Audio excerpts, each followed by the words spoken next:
The Rise of America 1620. Hello again, dear adventurers of the multiverse. Thanks for joining us once more on this epic journey. Remember, this story is pure science fiction from our wild imagination. So don't go trying to summon dragons in your backyard. The rights of this amazing novel belong entirely to its original author. We are only the narrators. Do you want more adventures? Show some love to our YouTube channel with a subscription and a like. And if you want exclusive content, our Patreon is waiting for you with open arms. Chapter 376, Frightened Sarah. Wang Shan, that guy, unexpectedly brought back a nun. Zhao Hongai reached the top floor and told Sarah about this. Sarah's expression remained calm upon hearing Zhao Hongai's words. Having lived in France for a long time, Sarah knew that those in the church were nothing but hypocrites. Therefore, it wasn't surprising that nuns were sold into slavery. After all, there's nothing those church people can't do. There's nothing they can't do, only things you can't imagine. General Wang Shan, you're not fooled, are you? Maybe the slave trader just found a random woman and dressed her up in nun's attire, Sarah said to Zhao Hongai with a smile. That's a possibility. Zhao Hongai paused for a moment. However, when he thought of Jenny's cold expression, her strange gaze, and the aura she exuded, he felt that Sarah's speculation was unreliable. Jenny's aura was something not ordinary people could possess. Judging from this, Wang Shan couldn't have been deceived. Besides, Wang Shan wasn't an idiot, he had his own judgment. After all, among the geneticists under his command, Wang Shan, Zhang Tai, and Song Hu were the smartest. Right now, they were the three of them he relied on most. Furthermore, he hadn't seen any intellectual limitations in Wang Shan, so there was no way he had been tricked by that slave trader. Thinking of this, Zhao Hongai said to Sarah, I don't think Wang Shan is being deceived. Furthermore, according to what he said, this nun was originally affiliated with the Inquisition and was a formidable assassin. When Zhao Hongai relayed the information Wang Shan had relayed to him, Sarah's previously smiling expression froze. Then, a look of fear washed over her face. What? The Inquisition? Sarah's voice suddenly shrilled. The women around her turned to look at her. Sarah realized she had overreacted a bit, so she took a few deep breaths to calm her heartbeat. Then, she lowered her voice and looked at Zhao Hongai with a serious expression. Is everything you said true? My dear, this is no joke. Zhao Hongai didn't know who to say, but Sarah was well aware of the Inquisition. This organization, affiliated with the church, was actually dedicated to eliminating dissidents and those with different ideologies. It would take action when it threatened the church's dominance. At the same time, the Inquisition was also a place of fear. Its name was a household name throughout Europe. Countless people had been arrested and never emerged alive. Countless others had suffered inhumane abuse and torture within the Inquisition. The Inquisition was so terrifying, not only for its torture methods, but also for its power to decree whether a person was a heretic. Yes, heresy. On the European continent, anyone who disobeyed the church's rule or did not believe in God was considered a heretic. Those labeled a heretic usually suffered a tragic fate. Sarah's cousin was once arrested by the Inquisition on suspicion of heresy and taken to a local branch of the Inquisition, where she suffered humiliation, torture, and inhumane abuse. Finally, after her family paid a substantial bribe, she regained her freedom. However, she was tortured beyond recognition and died 6 months after her rescue. The charge of heresy remained unexplained. Sarah knew the reason for her cousin's fate very well. A high-ranking church official had taken a fancy to her and wanted to have a close relationship with her, but she refused. And the official harbored a grudge. Therefore, through the Inquisition, they fabricated a charge, arrested her, and tortured her. Her parents approached many nobles, but none of them dared to help. This shows how terrifying the reputation of the Inquisition was. This was already the 17th century. If it were set in the Middle Ages, it would have been even more terrifying. In the European countryside today, members of the Inquisition would occasionally burn poor women, falsely accusing them of being witches. Such incidents were rampant. Thanks to these tactics, the Inquisition had become synonymous with terror in the minds of the people. Zhao Hongai looked at Sarah, whose face had turned pale with fear, and with a distressed look on his face, he gently stroked her cheek, reassuring her not to be so afraid. Yes, the Inquisition is a formidable assassin. What's the big deal? No matter how powerful they are, I'm not afraid of them, am I? You don't understand. You don't understand how terrifying they are, Sarah whispered anxiously to Zhao Hongyu. Zhao Hongyu curled his lips, seeming unconcerned. Even if they were powerful, what can they do to me in the Americas? You know, outside of Europe, the church is nothing. Indeed, the church was only rampant in Europe, far from the vast influence it would later achieve.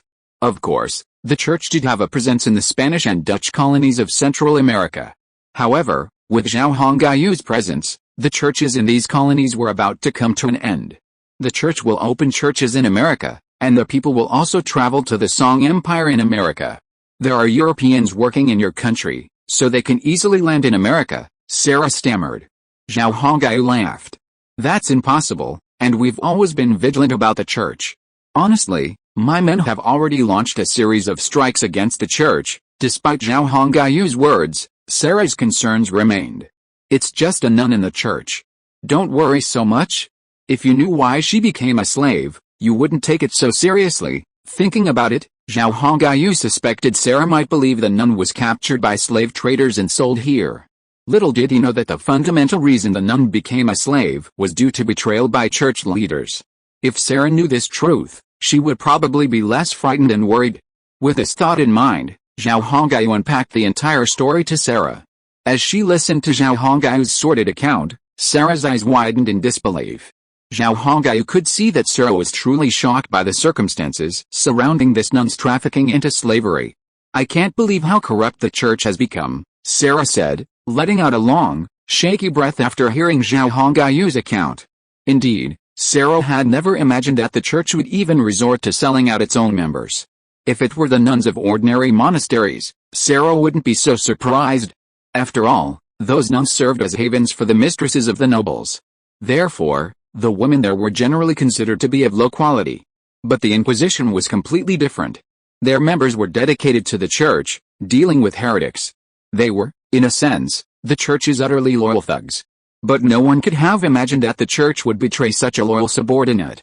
It was truly unimaginable. Sarah felt as if the world she knew was about to crumble. Zhao Hongyu observed Sarah's expression and held her hand. This isn't surprising. Those in the church aren't good people to begin with, so it's not surprising they would do something like this. And didn't I say before that the church leaders wanted to insult this nun, but she refused. But the leader's disgrace must have caught the nun's eye, so she had to eliminate her for the sake of her own reputation.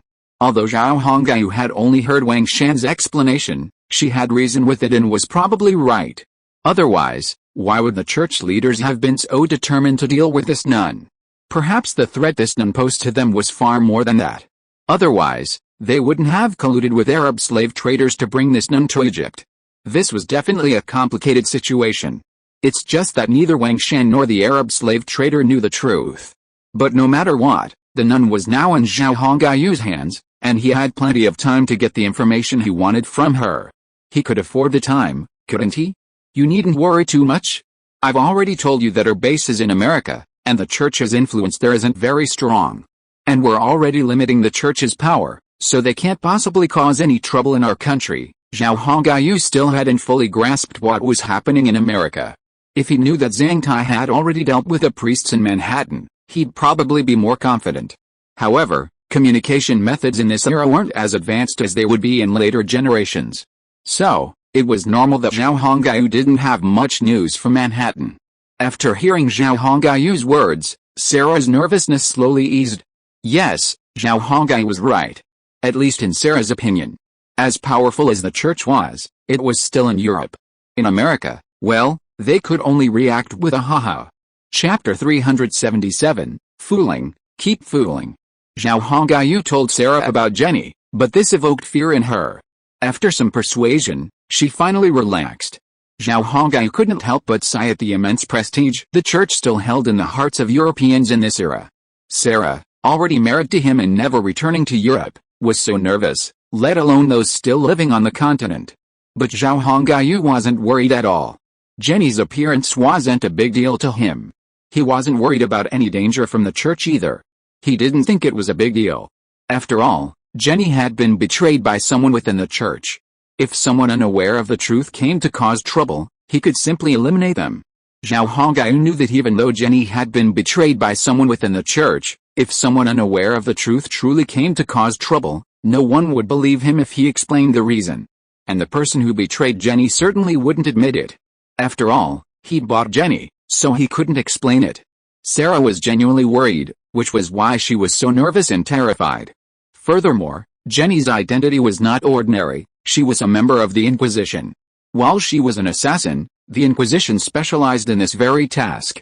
If anyone dared to touch them, and they learned of their presence, it would lead to endless trouble. These people were steadfastly loyal to the church and would take extreme measures against any individual or organization that dared to oppose them. Therefore, Sarah believed that her husband had truly gotten himself into serious trouble this time. However, Zhao Hongyu didn't take it seriously. After comforting Sarah with kind words, he continued to admire the beautiful Mediterranean scenery. Cassandra, standing nearby, took Sarah's words to heart and urged herself to pay closer attention to her master, Zhao Hongyu. It was precisely because of this that Zhao Hongyu was able to avoid an extremely dangerous assassination attempt in the future. Of course, this was all in the past. Zhao Hongyu didn't even consider this matter. He simply didn't take the church seriously, let alone the Inquisition. His conversation with Sarah went unnoticed by anyone else. Seeing Zhao Hongyu's reluctance to discuss the issue further, Sarah fell silent. Zhao Hongyu's gaze rested on the distant, a mesmerized aura of the Mediterranean. As for Jenny, she had long since forgotten. Meanwhile, Wang Shan, at Zhao Hongyu's suggestion, led a group of genetically engineered soldiers to the dungeon. The dungeon was vast, with 8 cells. Unlike European dungeons, this one was dry, not so dark and damp. However, within the dryness, there was a chill that penetrated the bones, a feeling not easily tolerated by ordinary humans. Wang Shan was very pleased with the cell's conditions. This is it. Don't stay here for a while. You've been betrayed by those members of the church who, under the guise of false gods, deceive the world. So you must accept your fate now. You're just a mortal, unable to defy fate, right? Wang Shan tilted his head. The genetic soldiers escorted Jenny inside. Handcuffed, Jenny couldn't resist, so she could only submit. She constantly tried to seduce Wang Shan, hoping he'd remove the shackles, but there was no way Wang Shan would be seduced. Jenny's face darkened as Wang Shan repeatedly called her god a false god.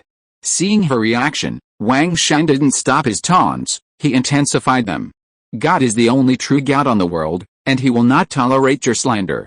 You will be punished. God's wrathful thunder will descend upon you, destroying you and your master. Finally, Jenny couldn't hold back and cursed Wang Shan. Wang Shan simply smiled at Jenny's curse. If your god truly existed, I would have fallen into an abyss of no return. Don't you realize by now that your so-called god doesn't exist, but is merely a figment of human imagination? Jenny, of course, refused to believe Wang Shan's words. On the European continent, the existence of God was a deeply ingrained fact. It was unrealistic for Wang Shan to change that mindset with just a few words, and Wang Shan knew it himself. He hadn't expected to change Jenny's mind immediately. But he still had to say what he needed to say. Whether it worked or not was beyond his comprehension. If you want to see what a miracle truly is, I think I can show you soon. My master is the reincarnation of the ancient god I told you about earlier, far more noble than the god you believe in. Yes, Wang Shan's words were not without reason. While Zhao Hongyu wasn't a god, his cloak of power made his abilities, to ordinary people, seem like those possessed by gods. How could an ordinary person make objects vanish out of thin air and then create products that were beyond our reach? Wang Shan felt that if he could exploit this, attacking the church would be a piece of cake. Actually, I'm my master's servant god, but we fell into a slumber after the ancient war, and our strength hasn't recovered yet. Still, I'm stronger than those in the church, or those so-called gods who never perform miracles. Wang Shan also possessed the authority of a village chief, but as the commander of the Imperial Guard, he was responsible for Zhao Hongyu's personal safety. Therefore, he wasn't assigned to establish cities and capture territory across the Americas. However, the benefit of having village chief authority was that he could use limited privileges to access certain functions within the time-space trader. For example, he could purchase goods from the virtual world and bring them to this era. Jenny, of course, didn't believe Wang Shan's words. However, the ancient secrets he'd shared with her, as well as the structure of the divine realm, left her skeptical. Indeed, The complete divine realm genealogy and structure were definitely resolute. Jenny pondered for a long time, but couldn't find a single flaw to refute it. This was truly surprising. Now, this young man with black hair and dark eyes actually admitted to her that he was also an ancient god. How could Jenny not be astonished? After all, how could a mortal call himself a god? It was extremely disrespectful. However, before she could open her mouth to refute or rebuke, Wang Shan unfolded a scene she would never forget. Wang Shan raised his right hand, a faint smile on his face. In the space between him and her, strange objects continued to appear, piling up layer by layer. This wasn't magic or a trick.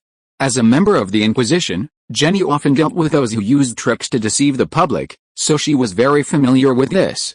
The things Wang Shan had created were already made pickled mustard greens, bread, and some other snacks.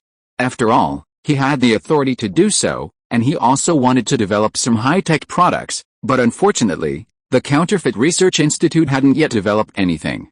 Besides these products, Wang Shan also exploited his authority to create a female genetically engineered from a template, appearing before Jenny. While those seemingly out-of-nowhere products surprised Jenny, this teenage girl truly shocked her. My abilities aren't strong enough yet, nowhere near what they once were. Creating a human is already my limit. Wang Shan lied fluently. This is all true. Jenny stared at the scene in disbelief. You have eyes, but you can't see, Wang Shan said with a curled lip. Everything she saw completely overturned Jenny's perception of the world. She knew she had to hold fast to her faith, but the events unfolding before her forced her to believe Wang Shan's words. Devil. This must be the devil. Jenny quickly found an excuse to comfort herself. This was the devil's way of tempting her, seducing her into falling from faith in God. At times like these, she must firmly uphold her faith, or her soul would be corrupted and beyond salvation. Suddenly, Jenny's expression turned grave. This startled Wang Shan, who had been secretly delighted at the sight of her wavering. What had happened? How had she suddenly become like this? She had been fine just a moment ago. Wang Shan was puzzled. It had to be said that there were talented individuals within the church. They had likely anticipated this situation, knowing that some believers would see through the flaws and waver in their faith.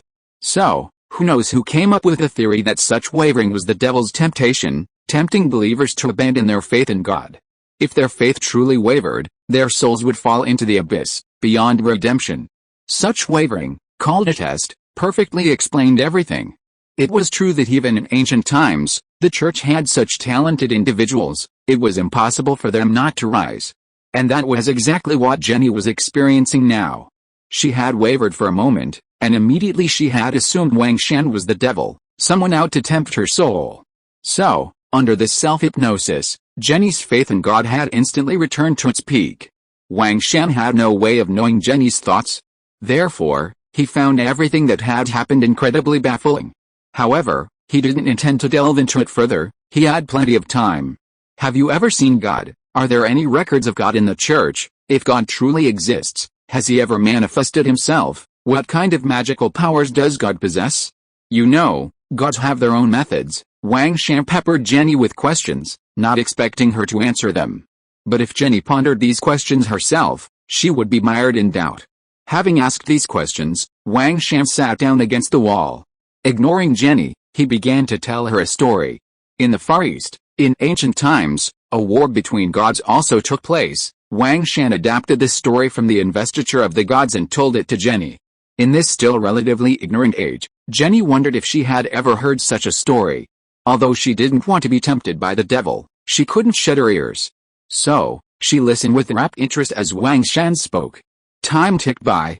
Wang Shan, recounting the story of the investiture of the gods, reached the point where Master Wen began his campaign against the Western Zhou dynasty, then paused. Wang Shan figured it was getting late, and he couldn't afford to stay here forever. So, he stood up and dusted himself off. That's all for today. Tomorrow I'll tell you what happened next. You can just treat it as a story, but I want to tell you that this story actually happened. It's just so long ago that you don't know about it. Wang Shan continued his fabricated story. After all, Jenny couldn't possibly know whether what he was saying was true or not. He was just a man from the 17th century. With that, Wang Shan turned and left the cell. The genetics soldiers closed the cell door after Wang Shan left. Wang Shan stood outside the cell and shouted to Jenny, "What I conjured with my divine power is your food. If you're hungry, feel free to eat. It's okay. The girl is right here with you." Wang Shan left the cell, but the genetically modified girl he'd created remained naked inside. With a somewhat dull expression, the genetically modified girl surveyed her surroundings with curiosity. Her innocent eyes held a glint of wonder about the world. Jenny could sense it. They say the eyes are the mouth of the soul, and it was in this genetically modified girl's eyes that Jenny saw a purity and innocence she had never seen before. The moment her eyes met hers, Jenny felt her heart skip a beat. It was pure. I'd never seen such pure eyes before. Perhaps only a newborn could possess such a pure gaze.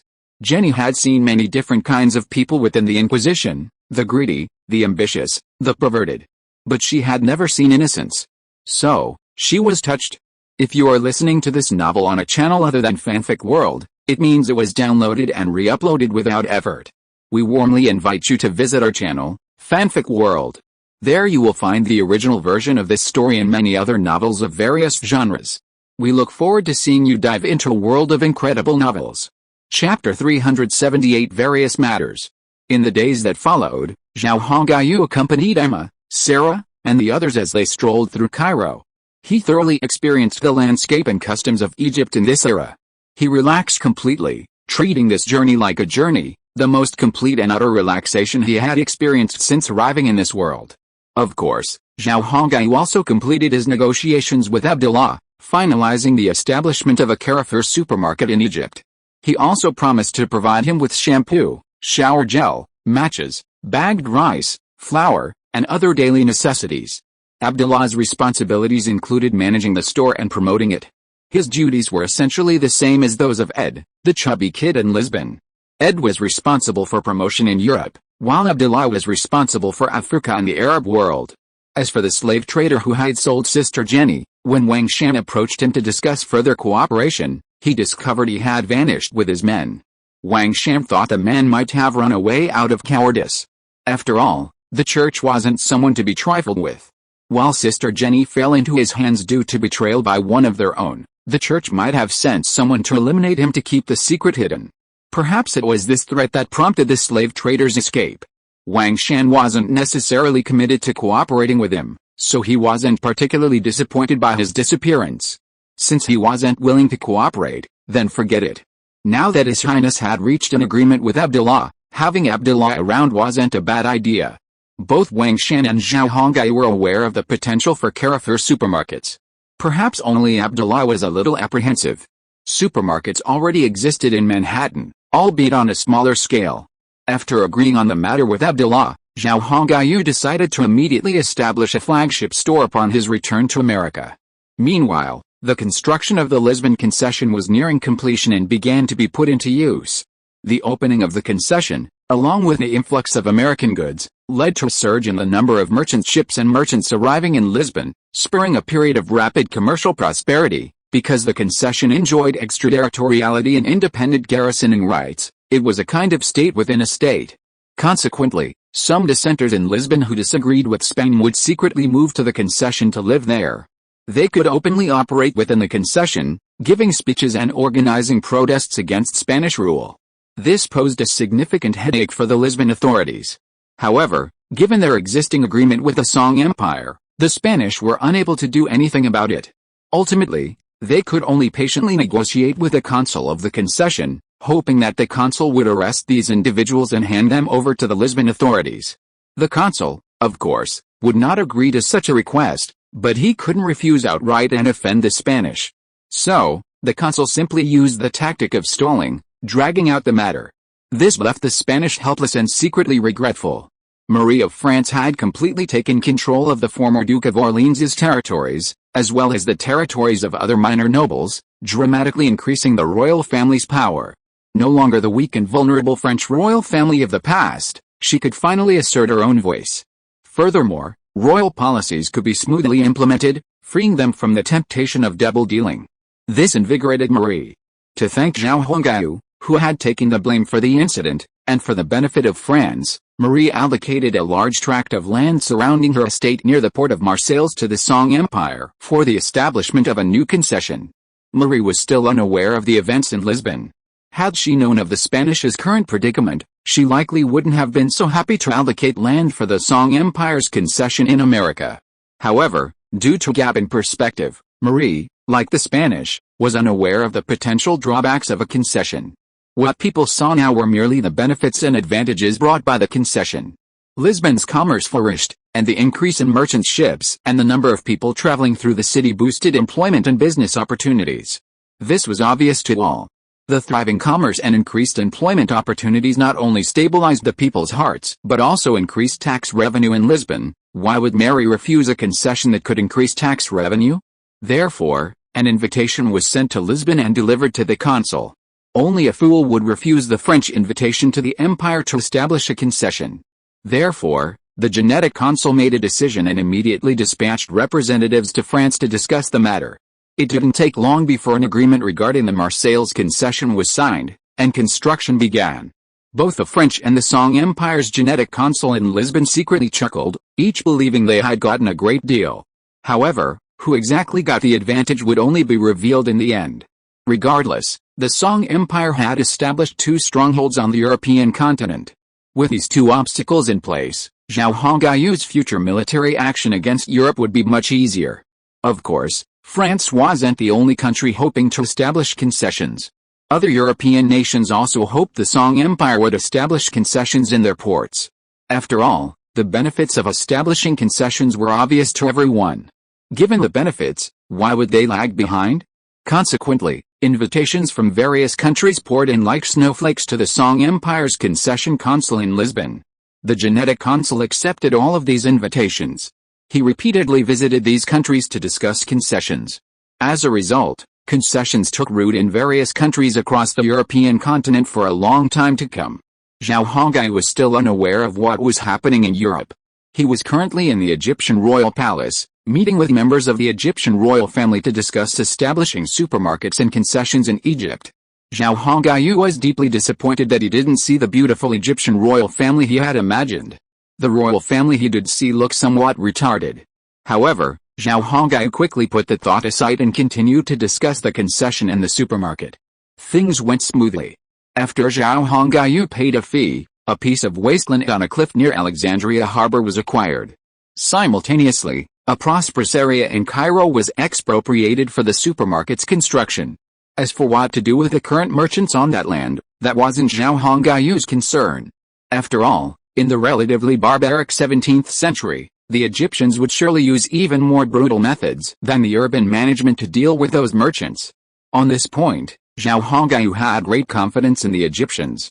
After selecting the site for the supermarket and finalizing the planning for the concession, Zhao Hongai returned to his leisurely days. Every day, he would gaze at the azure Mediterranean from the rooftop. Or he would go out for a stroll with Emma and Sarah, returning with a ton of shopping. It seemed that, whether ancient or modern, women love to buy a lot when shopping, a fact Zhao Hongai well understood. However, he was rich now. He could spend as the woman pleased. He would also occasionally play cards and games with Emma, Sarah, and the others, rapidly intensifying their relationship. And between Zhao Hongai and Cassandra, they'd have sex every night. After all, Cassandra's jujitsu skills were truly captivating for Zhao Hongai, especially since she was a black woman. Compared to the comfortable and leisurely life of Zhao Hongai and his wives, Jenny, the battle nun imprisoned in the dungeon, had a more interesting life. No torture, no humiliation. Every day, Wang Shan came to her cell and told her stories. These stories were all about the ancient wars between gods. Each story led to another, leaving Jenny unable to stop. Although she kept self-hypnotizing herself, regarding Wang Shan as a tempting demon to verify her faith, Wang Shan's stories and the information he revealed were more captivating than those of the church. And these words held up perfectly. Upon closer examination, one would discover that the church was indeed riddled with flaws, just as Wang Shan had claimed. This was especially true for Jenny, who had spent years as an assassin for the Inquisition, having slain countless heretics who questioned the church. This further swayed her. Stories about God's miracles were spread by the church, unverified. Whether they were true or not was beyond anyone's comprehension. But Wang Shan claimed these stories were fabricated and untrue. The Great Flood wasn't caused by God, it was the aftermath of the Sixth Epic War, merely attributed to God and used as evidence of his wrath. Jenny found Wang Shan's claims about the 7 civilizations most incredible. They completely defied her concepts and understanding. However, Jenny couldn't help but believe his flawless worldview, even if she didn't want to. Furthermore, Wang Shan was a master storyteller, and these fabricated worlds came alive in his mouth, seeming as if they were real. At this point, Jenny began to waver. However, she still had the idea that Wang Shan was a devil in her mind. Therefore, it would take some time to completely subdue this combat nun. Chapter 379 The storm is rising. The days passed, and time ticked by. In a blink of an eye, Zhao Hongyu had spent a leisurely month in Egypt before he began his return journey with his wives and concubines. Yes, he was returning to America. After all, the American continent was his foundation. Only by managing it well could he have peace of mind. Besides, although he hadn't visited many countries on this European trip, Zhao Hongyu had already achieved his primary goal. Therefore, there was no need for him to continue his activities here. Construction of the supermarket and concession in Egypt was already underway. It would take at least a year for everything to be operational. Therefore, there was no need for him to stay. However, he did leave behind 800 genetically engineered warriors, ready to move in once the concession was nearly complete. This was to support Abdullah and to safeguard his own interests in the Egyptian concession. Without a reliable armed force, who knows what accidents might happen. 800 men might not seem like a lot, but for Zhao Hongyu at this stage, it was more than enough. If too many genetically engineered soldiers were left behind, it would inadvertently spark protests from the Ottoman Empire or the Egyptian royal family. Anyway, they could just increase the number gradually. As the Song Empire grew stronger, all of this could be expanded. Thus, Zhao Hongyu and his men boarded the Sea King and began their return journey. As Zhao Hongyu departed the Egyptian port of Alexandria and Cairo, Marie and France had already begun dispatching newly recruited troops to assemble on the Spanish border. The French actions alarmed the Spanish, who began mobilizing their forces to counter them. Meanwhile, the Holy Roman Empire, aware of the French intentions, also began mobilizing troops on France's southern border. If the French showed any sign of misconduct, the Holy Roman Empire's army would rush into French territory without hesitation. The shadow of war loomed over the three nations. However, this French move did aid the Protestant coalition. While the Protestant coalition had initially defeated the Spanish offensive with new tactics learned from the American continent, they also had a weakness: their numbers were too small. Therefore, while they gained a temporary advantage, they were unable to expand their gains. Consequently, a protracted military standoff ensued between the Protestants and the Spanish in the Netherlands. The Church's influence remained immense during this era, and the Protestant coalition gradually began to lose ground. Given their economic and military disadvantages, their current disadvantage was understandable. However, the sudden French action threw the Spanish into a state of panic. This disarray in the Spanish caused the Church coalition to waver, giving the Protestant coalition a breathing space and easing the pressure. Subsequently, envoys from various countries flocked to France, frequently contacting the French royal family in the hope of obtaining definitive information from Mary. The 30 Years' War had only just begun, and the French had yet to clearly express their side. However, for both the Church and the Protestant coalition, the French held the power to swing the balance of power. Whichever side they chose would inevitably tip the scales of the war. This was essential for both sides. It's no wonder the tensions between the two factions escalated, leading to frequent contacts with the French royal family. The Church also sent representatives to France, hoping to persuade them not to join the Protestant coalition. However, the French were not at all impressed by these Church figures, as everyone knew the Church's character. Although the war had not yet begun, the Spanish were already facing far more than just this. Besides the possibility of a French invasion, the Portuguese puppet regime, under its control, was also facing considerable crises and challenges. A rebellious group called the Knights of Sardalis had emerged in Portugal, sparking a recent uprising against the Spanish. Although the Spanish sent troops to suppress the uprising, the insurgents were like weeds. One wave was eradicated, and another was born. With no end in sight, the unrest in Portugal significantly constrained the Spanish. The Spanish were now overwhelmed. First, the Spanish army in the Netherlands was battling the Protestant coalition. Meanwhile, the French were massing heavy troops on the border, forcing the Spanish to send troops to counterattack. Meanwhile, unrest in Portugal, Spain's backyard, weakened its military power. In other words, it was becoming insufficient.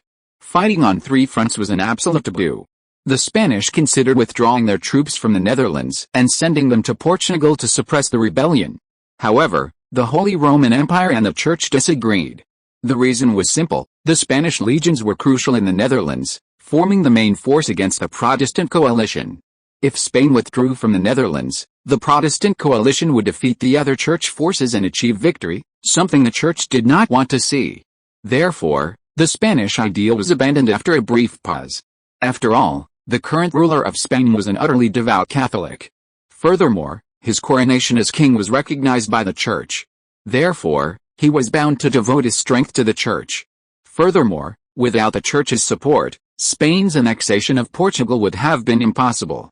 Therefore, the Spanish king was wary of offending the Church. Furthermore, the Church established churches and sent priests throughout Europe. People in the surrounding area often went to church to pray, and some of these hidden secrets would be discovered by the priests, who would then record them and send them to the Vatican.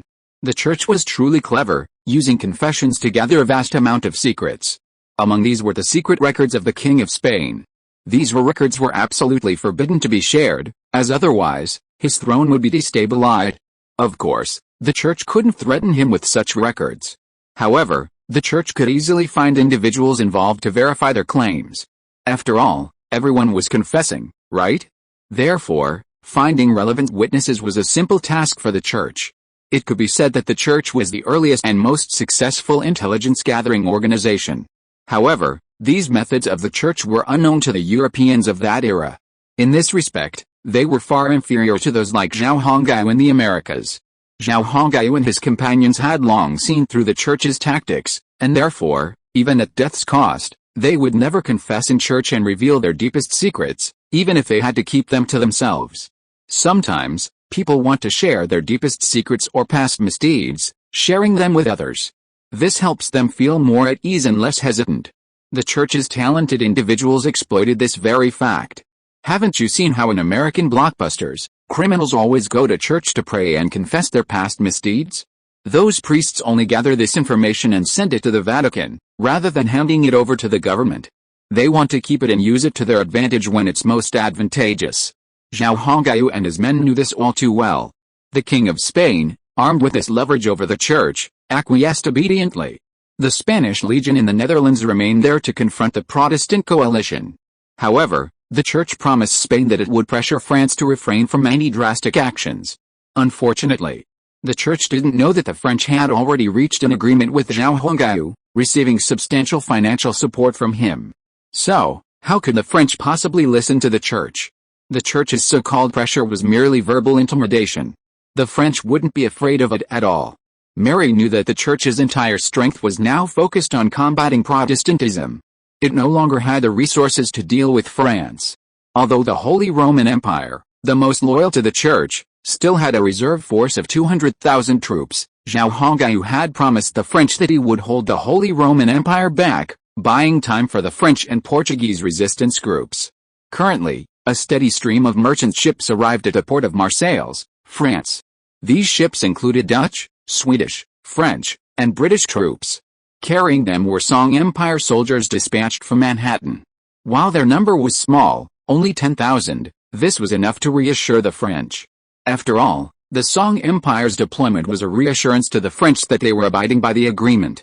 This meant the French would also begin to fulfill their obligations, right?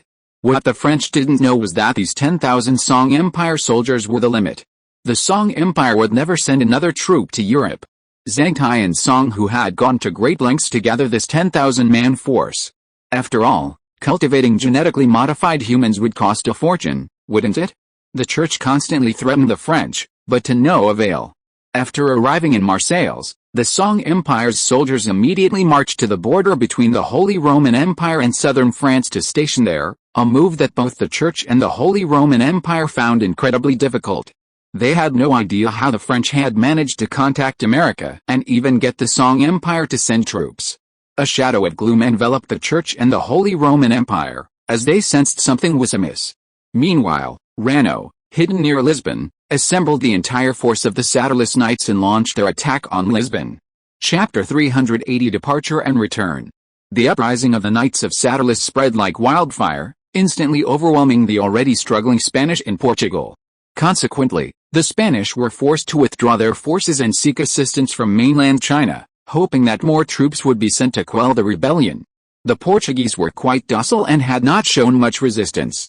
This led the Spanish to relax their vigilance, and as a result, they did not deploy a large number of troops or armed forces in Portugal to protect the Spanish regime they had annexed. In fact, even without Zhao Hongayu's presence, the Portuguese would have risen up against the weakened Spanish after the 30 Years' War. It was simply that Zhao Hongayu's arrival accelerated this process. However, Zhao Hongayu's entry point was perfectly selected, striking the Spanish at their weakest point. Indeed, the Netherlands now tied up a large number of Spanish army corps, leaving the Spanish at a critical juncture. Following Zhao Hongayu's plan, the French also began massing troops toward the Spanish border, forcing the Spanish to grit their teeth and begin conscripting soldiers. This suddenly made the already struggling Spanish even more difficult.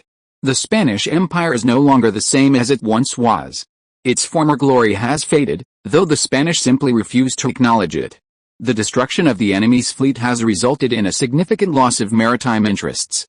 The rise of Britain and France, Sweden, the Ottoman Turks, and even the Dutch have increasingly challenged Spanish authority.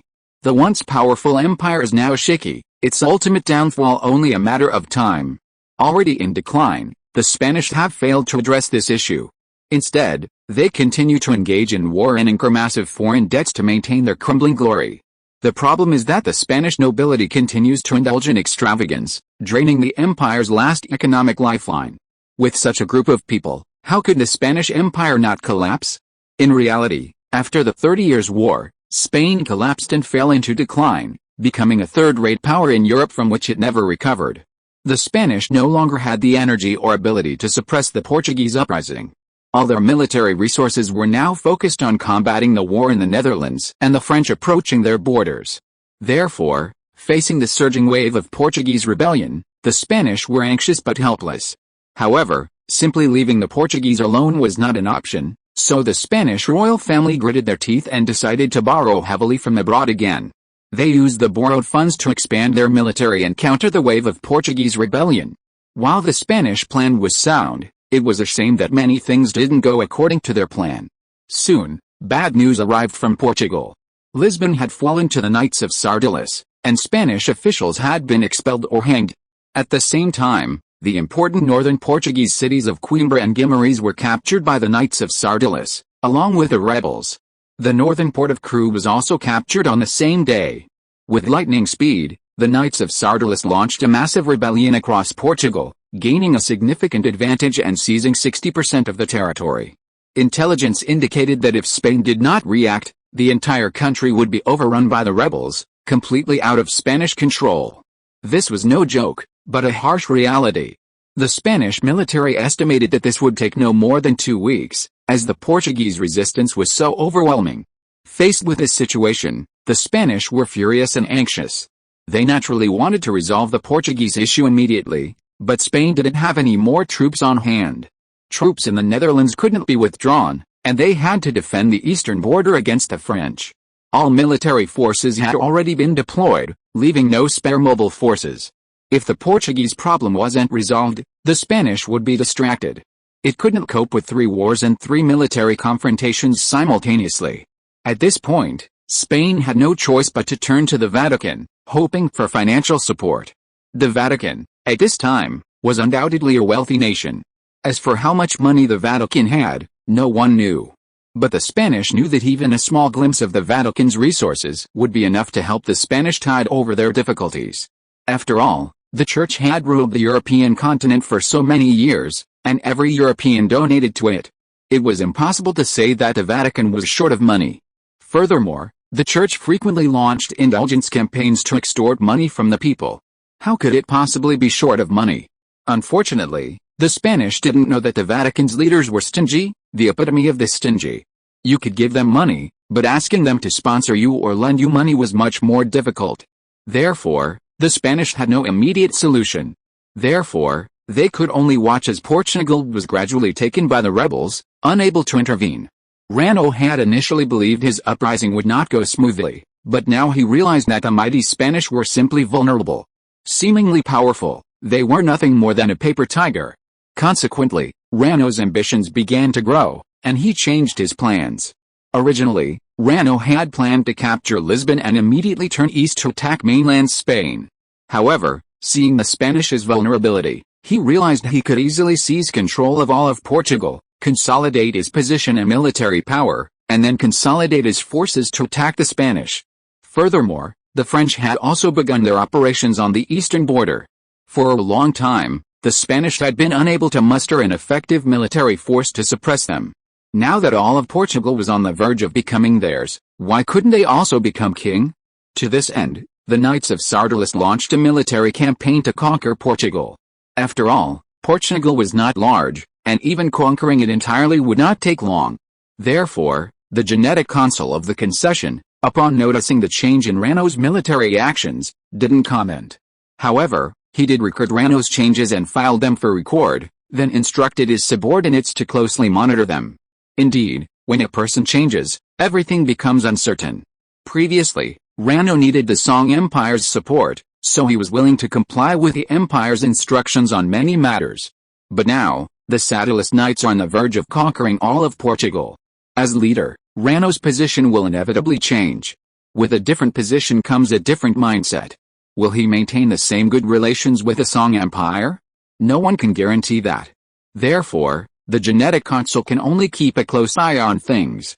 If he discovers any intentions of Rano that are detrimental to the concession, the Empire will have to resort to extreme measures.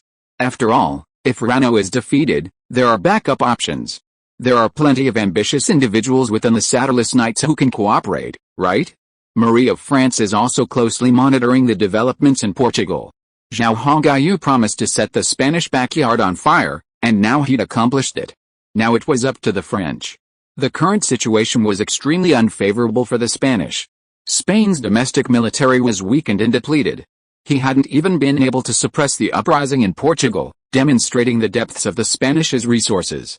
After careful consideration, Mary ordered an attack on Spain. Immediately, the French army crossed the border and began its advance. The Spanish feared this most. But their fears were sure to come true. The French declaration of war against Spain worried the Church. However, the Protestant faction was the most pleased.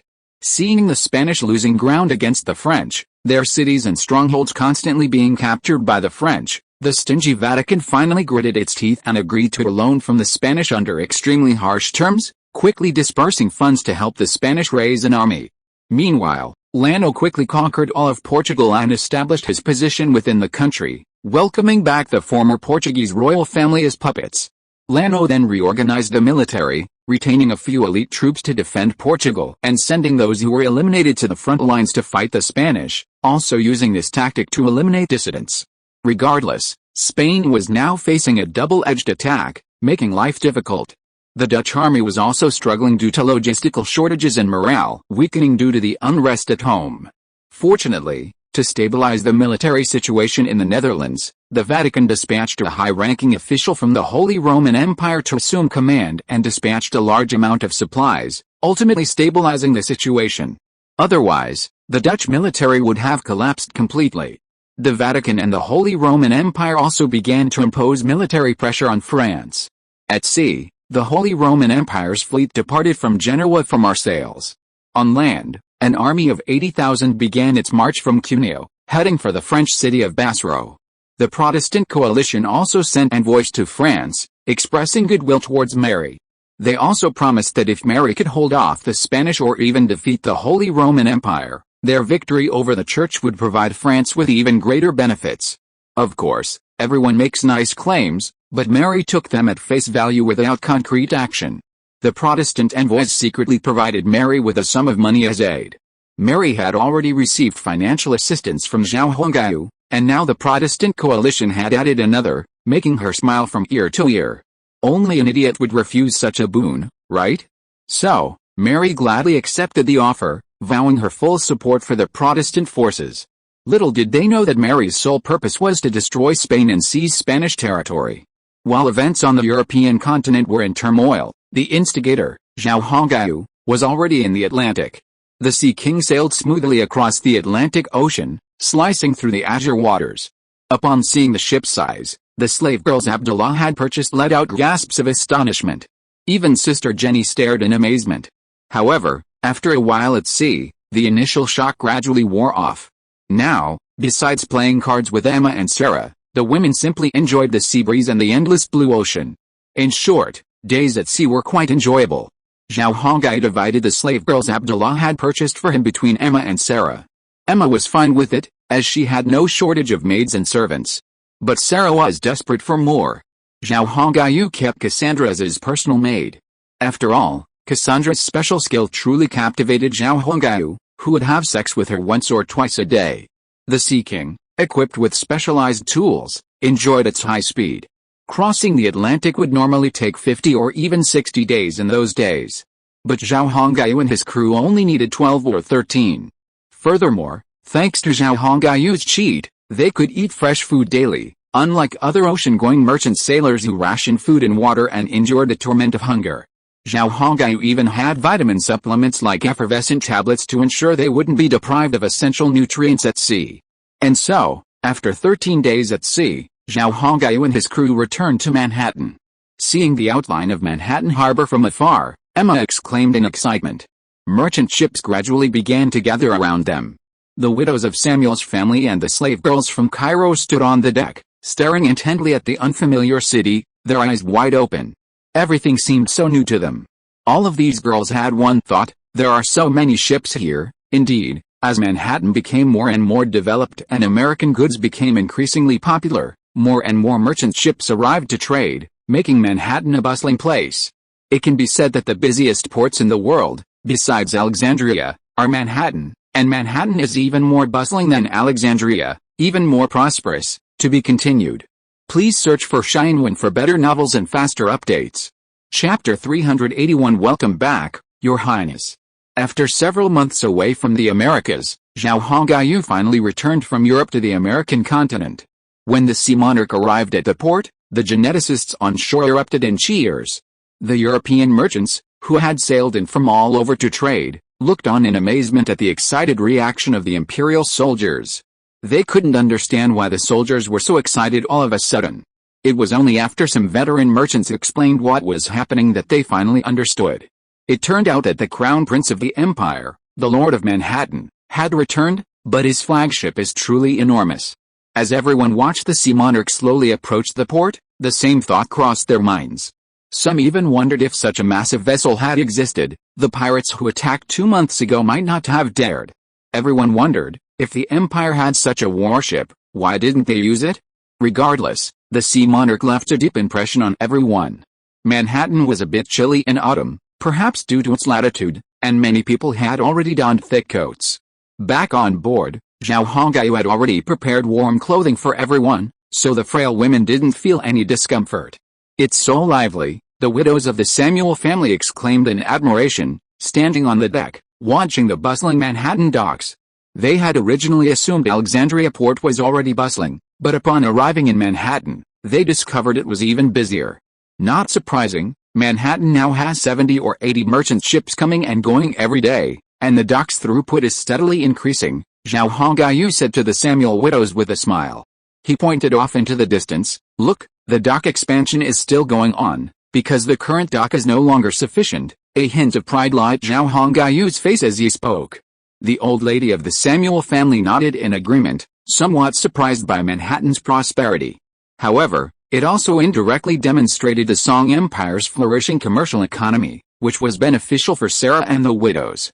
With a flourishing business, they could devise new ways to make money. Meanwhile, a strong economy would also strengthen national power, protecting them from further bullying. Furthermore, the nobles of this powerful nation would presumably possess far greater power.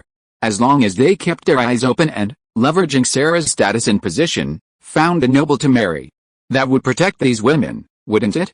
The Samuel family's old lady's outlook remained firmly within the mainstream aristocratic ideals of continental Europe. What he didn't know was that the nobility in Manhattan was pitifully rare. There were only 3, Wang Shan, Song Hu, and Zhang Tai. Of course, there were also lesser nobles, such as Chelsea, the Somali leader, and the Gurkha leader. The ship docked smoothly, and the genetic sailors deftly lowered the landing deck. Zhang Tai had been notified long ago and was waiting at the dock with his men to greet Zhao Hongyu. Your Highness, thank you for your hard work. Seeing Zhao Hongyu disembark first, Zhang Tai greeted him. Haha, what a waste of effort. Don't you know the truth? Zhao Hongyu smiled when he saw Zhang Tai. When he approached, he raised his right hand and patted Zhang Tai on the shoulder. Immediately afterwards, Wang Shan, Emma, Sarah, the widows of Samuel's family, and the slave girls brought back from Cairo all disembarked from the ship. A small area of martial law was in place at the dock, and European merchants coming here to trade were isolated. Your servant Algernon greets you under the red flag. As he spoke, a blond, bearded man, at Zhang Tai's signal, emerged from behind him. He skillfully bowed, then knelt on one knee and kowtowed to Zhao Hongyu. Zhao Hongyu was very familiar with his greeting. He had seen many pigtail-themed operas in later generations. However, seeing this greeting from a blonde, white man made Zhao Hongyu feel a bit amused. What's this? Zhao Hongyu looked at Zhang Tai with a somewhat hesitant expression. This brainwashed graduate of Langxiang Technical School is now a slave of your red banner. Your Highness, have you forgotten that we've implemented the Song Dynasty's 8-banner system here?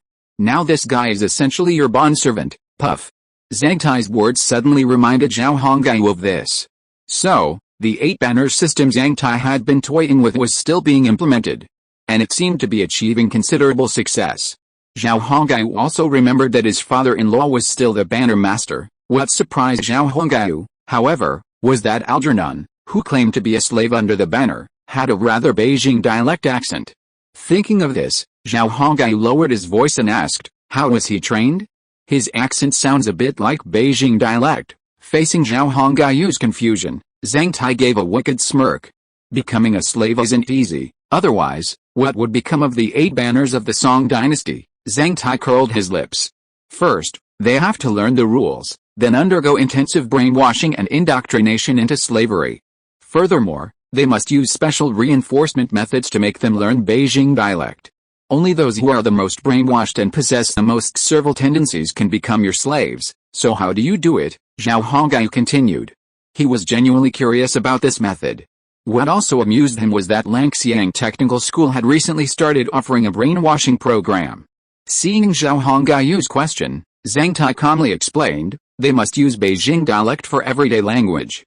Their mother tongue must be discarded. They'll just bow and greet each other and call themselves slaves every day. With practice, they'll become fluent. If they don't speak well, they'll have no food to eat. For their own sake, they must unleash their potential, right? After listening to Zhang Tai's explanation, Zhao Hongyu's eyelids twitched. How evil, he mentally commented. But he liked this kind of evil. What's wrong with being a slave to Europeans? It's certainly more noble than the Great Queen. After all, the Great Queen will be the future bride of the foreign masters, while he himself has become their master. Zhao Hongyu chuckled triumphantly at this thought. Not bad. Keep up the hard work. I hope to have more slaves, Zhao Hongyu encouraged Zhang Tai. Behind Zhao Hongyu, Wang Shen and the others slowly approached. The two paused in their conversation. Algernon, still kneeling obediently, didn't move unless Zhao Hongyu spoke. A very well-behaved person. Zhao Hongyu nodded. Your Highness, this Algernon is a most outstanding slave. Otherwise, he wouldn't have become the first slave of the 2 red banners. Furthermore, he's an elite British royal swordsman, possessing considerable skill. To prevent His Highness from dismissing these slaves as incompetent, Zhang Tai quickly briefed Zhao Hongyu on Algernon's information. Oh, a swordsman, but why did he choose to be a slave? Although somewhat puzzled, Zhao Hongyu didn't bother to dwell on it. After all, there are many different kinds of people in this world. Brainless fans. We have them in the Song Empire now too. Seeing the puzzled expression on Zhao Hongyu's face, Zhang Tai speculated briefly before saying to him, let's talk about this when we get back. Wang Shen and the others are here. Zhang Tai noticed Zhao Hongyu opening his mouth, as if about to ask more questions, so he reminded him. With Zhang Tai's reminder, Zhao Hongyu temporarily gave up on asking about the blind fens and began introducing the widows of the Samuel family, including Cassandra, to Zhang Tai. He also introduced Zhang Tai to the women. The old lady of the Samuel family looked at Zhang Tai with a gleaming gaze, wondering which other girl in the family could come out. Yes, the old lady had her eye on Zhang Tai too. She couldn't stop marveling at how young the nobles of the Song Empire were. They were such great husband candidates. She had originally assumed the girls in her family would choose old, ugly men as their husbands, but now she realized that wasn't the case at all. Zhang Tai seemed to be one of Sarah's husband's subordinates, and like the Imperial Guard's general named Wang Shan, he was a close confidant. Of course, he was just as young and promising. The Crown Prince even explained that he was now in charge of foreign trade, and merchants from Europe had to rely on his presence. Powerful. Young. A close confidant of the Crown Prince. That alone was enough to make countless girls' hearts flutter. The old lady thought he was a worthy target. However, the priority was to deal with Wang Shan first. Zhang Tai sensed something amiss with the old lady, but he couldn't quite put his finger on it. In short, there was something about this smiling old lady that made him uneasy.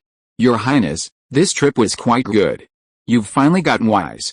You've brought back quite a few women. Zhang Tai, like Wang Shan, hoped Zhao Hongai would have a large harem. So, when he saw Cassandra and the others, he winked at Zhao Hongai in an ambiguous way.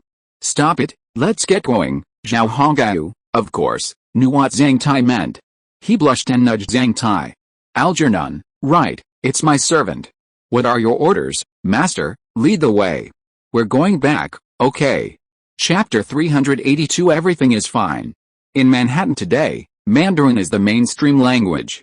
Thanks to Zhang Tai's vigorous promotion, all citizens of the empire are learning it. Even Europeans who come to Manhattan for trade have begun diligently studying it. The reason for this high enthusiasm is simple. Zhang Tai's words, only by mastering Mandarin can one enter mainstream society in the empire. Furthermore, those with Chinese ancestry generally disdain speaking English or other languages, and the empire is dominated by Chinese descent. Therefore, if one wants to reach the upper echelons of the empire, then learning Mandarin is essential. Even Zhao Hongai's father-in-law, Black Bear, studies Mandarin daily. To conquer a person, one must first learn their language. This is part of Zhang Tai's plan. Walking down the street, Zhao Hongai found the strange Mandarin accents quite amusing. However, seeing the serious expressions on the faces of the Europeans and Indians, Zhao Hongai dared not laugh out loud. Many Indians and Europeans greatly admired the clothing produced in the Song Empire. In Manhattan, few people wore European-style clothing anymore. This was another victory. Assimilation in language and clothing would eventually lead to assimilation of their concepts and thinking into the empire. Zhao Hongai had a more or less grasp of Zhang Tai's plan. Algernon, now a slave under Zhao Hongai's command, was leading the way, bending slightly and fawning. Although his appearance looked a little ridiculous to others, the surrounding Europeans were filled with envy and jealousy. There was not a hint of the disdain or contempt Zhao Hongai had assumed. It was clear that being a slave of the 8 banners of the Song dynasty was something Europeans aspired to. On the way, Zhao Hongai couldn't ask any more questions. He could only suppress his doubts. What was this brain-dead fan of the Song Empire that Zhang Tai mentioned? He was genuinely curious. In later generations, there were brain-dead fans of the American Empire in China. Could such people still exist in the Song Empire today? We're making good progress with the Faith Project. We now have over 600 outlets, and the number is growing. Through walkie-talkies and watching American trailers, the Abyss cult and its numerous deities have gained widespread recognition. Most of these believers are from Europe, with a small number being Native Americans. On the way, Zhao Hongai inquired about what had happened since he left. Zhang Tai, of course, didn't know how to answer these questions. Well, the plan must continue. I think the church will soon send people to America to request the establishment of a church, Zhao Hongai said to Zhang Tai with a serious face. Manhattan is like a delicious barbecue to them right now, fragrant and delicious. Hearing this, Zhang Tai smiled. Your Highness, you may not know, but we resolved this issue some time ago. People from the church sent people to Manhattan to contact me about opening up religious affairs and building a church. After being rejected many times, they even issued threatening statements. Speaking of this, Zhang Tai curled his lips in disdain. Is there such a thing? So how did you resolve it? Zhao Hongai's expression grew serious upon hearing Zhang Tai's words. Yes, you could look down on the church in your heart. After all, Zhao Hongai, coming from a later era, knew it well. However, one couldn't underestimate its influence in this era. Especially since most of the migrant workers in Manhattan believed in God. If the church members stirred up some unrest among these European workers in Manhattan, who knows if it would cause serious trouble for Manhattan. That's why Zhao Hongyu became so serious. Aha, just some small tricks. They're not omnipotent. And these guys' behavior wasn't great either. It's easy to find something to hold against them, and we can even physically destroy them, right? God can't do anything to me anyway. Why should I be afraid? I'm a theist, Zhang Tai said to Zhao Hongyu with a relaxed expression. Besides, this is Manhattan, the territory of the Song Empire in the Americas, not Europe under church rule, Zhang Tai replied proudly. So dealing with these guys is a piece of cake, Zhao Hongyu nodded at this. He more or less guessed what his subordinate had done. However, Zhao Hongyu didn't think Zhang Tai was wrong, because the premise of all this was to stabilize the hearts of the people in Manhattan. As for the church's plans, Zhao Hongyu knew what they were up to. He hated them terribly. They were just relying on a fictional idol, and they wanted to come to America and eat and drink for free, and they even wanted to use religious beliefs to put pressure on the empire. This was a joke. No matter how stupid he was, he couldn't agree to the church's request.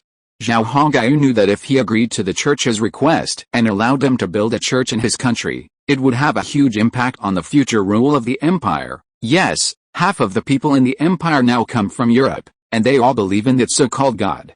Therefore, a church that controls religious discourse will definitely cause trouble for the government. Using religious power to influence government policies is what the church does in Europe. It can be said that these guys are more worldly minded than anyone else. Haven't you seen that the head of the Vatican is called the Pope? What does this mean? It means that they dream of becoming emperors, but they can't get rid of God. Therefore, they came up with such a name. They use virtual idols to satisfy their own selfish desires and defraud the people. Zhao Hongyu really doesn't have much good feelings towards this organization. He has no intention of wanting the church to gain a foothold in his sphere of influence, absolutely not. So the church has noticed the American continent, so we have to be careful in the future. Although you thwarted them once, I don't think they will give up. After all, America is much richer than the European continent, and greedy guys will never give up. Zhang Tai agreed with Zhao Hongyu's words. He nodded and said, yes, that's the intelligence analysis. But we're not completely powerless. Wang Shan's original faith plan was designed to curb the church's expansion into the Americas, and it's working quite well. Zhao Hongyu asked, if that's the case, why haven't you let the Abyss Church come out in the open yet? He was a little curious. Indeed, if the Abyss Church was so remarkable, it should be out in the open instead of operating underground. Zhang Tai explained, Your Highness, our religion is still relatively new, and many things are still being perfected. After all, compared to the church's centuries of patching up, our religion still has some flaws. Therefore, we must gradually address these flaws through underground communication. And only then can we bring them out into the open. Zhao Hongyu didn't quite understand these things. However, he also knew he couldn't interfere too much. After all, everything was proceeding smoothly according to Wang Shan's plan. If he intervened, he might completely disrupt his subordinates' plans, which would be bad. Zhao Hongyu had few other strengths, but he did possess some self-awareness. Alright, you can do whatever you want. As long as the church doesn't land in America, everything will be fine. Don't worry, Your Highness. I guarantee with my life that these guys will never find a market for scams in America, Zhang Tai promised, patting his chest. As he spoke, the group arrived at the side of the dock, where neatly arranged royal guards stood in high spirits. Black carriages pulled by 8 strong horses were parked in a row. Wow, so many carriages, and these horses are all very strong. It seems that the horses on Manhattan Island have already started the harvest, right? Zhao Hongyu asked Zhang Tai with a smile after seeing the carriages and horses. Yes, Your Highness, Manhattan Island has entered the harvest season. The cattle, sheep, horses, and various vegetables and fruits grown on the reclaimed land have now been put on the market in Manhattan City, and everyone's responding well. With Zhang Tai's support, Zhao Hongyu climbed into the carriage, followed closely by Emma and Sarah. At the Gene Man's beckoning, the widows of Samuel's family boarded other carriages and, through the windows, curiously surveyed the streetscape outside. Zhao Hongyu also looked over and noticed that the nearby commercial street had seen a surge of fruit vendors. These vendors offered a wide variety of fruits that looked incredibly fresh and delicious. Many European merchants passing by their stalls stopped to buy something to try. Remember to use greenhouses for winter so we can enjoy fresh vegetables. Last year, my appetite was bland. I don't want to live that way again this year, Thinking of last winter's days of eating nothing but potatoes and beef, Zhao Hongyu felt a pang of disgust. Zhang Tai smiled at this. Your Highness, Manhattan Island has had a bumper harvest this year, and we've already begun preparations for winter greenhouse cultivation, so you don't have to worry about that. He then gestured to the driver. The driver shook the reins, and the carriage began to move smoothly across the concrete pavement. Manhattan's doing pretty well right now. In just one summer, it's even more prosperous than before we left. Wang Shan took this opportunity to ride his horse up to Zhang Tai and teased him with a smile. That's right, but you don't even realize who I am, Zhang Tai said to Wang Shan with a smile. To be continued. If you like this work, please vote on Kidian.com or give us a monthly pass. Your support is my greatest motivation. Chapter 383. Oh my god, the railway is already built. The team continued along the straight, wide concrete road, moving straight along the right side. The scenery on either side of the road flashed by as the cars passed by.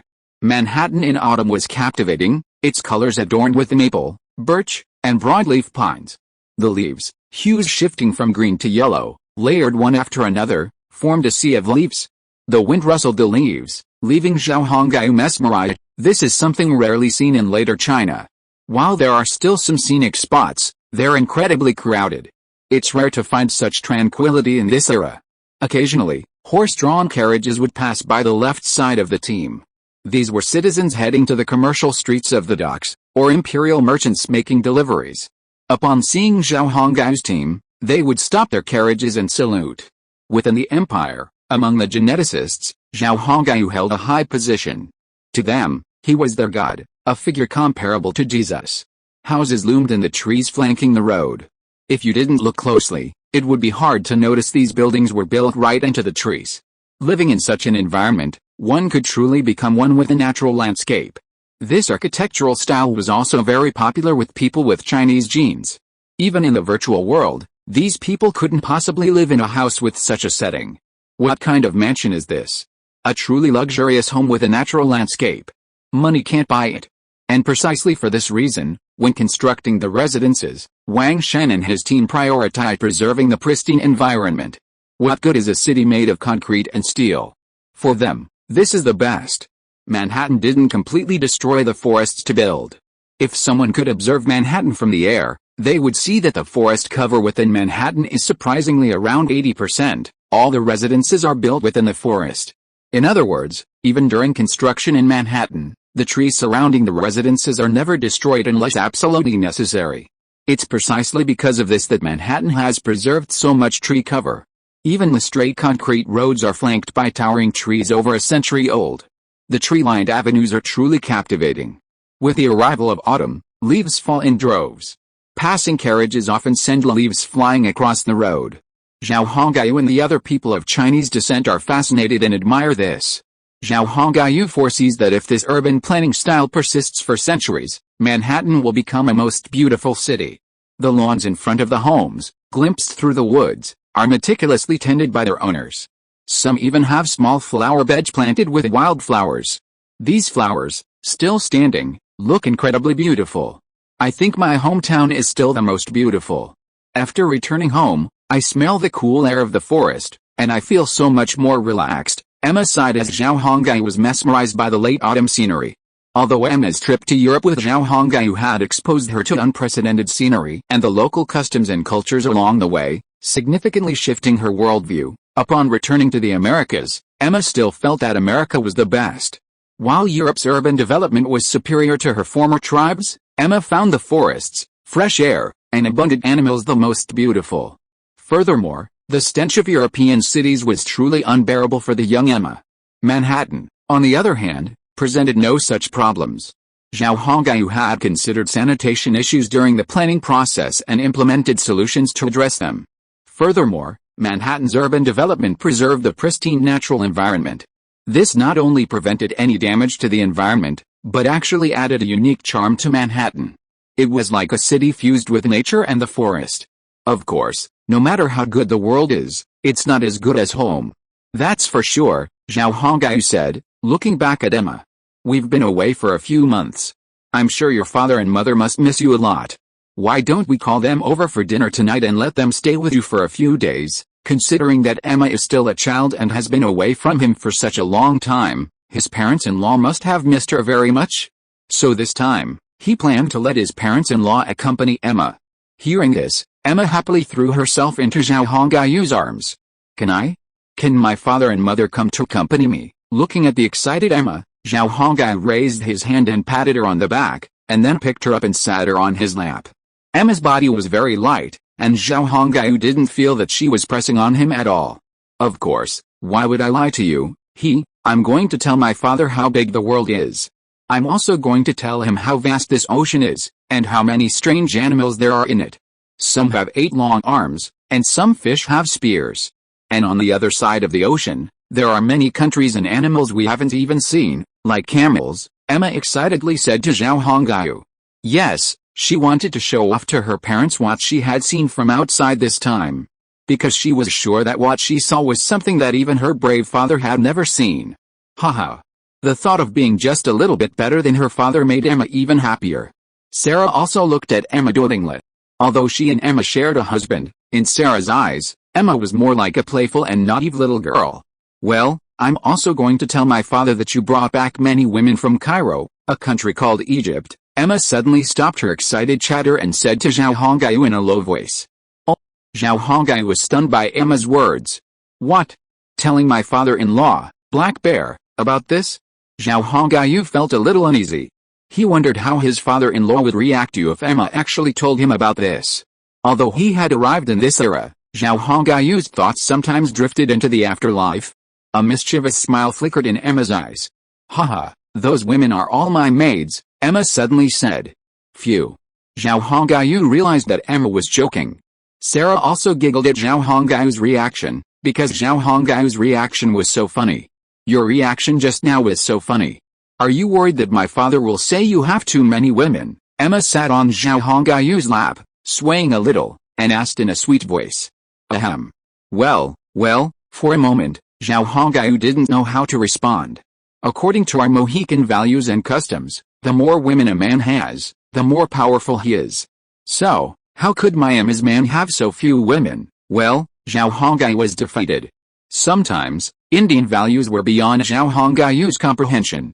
Did you sleep with that black girl? Emma asked, shifting her body so she could lean against Zhao Hongyu's lap and make herself more comfortable. Yes, Zhao Hongyu felt this was the truth, and he shouldn't hide it from Emma. So she's my third wife, Emma's eyes flickered. Well, that's hard to say. I don't have any plans for now. For now, Zhao Hongyu only saw Cassandra as a woman, someone who allowed him to experience the strange secrets of the bedroom. However, he had no plans to marry her. After all, Cassandra's identity was there, she was just a slave bought by Abdullah and given to him.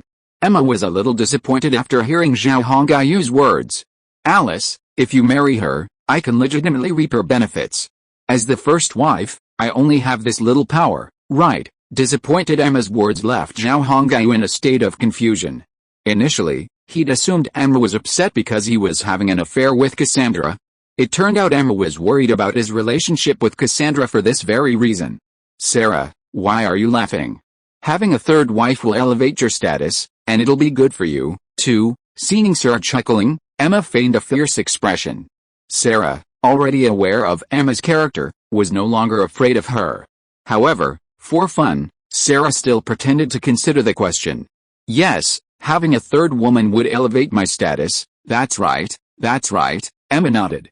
But Emma, you seem to have forgotten that Cassandra is just a slave girl. Even if her husband marries her, she can't possibly offer you any benefits, right? Sarah's question left Emma stunned. She blinked, a little disappointed, and said, that seems to be the case. Cassandra is a slave girl, she has no money. Money-hungry Emma was heartbroken. She wished Cassandra were a wealthy woman, marrying Zhao Hongyu and receiving a large tribute. Emma's idea was undoubtedly bizarre. At least, that's how Zhao Hongyu felt. Sarah didn't mind. Considering Emma was referring to Mohican customs. The three of them chatted and joked in the carriage, enjoying themselves. Wang Shan, riding on horseback and following alongside the carriage, smiled knowingly at the sight. He was delighted to see His Highness so relaxed and happy, enjoying family life. Brother, after the pirate attack, what are your plans for Manhattan? On the way, Zhang Tai had already informed Wang Shan of everything that had transpired since he left Manhattan. Hearing that the pirates had dared to attack Manhattan, Wang Shan's face involuntarily grimaced. After defeating the pirates, I'll have the shipyard fully engaged in warship construction. However, due to time constraints, our naval forces haven't increased much yet. Knowing that the heavy battleships would still take 3 months to launch for sea trials, Zhang Tai reluctantly told Wang Shan this. 3 months isn't too long. By winter, the battleships can be launched, right? And there are hundreds of Dutch-style dual-purpose vessels for commerce and war. 8 battleships can be launched this winter, 16 by the beginning of next spring, and 38 by the end of next year. That's quite impressive, Zhang Tai said, noticing Wang Shan's slight frown. Wang Shan shook his head. That's not what I'm thinking about. I'm just wondering how those pirates got the nerve to gang up on Manhattan. He felt something was definitely amiss. Who knows? Perhaps Manhattan's wealth is so great that it attracted them, Zhang Tai replied. Wang Shan, however, didn't take it seriously. He had his own opinion on the matter. What's the situation in Pennsylvania? Your Highness has stirred up the European situation now. I guess we'll have to attack the Spanish colonies in Central America next. But before that, we have to drive out the 2 British colonies, Wang Shan asked Zhang Tai. This summer, immigration to Pennsylvania has increased rapidly, with a large number of British immigrants being sent there from mainland China. However, many have fled to Manhattan in search of livelihoods, Zhang Tai replied. I suspect the pirates are connected to the British, but I don't have any evidence yet, Wang Shan said to Zhang Tai after a moment's thought. Anyway, I'm back now. I'll urge the intelligence department to investigate the pirate incident. Wang Shan had originally founded the intelligence department, and he was also its director. So, Zhang Tai had no objection to him taking over now that he'd returned. On the contrary, he could gain more experience with Manhattan's development plans and trade with Europe. Song Hu, that guy, actually managed to come up with a tin fishing boat and a disposable shoulder-fired rocket launcher. I'm really amazed. After discussing the pirates and the British, the conversation turned to Song Hu. Isn't it true? Ontario City's development is already better than Manhattan, Zhang Tai nodded to Wang Shan. You might not know, but Ontario City already has a 3-kilometer railway line. Holy crap! A railway line? Wang Shan's eyes widened in disbelief. To be continued. Please search for better novels and faster updates. Chapter 384. Is this a recycling station? Woo. Woo. Woo. On the bustling streets of downtown Ontario, a railway appeared, a contraption that seemed miraculous to everyone except the geneticists. This railway was extremely old, constructed with thin gauges. It was essentially the same line that had been gifted to Empress Dowager Cixi during the last days of the Qing dynasty. The trains were also ancient, still powered by coal. Even so, the appearance of this train astonished many who had defected to the Song Empire, as well as a few white people. They had no idea such a technological invention existed in the world. Furthermore, this train could carry people, many at a time, and could also carry cargo, far more than a horse-drawn carriage. Fortunately, the track wasn't very long, just a short stretch through the city center, connecting the north and south sides of the city. And Song Hu gritted his teeth, deciding not to use this train for freight, but rather for intercity transportation. The story behind this train is a bit amusing. Originally, these 2 trains were part of a famous tourist attraction in a Chinese city. However, due to the lack of visitors, the sightseeing trains became mere decorations. Eventually, the city's tourism bureau canceled the project. But what would become of the dismantled tracks and trains? They would be scrapped for scrap metal or left to languish in a landfill. When Song Hu heard about this from someone, he immediately became interested. After spending a fortune, he acquired both the sightseeing trains and the tracks. At the latter's request, they even produced several kilometers of track and sold it to him. Thus, Ontario City finally had a north-south transportation line. While this piece of equipment was rubbish, it was truly remarkable in its day and age. After all, Song Hu wasn't yet capable of building a railway. Therefore, using these decommissioned sightseeing trains as a means of urban transportation was a very good option. Construction in Ontario City was now in full swing, with numerous construction sites visible everywhere. Of course, while it can't compare to later times, it was still incredibly hot on that era.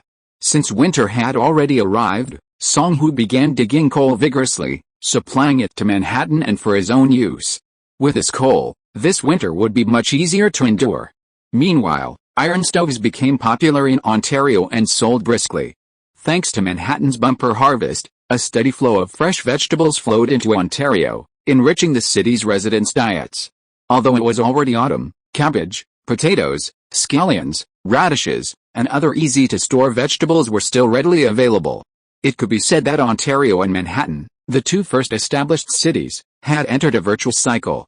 The food problem had been solved. Now, Zhang Tai and Song Hu needed to consider how to better plan urban development in a short period of time. Dividing line, Zhao Hongai returned to the Manhattan castle and settled the women of Samuel's family and the slaves like Cassandra. Then, he joined Zhang Tai and Wang Shan in the conference room. Emma and Sarah went to Manhattan Island to pick up Zhao Hongai's father-in-law, Black Bear. Zhao Hongai was now free, a rare opportunity. In the conference room, Zhao Hongai confidently inquired about what had happened in Manhattan since they left. Zhang Tai also recounted everything to Zhao Hongai, giving him a clear understanding. Pirate attacks. Secret plots by church forces. All of this, Zhang Tai told Zhao Hongai. After listening to Zhang Tai's account, Zhao Hongai finally understood how much had happened since he left. He was also extremely annoyed that the church dared to cause trouble on his territory. This also strengthened his determination to prevent the church's tentacles from extending to the American continent. At the same time, Zhao Hongai expressed great interest in the appearance of iron fishing boats and disposable copycat rocket launchers, because the emergence of such weapons, in addition to being very useful at sea, would also be of great benefit to the army. As you can imagine, if a heavily armored battleship were equipped with this type of rocket launcher, when two ships approached, even before the exchange of blows, the sailors on their side could carry the rocket launcher and deliver a devastating blow to the enemy. Since warships of this era were all constructed of wood, the explosion of this rocket launcher was extremely destructive. And if deployed by the army, its portability and simplicity would make it even more powerful than artillery. 100 copycat rocket launchers would be enough to shatter an enemy formation and inflict massive casualties. Your Highness, although this weapon has demonstrated its power in the pirate incident, it's a copycat after all, so its reliability isn't very good. Seeing Zhao Hongai's excitement, Zhang Tai had to offer some cold water to calm him down. Oh? How do you say that? Zhao Hongai looked curious. Zhang Tai said to Zhao Hongai seriously, first, this kind of rocket launcher is a bit difficult to manufacture. And because it involves weapons, Chen's Henbang in the virtual world wouldn't even offer any technology or assistance. When we made it ourselves, the steel tubes often exploded during use, or the rockets deviated too far from their target. Wang Shan, standing nearby, listened to Zhang Tai's words and said curiously, so, if we just solve these two problems, it shouldn't be that difficult, right? Zhao Hongai nodded repeatedly, seemingly agreeing with Wang Shan's statement. Yes, if there are problems, they can be solved. It shouldn't be that difficult. Seeing the two men's expressions, Zhang Tai sighed deeply. Your Highness, you don't know. These steel tubes were obtained from the virtual world, and they were made in China. At this, Zhang Tai's face was filled with gritted teeth. As you know, the quality of Chinese products is difficult to guarantee. Furthermore, due to our current technological limitations, we can't even produce these steel pipes. That's why the knockoff rocket launchers made with them have these quality issues. After hearing Zhang Tai's words, Zhao Hongai and Wang Shan finally understood. So, the series of problems stemmed from the quality of the steel pipes. But it was indeed as Zhang Tai had said. This problem wasn't something they could solve right now. After all, Chinese products really were, well, let's not talk about it. As someone from the future, how could Zhao Hongai not know the true character of Chinese products? Don't be fooled by the constant posting on TV, in newspapers, and in various media outlets about the superiority of their own country's products. Anyone who's used them knows they're truly awful. So, when Zhang Tai mentioned the steel pipes as flawed and substandard, Zhao Hongai didn't find it strange at all. Chinese products were indeed like that. And Zhang Tai was right, even if the steel pipes purchased from the virtual world weren't up to standard. But with their current technological capabilities, they couldn't even manufacture such inferior steel pipes. So, how could they solve these existing problems? Let's make do with it. Although it's dangerous, we can't abandon such a cutting-edge, high-powered weapon just because it's dangerous. Finally, Wang Shan spoke, setting the tone. Hearing Wang Shan's words, Zhang Tai and Zhao Hongyu nodded. Yes. Although this knockoff rocket launcher has its flaws, it's a high-tech product in this era. And its powerful and lethal nature meant that Zhao Hongyu and his team couldn't let it go. How long does it take to make this thing? Zhao Hongyu asked. About 2 weeks per piece, not counting the loading and gunpowder. If you include everything, we'd probably make one a month. A month? That's a bit long. Zhao Hongyu smacked his lips, feeling that the manufacturing time was a bit too long. This is just one workshop. There are 50 such workshops in Ontario City. Due to the lack of technicians, there is no way to expand it, Zhang Tai said to Zhao Hongyu. 50 workshops can produce 50 copycat rocket launchers a month. Strictly speaking, this number is not a small number. In a year, there are 600 pieces, which is barely enough to equip the fleet and the army. Zhao Hongyu knew that he sometimes couldn't force himself too much. After all, it's impossible to be too demanding about technological things. Now that Song Hu has come up with this thing, it's already very good. It's better than nothing.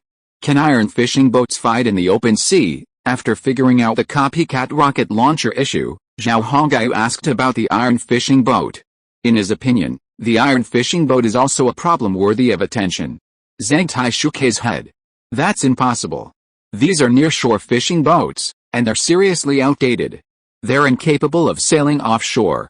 During the last pirate war, 3 boats had rotten engines.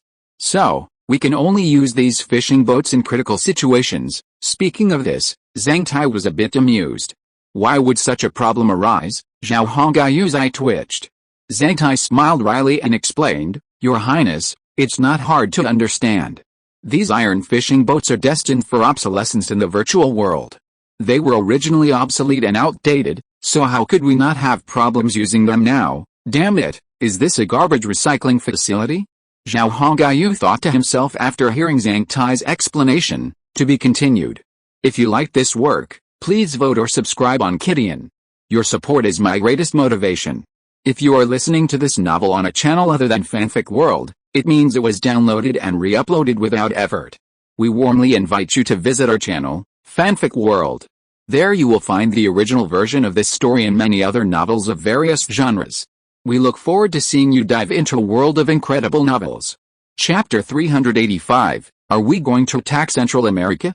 To Zhao Hongyu, this place felt like a garbage recycling center. Everything he got from the virtual world was either nearly useless or flawed.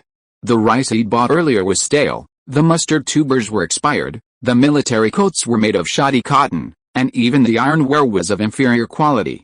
Now, even the iron fishing boat he bought was practically useless.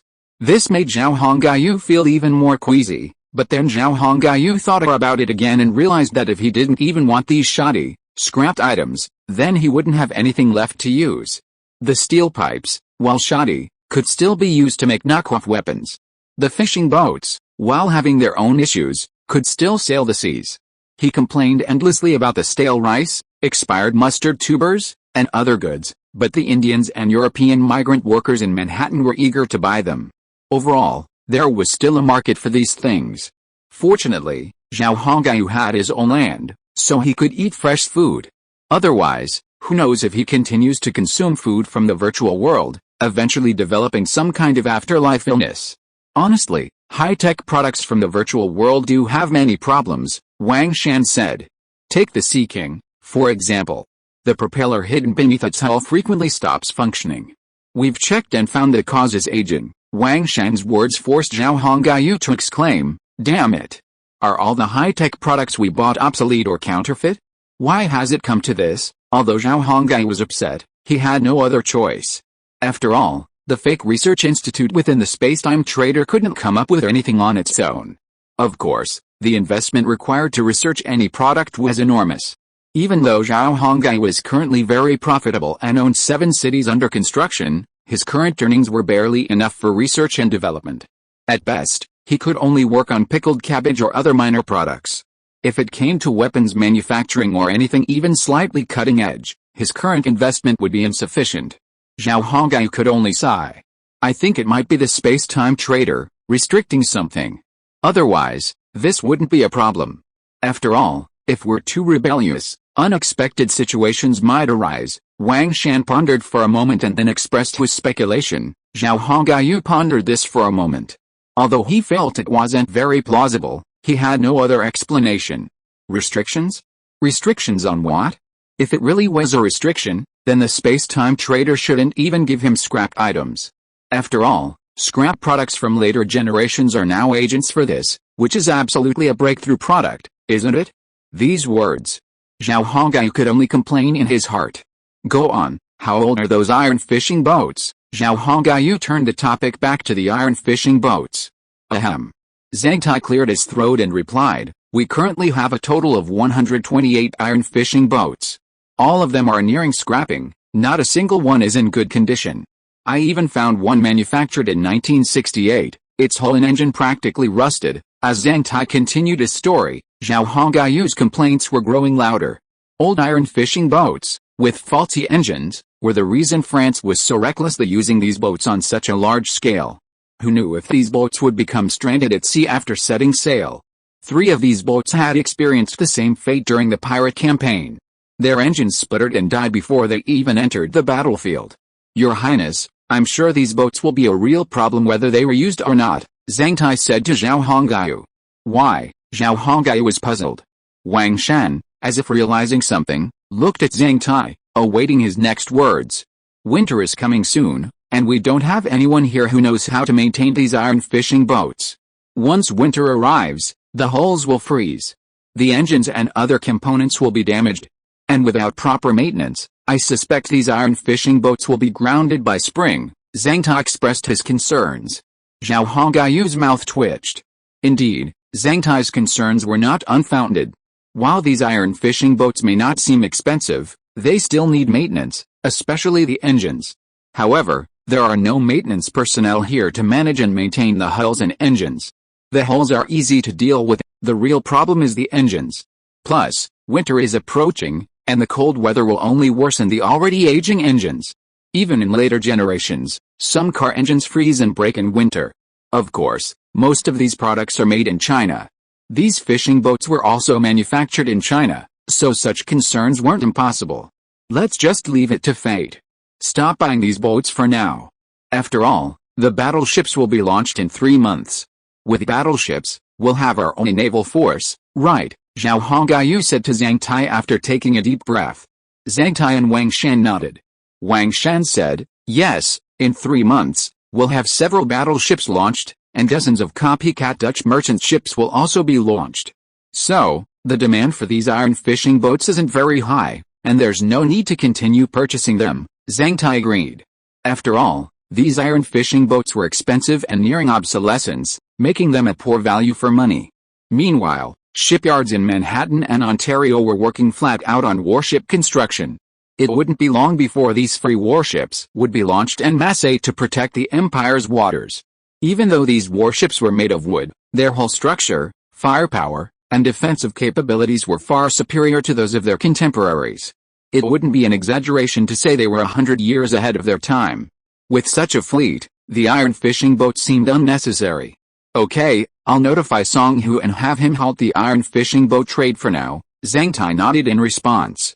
With this money, we'd be better off investing it in other areas. I think we should forget about the iron fishing boats, it's such a waste. After the iron fishing boat issue was resolved, Zhao Hongyu and the others turned their conversation to British colonies and European affairs. I've established concessions in Lisbon, Marseilles, and Cairo, Egypt. These places will serve as our footholds and springboards into Europe, and will also help us stay abreast of the European situation, Zhao Hongyu said seriously to Wang Shan and Zhang Tai. Your Highness, have the French and Spanish gone to war yet? Zhang Tai asked. Zhao Hongyu shook his head. I'm not entirely sure, but when I returned, the French were already massing heavy troops toward the Spanish border. And Portugal had already begun an uprising. The situation is looking quite good at this stage, Zhao Hongyu explained what he knew to Zhang Tai. It's been 2 weeks since you returned. I think things must have changed in that time, Zhang Tai muttered. Perhaps the French and Spanish are already at war, and the fighting is raging. By the way, I received Wang Shan's letter earlier, and I gathered 8,000 Somali and Gurkha soldiers from Quebec. I then sent them to Marseilles aboard French, Dutch, and British merchant ships, Zhang Tai explained. Based on the timeline, I think the soldiers should have arrived in France by now. Oh, have our soldiers been dispatched? Zhao Hongyu leaned forward slightly, looking at Zhang Tai intently. Yes, they have, Zhang Tai replied with a nod. Zhao Hongyu raised a hand and stroked his smooth chin. Let's forget about Europe for now. With those 8,000 men, I think we should be able to withstand the pressure from the Holy Roman Empire and let the French have their way. Zhang Hongyu was extremely confident in his army. Furthermore, it was an army of 8,000 men. The Portuguese and French will definitely give the Spanish a hard time. And I've made it clear to the Portuguese rebels and Queen Marie of France that it's best for them to carve up Spain. By then, the Spanish Empire will no longer exist, and their Central American interests won't matter, will they? Zhao Hongyu grinned wickedly. For him, his interests lay in America. As for Europe, he couldn't say it held any benefits for the time being. Your Highness, are you going to attack Central America? Zhang Tai's eyes gleamed, and his face lit up with excitement. Yes, I've always wanted to control Central America. You know, the climate there is good, perfect for growing crops. We'd be doing ourselves a disservice if we didn't control such a grain-producing land. Besides, with the ongoing civil unrest in Spain, Central America won't be able to get support from the mainland. This gives us a great opportunity to take advantage of the situation, doesn't it? Zhao Hongyu glanced around at his two trusted subordinates with a sly smile. Your Highness, the problem is that we still have the British colonies blocking our way. Zhang Tai narrowed his eyes and mentioned the 2 British colonies, to be continued. If you like this work, you are welcome to vote on Kitien.com or monthly ticket. Your support is my greatest motivation. Chapter 386. Do we still need a reason? A British colony? Zhao Hongyu's lips curled in a scornful smile upon hearing this. Since there's a roadblock, then let's just kick it aside. With our current army, taking Pennsylvania and Virginia shouldn't be difficult. Zhang Tai and Wang Shan nodded. Yes, Your Highness. We've defeated Virginia before, but that was a defeated enemy, so there's no need to worry. Pennsylvania is newly established and will be easy to defeat, too. But what excuse should we use? Zhang Tai understood Zhao Hongyu's meaning perfectly. Since there was a roadblock on the road to conquering Central America, they should just kick it aside. Any obstacle in their path would be met with ruthless force. But the question was, what excuse should we use? After all, they had just fought the British last year, and the truce hadn't lasted long. Besides, the British still had a number of ships trading in Manhattan. If war broke out, wouldn't the British merchant ships stop coming? Zhang Tai then thought that his worries were unnecessary. Why should the British care so much? Even if they lost their merchant ships, there were still merchant ships from other countries. After all, their goods were in high demand, there would always be buyers, right? Thinking of this, Zhang Tai couldn't help but relax. Following this line of thought, His Highness's desire to start a war wasn't impossible. Meanwhile, Zhao Hongyu, upon hearing Zhang Tai's response, smiled and said, an excuse? Do we need an excuse to go to war on this continent? Zhang Tai and Wang Shan were stunned by their Highness's words. What? What did he mean? Zhao Hongyu ignored the stunned Wang Shan and Zhang Tai and continued, finding excuses to start a war is a tactic used in later times when military power is equal or weaker, and it's also used to avoid becoming isolated in the world, but we're no longer as weak as we were last year. And in this era, no one will isolate us, right? Zhao Hongyu's words made Wang Shan and Zhang Tai's eyes light up. Both of them were struck by a sudden realization. Yes, it seemed their thinking was a bit stuck. Why bother making excuses? In this era, it was all about the power of the water, and besides, in their eyes, the British colonies were like a piece of cake. Even if they blatantly seized the British colonies, what could the British do? Britain in this era was far from the glory of the later British Empire. It was merely an island nation with the beginnings of its power. Therefore, there was no need to worry too much. The Atlantic Ocean separated Britain from America, a distance that wasn't close. Even if they could cross it, how many soldiers could they transport at once? And how long would it take? If that had happened, the empire would have already taken both colonies. By the time the British arrived in America, the opportunity would have been lost, wouldn't it? In other words, the empire didn't need an excuse to send troops. They could just go after whoever they wanted. If they were going to be a gangster, there was no need to hide it, they could just declare their dominance to the world. Thinking of this, Wang Shan, the first to understand, nodded and said, "That's right. Why bother thinking up excuses? There's absolutely no need. The British colonies are so close to us, so let's just take them. No matter what, we'll just take them first. If the British come to us for a fight, then we'll just fight them. But I think they'll be able to swallow their pride in the end. Their current military strength is nowhere near what it was in the 18th and 19th centuries." Wang Shan finally understood. His Highness hadn't even bothered with excuses, resorting to outright roguery. However, Wang Shan had to admit that excuses were unnecessary. In later times, wars always required some kind of high-sounding pretext, driven by international circumstances. But in this era, there was no such need. The European continent was in turmoil, with a 30 Years' War raging. Britain was now little more than an island nation with a modicum of prestige, far from its peak. It could be said that if the Song Empire attacked the British, Europe wouldn't react much, as they were already preoccupied with their own affairs. Who would bother with the British, and relying solely on the British to deal with the Song Empire was unrealistic. The British were well aware of the Song Empire's powerful army. Coupled with the recent pirate attacks, the Song Empire had won a decisive victory. Therefore, the Empire's mysterious naval power had to make the British wary. After careful consideration, if the Empire occupied British colonies, the British would at most express serious concern, or something similar, just like the later Chinese did, which would not put much pressure on them. Clap, clap, Zhao Hongyu clapped his hands, his face full of smiles. Hearing Wang Shan's words, he was delighted and said, "That's right. We can't view things of this era with the mindset of later generations. What's so scary about the British? We're going to take them. The British Empire's glory will take more than 100 years to reach its peak. Britain is only just beginning to show signs of strength and isn't as strong as we are." Zhao Hongyu had a very clear understanding of the situation. No need to find excuses. Just take Pennsylvania and Virginia and settle there to occupy the land.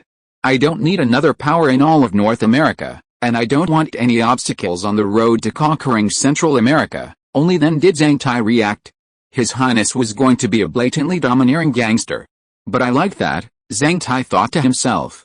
As long as the goal could be achieved, nothing else mattered. And in this era, such courage was necessary.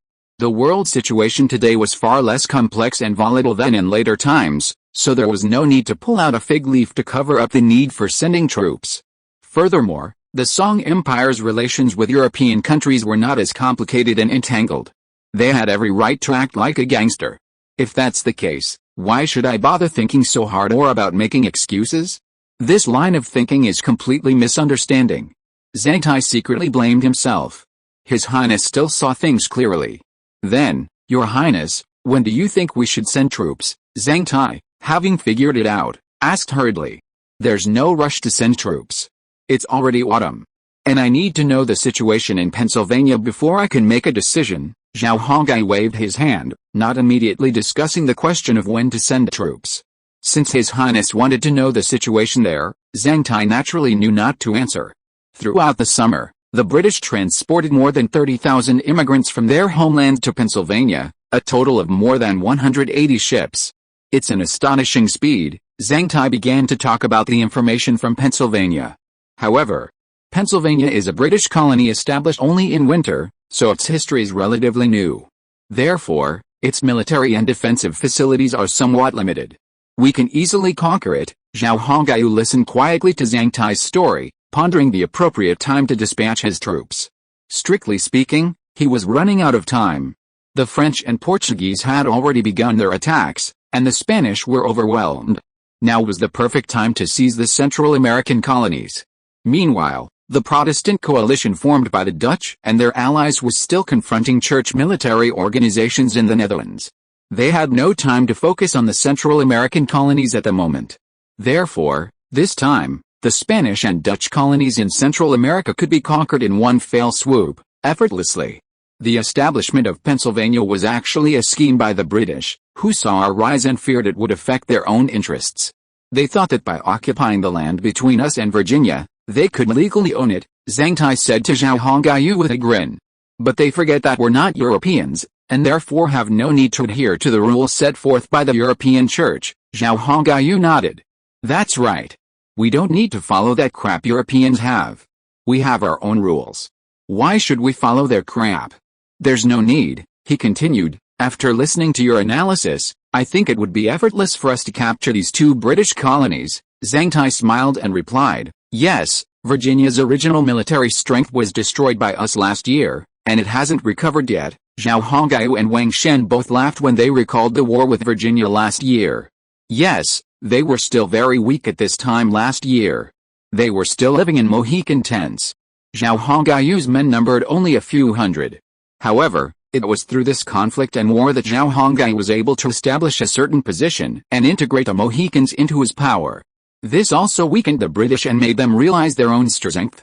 Back then, with only a few hundred men and an alliance of over 10,000 Mohicans, he was able to defeat Virginia. Zhao Hongyu wasn't the same person he was last year. Manhattan now had 3,000 genetically engineered soldiers alone, not counting the roughly 10,000 improvised militia that could be quickly assembled. And if Manhattan expanded its conscription, even more white soldiers would be considered, ignoring all the consequences. Therefore, defeating Virginia wouldn't be a problem at all. Manhattan, after all, had already attracted half the population of Virginia and Pennsylvania to seek a living. And once these people arrived, they didn't want to leave, many even hoping to join the Song Empire and obtain citizenship.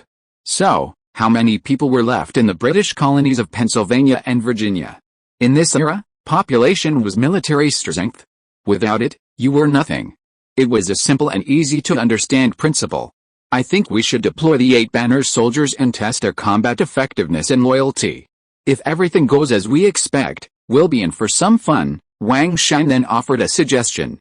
What kind of fun are you talking about? Zhao Hongyu, puzzled, fixed his gaze on Wang Shen after hearing his words. He had no objection to having those Song 8 banner soldiers, concocted by Wang Shen and his men, attack the British colonies. After all, he wanted to see how these bondservants, originally from Virginia and Pennsylvania, would react to an attack on their own territory. But what Zhao Hongyu didn't understand was what kind of fun Wang Shen was talking about.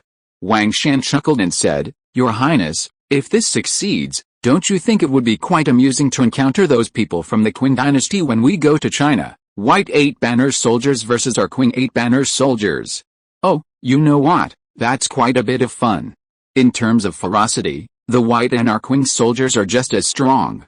Physically, both sides are equally matched. Therefore, if they met on the battlefield, there would definitely be sparks of gay love. But all this was fantasy. Whether the Song 8 banners could actually take to the battlefield and unleash their butcher knives upon their compatriots remained a mystery. Your Highness, are you worried that these 8 banner soldiers are ineffective? Zhang Tai asked, noticing Zhao Hongyu's thoughtful expression. Zhao Hongyu nodded. Yes, I am a little concerned about that. Putting aside the question of whether it's a bit inappropriate for you to try to convince Europeans to adopt this so-called 8-banner ideology, the question of whether they could murder their compatriots is also a serious concern. Indeed, the bondservants in Manhattan were almost all British from Virginia and Pennsylvania, with a few Dutch, French, Italian, and other ethnic groups also present. Furthermore, they had only been brainwashed for a year. It seemed unrealistic that they could be completely brainwashed into incompetence in such a short period of time. A mutiny on the battlefield would be a real nuisance. Seeing Zhao Hongyu acknowledge his concerns, Zhang Tai chuckled.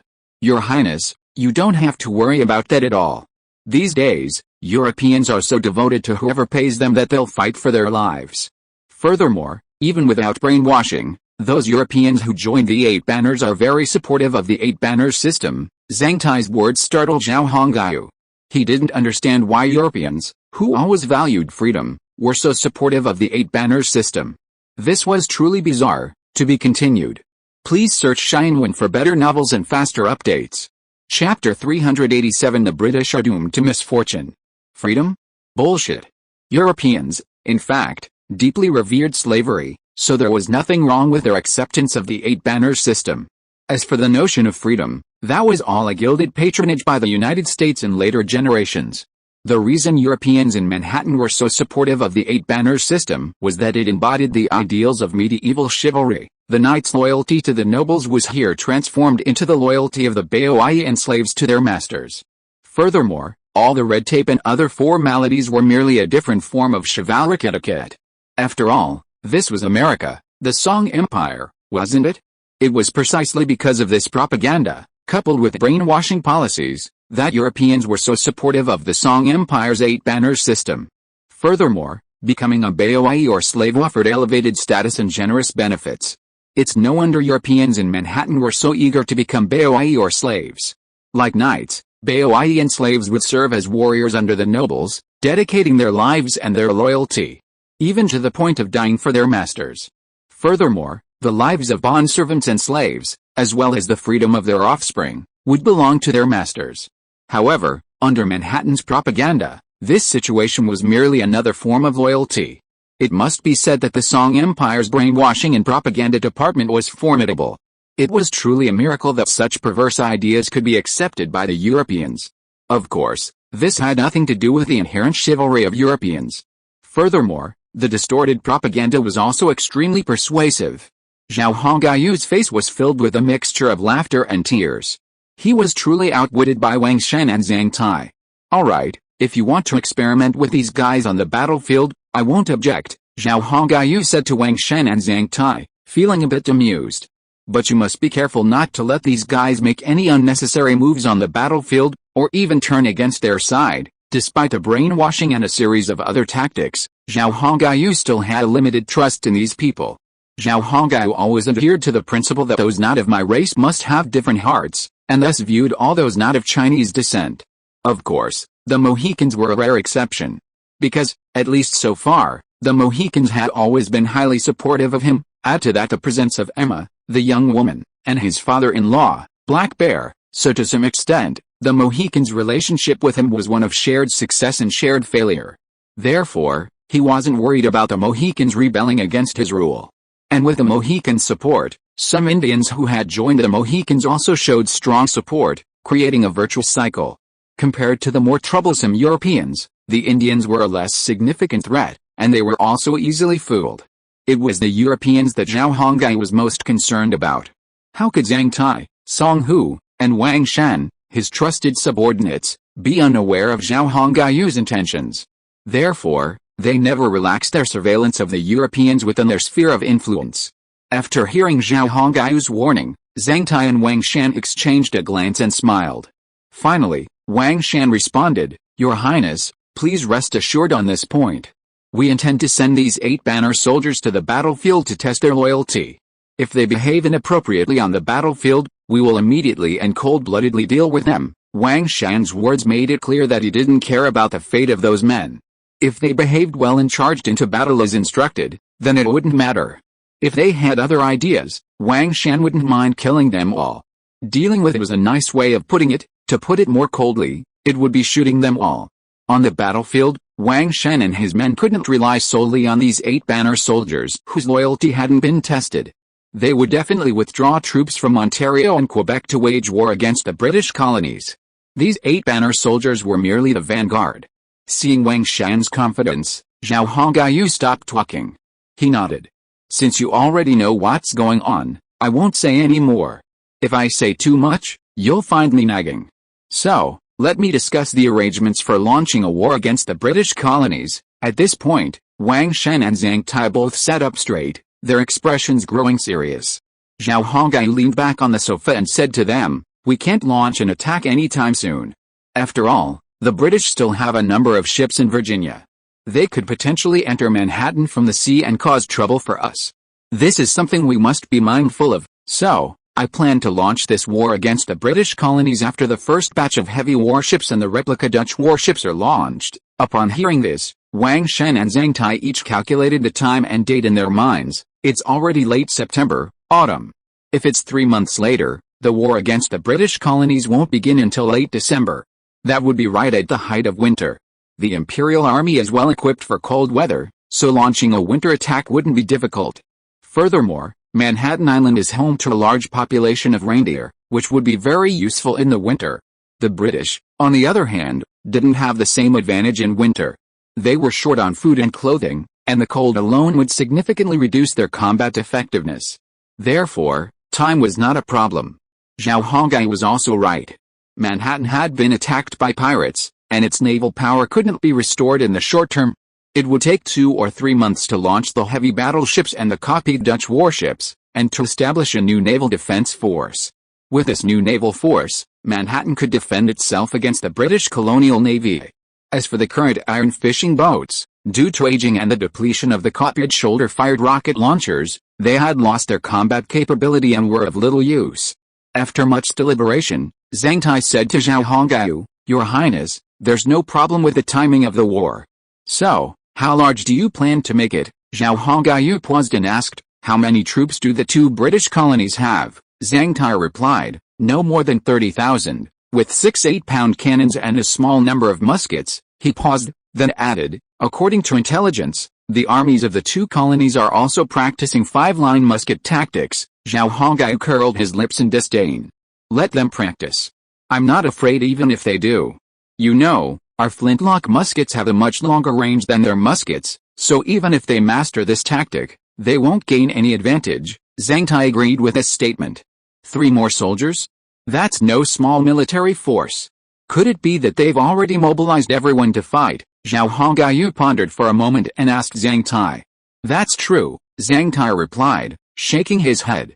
"Actually, most of the population of these two British colonies has migrated to Manhattan, and those who remain are mostly soldiers."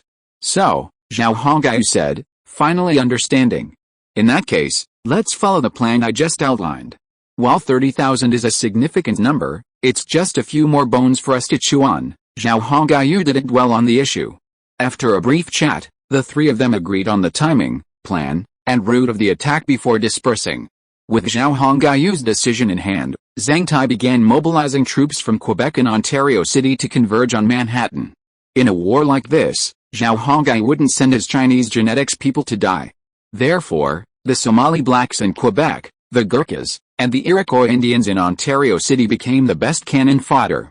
As for the Chinese genetics people, they could just accompany the army and serve as political officers. Wouldn't that suffice?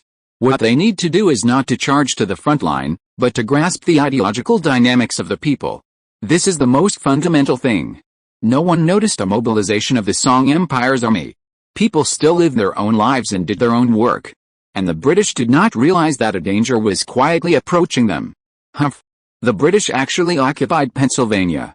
Using European standards, they also said that whoever occupies the Lord's land belongs to them. They don't take me seriously at all. In the bedroom, Zhao Hongyu and Sarah hugged each other. Zhao Hongyu half lay on Sarah's hill, leaning on her arm, and hummed. "I know this rule. It was set by the church decades ago. But you should have the final say in America, not the British." Sarah did not have a good impression of Britain. So she followed Zhao Hongyu's words. "Soon, I'll drive all those damned British into the sea. I'll show them that America isn't just about getting whatever they want." In truth, Zhao Hongyu had always been uncomfortable with the British occupying the land between Manhattan and Virginia, but he simply hadn't had the time to dwell on it at the time. Now, things in Europe were on track and proceeding according to his plan. Now, Zhao Hongyu could focus on this matter. The British were destined for misfortune, weren't they? To be continued. Chapter 388, War in Europe. Is all the land here for us? Wang Shen and Zhang Tai are already preparing for the war, so there's no need for me to do anything myself. So, Zhao Hongyu had some free time to make arrangements for the widows of the Samuel family. Looking at the vast plain being cultivated and the slaves working in the fields, the women of the Samuel family exclaimed in amazement. Yes, this land is truly vast, almost beyond their imagination. Meanwhile, not far away, a 5-story brick and wood manor with a striking Gothic style stood. Zhao Hongyu said that both the land and the manor would belong to them from now on. How could this not astound them?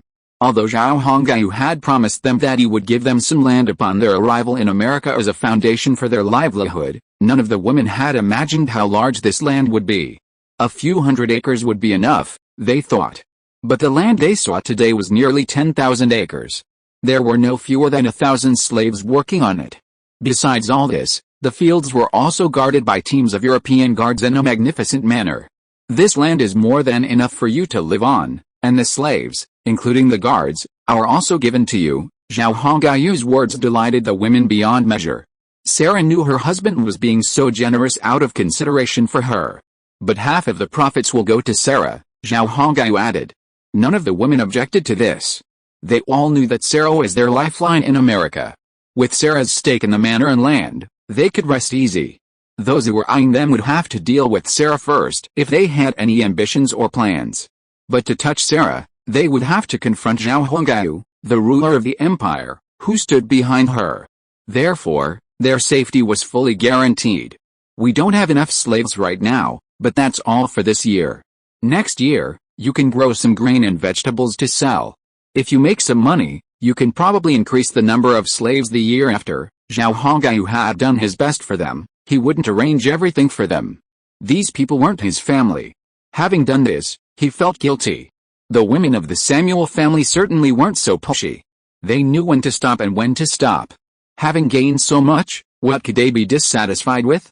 With a little effort, better days were within reach. So, everyone expressed their gratitude to Zhao Hongyu. At the same time, they were even more resolute in their commitment to uniting around Sarah.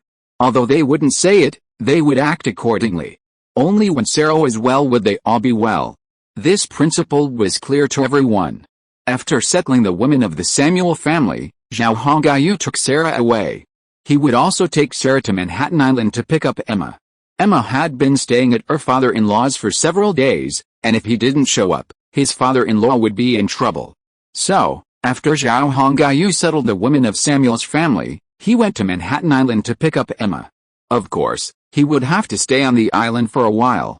After all, he had been away from Manhattan for so long, so he had to catch up with his father-in-law. It could be said that Zhao Hongyu's life was quite relaxing. Compared to Zhao Hongyu, Wang Shen and Zhang Tai's lives were much busier. They had to contact Quebec and Ontario, arrange for troops to assemble in Manhattan, and at the same time, be careful not to leak their intentions, and intensively train the 8 Banners soldiers. In the autumn of 1621, the European continent was in turmoil. War was also brewing in America. The French, receiving financial support from the Song Empire and the Protestant coalition, had a strong financial guarantee. Meanwhile, Mary had resolved the domestic obstacles, allowing the past to seize the greatest control in history. Her next move was to consolidate the royal family's position through a war. Indeed, what could better strengthen the people's love for the royal family than a victorious war? It was precisely for this reason that Mary did not reject Zhao Hongyu's proposal. Furthermore, the benefits Mary could gain from this war were immense. Before the war even began, the royal family had already received a substantial amount of funds. With this money, the royal family's dire financial woes had been resolved to some extent. A significant portion of the foreign debt had also been repaid. While not entirely repaid, Mary believed that if they could reach Madrid and raid the Spanish royal treasury, then settling France's debt should be a piece of cake. Mary was well aware that the Portuguese rebels were pawns arranged by Zhao Hongyu. Fighting on 2 fronts, the Spanish could not achieve final victory, and Mary was fully aware of this. Furthermore, the Spanish still had a large portion of their military and territory trapped in the Netherlands. Now, at a time of Spanish weakness, France presented a golden opportunity. By destroying Spain and then defeating the Portuguese rebels, France could unify all of Western Europe and become a powerful continental power. By then, her name would be etched in history, wouldn't it?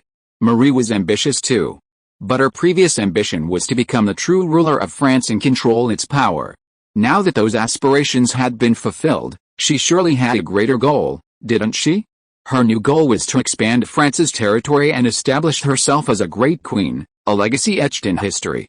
Finally, on the 15th day after Zhao Hongyu returned to Manhattan, or just 2 weeks later, the French army finally crossed the Spanish-French border. The French's move to cross the border startled the Spanish royal family. Initially, they had dismissed the French as mere bluffing, believing they would never actually attack them. After all, if the French did so, the Church and the Holy Roman Empire would never approve. After all, the Spanish had always been a key player in the Church's defense. So the Church wouldn't stand for any loss, would it? Meanwhile, Spain's national strength was weakened, its military was severely underdeveloped, and it was completely unable to resist the French invasion. This was already obvious. Coupled with the Portuguese uprising, the already shaky Spanish Empire was even more vulnerable. The Spanish had originally considered repatriating troops from the Netherlands to defend the homeland, but the selfish Church disagreed. This immediately put the Spanish in a more vulnerable position. Had the Spanish proposal been adopted, life would have been much more difficult for the Portuguese, including Rano and Pedro. Mary would have become even more cautious. Perhaps the Spanish could have escaped this disaster. Unfortunately, all this was just wishful thinking. The war in the Netherlands had reached a stalemate, and Spain was caught in the precarious situation of fighting on two fronts. Spain was forced to constantly appeal to the Vatican for assistance, asking it to give us a helping hand out of long-standing friendship. The Vatican itself was also somewhat panicked. They had originally assumed France was merely posturing and wouldn't actually attack Spain. The Pope had even considered offering empty promises to the French to urge them to withdraw their troops from the border. But now, everything had gone beyond their expectations. Dividing line up. Guns raised. In the small town of Tende, on the southeastern border of France with the Holy Roman Empire, American volunteers engaged the Holy Roman Empire. The Holy Roman Empire's equipment was still similar to that of the Spanish: heavily armored cavalry, spearmen, two-handed swordsmen, phalanxes, and a small number of arquebuses. Such troops were a piece of cake for the American volunteers. Somali and Gurkha warriors, clad in black and white guerrilla uniforms, formed into 5 neat rows and fired in orderly, unhurried rows. Facing the charging Holy Roman Empire troops, not a trace of panic could be seen on their faces. Shoot, shoot, commanders barked orders, commanding their soldiers to pull the trigger. With each rising puff of blue smoke, the charging Holy Roman Empire troops left behind a large number of soldiers and retreated like a tide. No matter what methods or tactics they employed, they could not get within 50 meters of the American volunteer volleys. And the price they paid for their frantic retaliation was heavy casualties. Mom! Save me! My hand, my hand! Brother, what's wrong with you? Get up! Once again, the Holy Roman Empire's charge was repelled, leaving behind countless bodies. Of course, a few lucky ones survived immediately, lying there, emitting a constant, eerie wail. Clear the battlefield, a rapid drumbeat sounded, and a line of genetic soldiers marched in unison towards the sound. Ugh! Wow! Puff! Puff! Soon, the muffled sound of something hard piercing my body echoed. Dozens of crows circled in the sky, flapping their wings and cawing unpleasantly. You can't kill me. I'm a noble. I'll pay the ransom. Puff. Chapter 389. Are they strong? No, they have weaknesses. Who are these people on the other side? Are they the French army? No.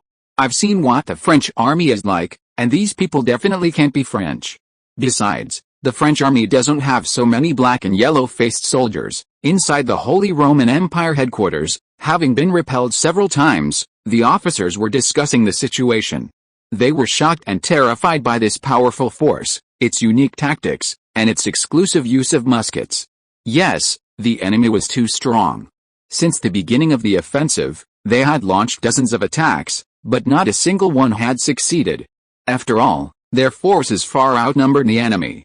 Moreover, in previous charges, they had sent those fearless Swiss mercenaries, willing to risk their lives for the money, to lead the charge against the enemy lines. After all, they had promised a huge bounty. The sheer size of the bounty had driven the Swiss mercenaries crazy. In a normal war, these Swiss mercenaries would have succeeded long ago. But this time, something was different. This was simply incredible. The enemy's flag was also very strange. A red flag with a pattern of 5 five-pointed stars, 1 large and 4 small. Which country used a flag like this? No one could think of it. What was even more terrifying about the enemy was that they never took prisoners or alive. After each attack and retreat, they would leave behind many wounded and soldiers who were not yet dead on the battlefield. In normal times, the enemy would definitely send someone to contact us, arrange a time to carry the wounded away, and then determine the price and ransom for the prisoners. This was the mainstream rule of European warfare, but the enemy did not play by this routine. They actually executed all the wounded on the battlefield and did not even take prisoners. This was simply ungentlemanly. Well done. We don't need gentlemanly manners, what we need is blood and death. After dozens of charges, I think the enemy is exhausted. We don't need to fight them to the death, we just need to hold them here. By the French time to defeat the Spanish, the commander of the American Volunteer Army, Naba, a Somali-born black man, said to his deputy commander, Juan, a Gurkha, standing beside him. Mandarin is now popular in America and widely spoken. Therefore, these people with non-Chinese genetic heritage have begun learning Mandarin. Although they're still a little new, they're doing quite well. The only problem is their accent, which isn't quite authentic.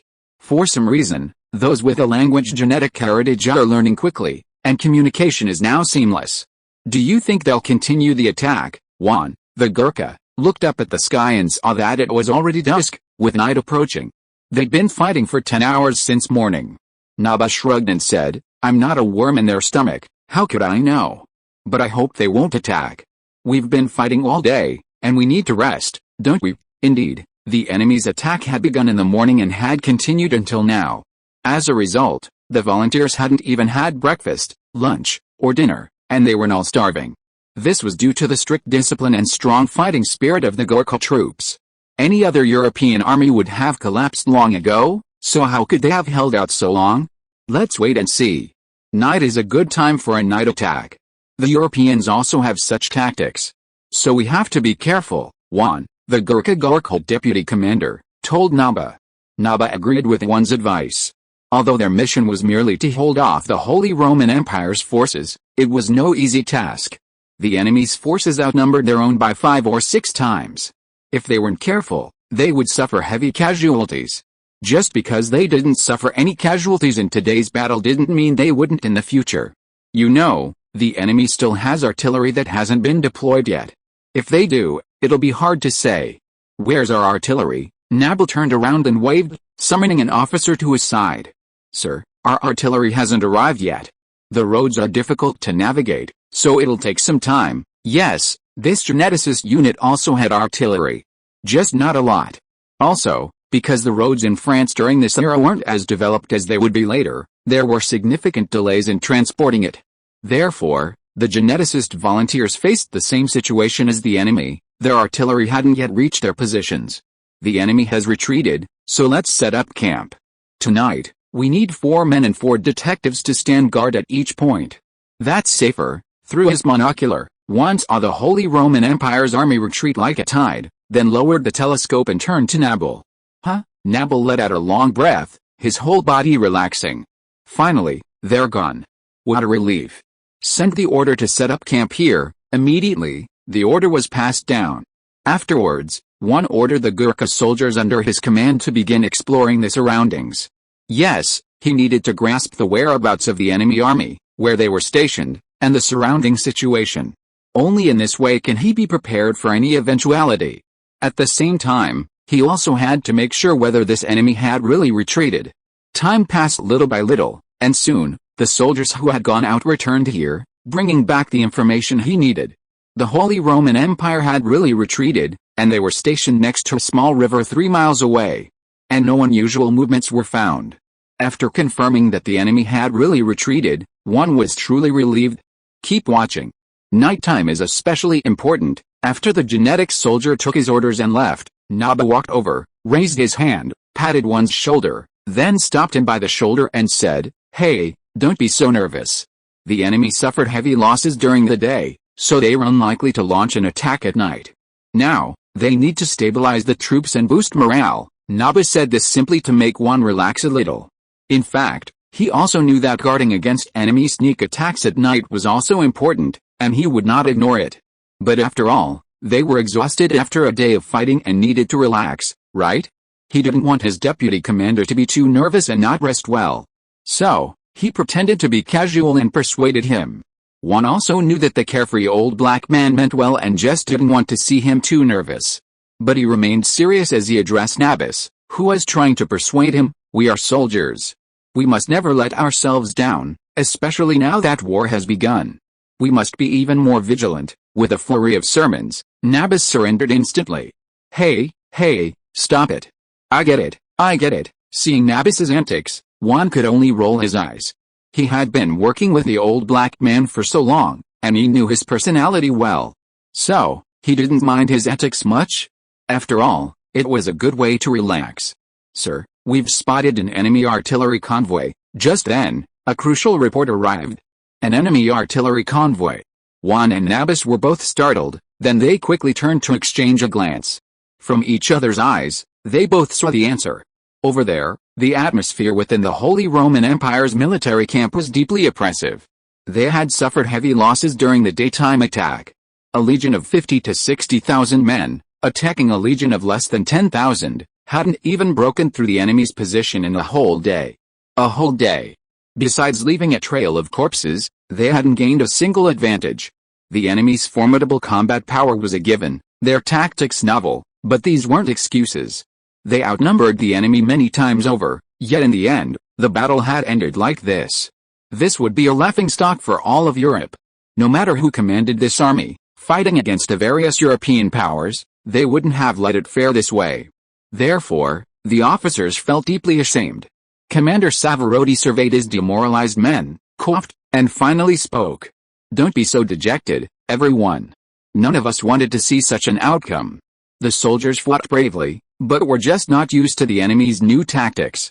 Once we can work it out, the enemy may not be invincible." Savarotti's expression grew more serious as he spoke.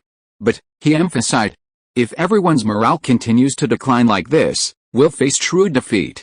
After all, if you, the officers, are so demoralized, how will the soldiers below view you?" After hearing Savarotti's words, the officers slowly straightened their bodies and sat up a little straighter. "You are role models for the soldiers. Your every word and action has an impact on the soldiers below. So I hope you don't forget this and don't let such dejection spread through the barracks." After Savarotti's words, the officers, who had been crestfallen, finally calmed down a bit. Today is just the beginning. There are still many uncertainties in war. We may have a setback today, but that doesn't mean we'll face a similar setback tomorrow, the day after tomorrow, or the day after tomorrow. Don't they have weaknesses? Savarotti's eyes shone with a fierce brilliance, and confidence returned to his face. Seeing the commander's confident expression, everyone was also inspired and regained some confidence. Savarotti's gaze slowly swept across the faces of his non-commissioned officers, and they slowly straightened their backs under his gaze. Then, Savarotti continued, "I've been watching today's battle from behind, and I've noticed that the enemy's strongest position is in the front. And today, our supply position happened to be right there, so it's no surprise that we failed." Upon hearing Savarotti's words, the officers below carefully recalled the day's battle, and each one of them showed a look of sudden enlightenment. Indeed, the commander was right. The enemy's front was indeed very strong. 5 rows of muskets fired in unison, wave after wave, without stopping, leaving the attacking troops no time to breathe. Facing such tactics, no one would be immune to headaches. Although their front is strong, did you notice that their flanks are very weak? Savarotti seemed to have grasped the American volunteers' weakness, and a look of pride appeared on his face. It wasn't that his observation was wrong. After all, the British had suffered similar losses before. Many people generally held the same view about linear formations. Turning an entire formation was incredibly difficult, let alone 5 columns. If they were facing an enemy attack from one side, they would certainly be crushed. But what if they were facing an enemy attacking from 2 or even 3 directions? Savarotti had pondered this question for a long time on his way back. Based on his observations during the day, he felt the enemy's weaknesses lay on their flanks. He had no shortage of soldiers. The enemy's numbers were far fewer than his. Even after the day's losses, he still commanded 50 to 60,000 men. Therefore, he was confident he could defeat these unidentified enemies and make them feel his might. To have shown a complete lack of chivalry and execute the wounded was a complete violation of European battlefield law. It was unforgivable. "Sir, do you mean we can try to attack the enemy's flanks tomorrow?" a young officer asked cautiously. Savarotti came to his senses and nodded. "Indeed, tomorrow our goldsmiths will split into 3 groups and attack the enemy front and flanks simultaneously. I doubt the enemy can handle attacks from 3 directions simultaneously. They will pay the price for slaughtering our wounded on the battlefield." Meanwhile, as Lord Savarotti made his battle plans for the next day, a group of about 100 geneticists was sprinting through the jungle, heading towards a path near the Holy Roman Empire's main camp. Meanwhile, a group carrying 15 artillery pieces was advancing towards them. To be continued. Please search for better novels and faster updates. Chapter 390 Brutal Battle. The raid on the enemy artillery transport went smoothly. Essentially, the enemy was routed with a single charge. The raiding genets then hammered their wooden wedges into the fuse holes on the barrel of the cannon, completely destroying the cannon. Indeed, without a fuse, what good was a cannon? It couldn't even fire. The cannons of this era were completely different from those of later generations. Destruction wasn't necessary. A small wooden wedge was all that was needed. Very simple and convenient. With the exception of those who saw the opportunity and fled at the first sign of trouble, the remaining soldiers transporting the artillery were all killed on the spot, leaving no one alive. The battle lasted only a few minutes. Having completed their mission, the Genet troops quickly withdrew from the raid site, disappearing into the jungle shrouded in darkness. From the attack, to the battle, and then the swift retreat, everything went flawlessly. The Holy Roman Empire still had no idea their great weapon had been destroyed by their own enemies. They confidently launched their attack the next day, intending to crush the American volunteers in one fell swoop and then wreak havoc within French territory. Early the next morning, the Holy Roman Empire received news of the destroyed artillery, casting a shadow over the officers' previously confident spirit. However, they dismissed the incident. After all, the commander had already devised a strategy to defeat the enemy. With a three-pronged attack, the enemy would be powerless. No matter how sharp or powerful their muskets were, they couldn't handle attacks from three directions simultaneously. Victory. Today. After a leisurely breakfast, it was around 10 o'clock in the morning. The Holy Roman Empire soldiers appeared unhurried, as if they weren't out for a fight, but rather a picnic. Such an army would barely qualify as a militia if placed within the American Song Empire. The American volunteers' position was situated on elevated terrain, on a plateau called Macasro, on the French border. Upon their arrival, the volunteers seized this advantageous position. Meanwhile, the Holy Roman Empire's position was less favorable. However, due to their superior numbers, the Holy Roman Empire didn't take this matter seriously. They reasoned, with so many men, how could they possibly be defeated by an enemy force of less than 10,000? No matter where they come from, no matter how novel their tactics, we must defeat them today. Attack Tank City and plunder for 3 days, wow. Wow. Before the battle began, the Holy Roman Empire's commander made a generous promise. He allowed the army to defeat the enemy, capture Tank City, and then plunder for 3 days. After all, this was a very lucrative business. So, after this order was issued, not only the mercenaries, who worked for the money, but also the regular soldiers of the Holy Roman Empire, became excited. After all, everyone toiled and risked their lives for the sake of wealth. In this era, nations fought not for ideals or causes, but simply for wealth. Therefore, this order instantly boosted everyone's morale. Attack. Following the plan laid out the night before, the Holy Roman Empire's army phalanx began to slowly advance. On the high ground, Nabal, the commander of the American Volunteer Army, took a look through his telescope and then put it down. Today we might have to work harder. The enemy's attacking force is large, and it looks like they want to consume us all at once. Nabal's expression was grim, and he seemed filled with worry about today's battle. Our troops were already outnumbered by the enemy. And today, they had already sent at least half their forces to attack us. This showed the enemy's intentions. Even if they only sent half their forces to fight us, they still had 3 times as many as ours. In terms of troop numbers, our side was always at a disadvantage. Moreover, the enemy had over 30,000 reserves, while we had none. If anything went wrong, the consequences would be unimaginable. Fortunately, Nabal knew that with their advanced weapons and novel tactics, they weren't that bad. Today's battle was truly worth fighting. Nabis, look over there. The enemy seems to be splitting up. Juan, who sat beside Nabis on his black steed, suddenly spoke up.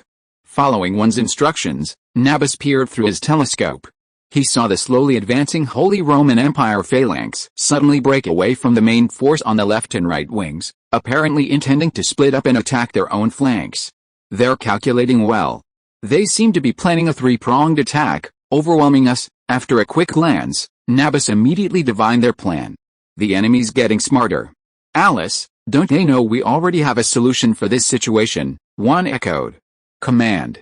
Change the 5 rows to 3, and split the left and right wings. Nabis's order was issued, and the messenger quickly passed it down. Upon receiving it, the soldiers on the American Volunteer Army's position began to rapidly change formation. The original 5-row formation became 3 sections, each with 3 rows.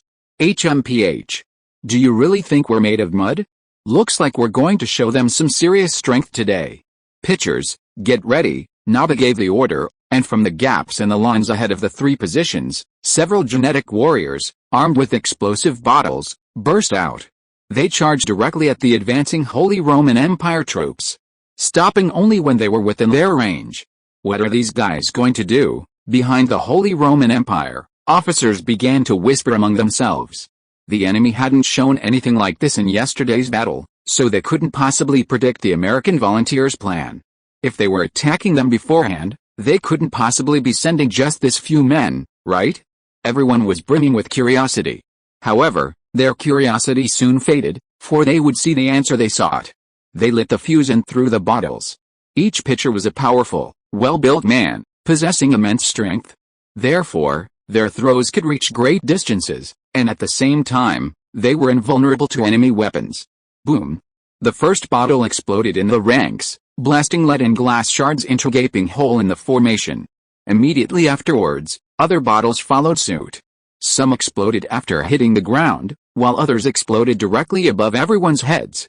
Regardless of the method of explosion, it ultimately inflicted devastating damage on the Holy Roman Empire. My legs. My Gigi. I can't see.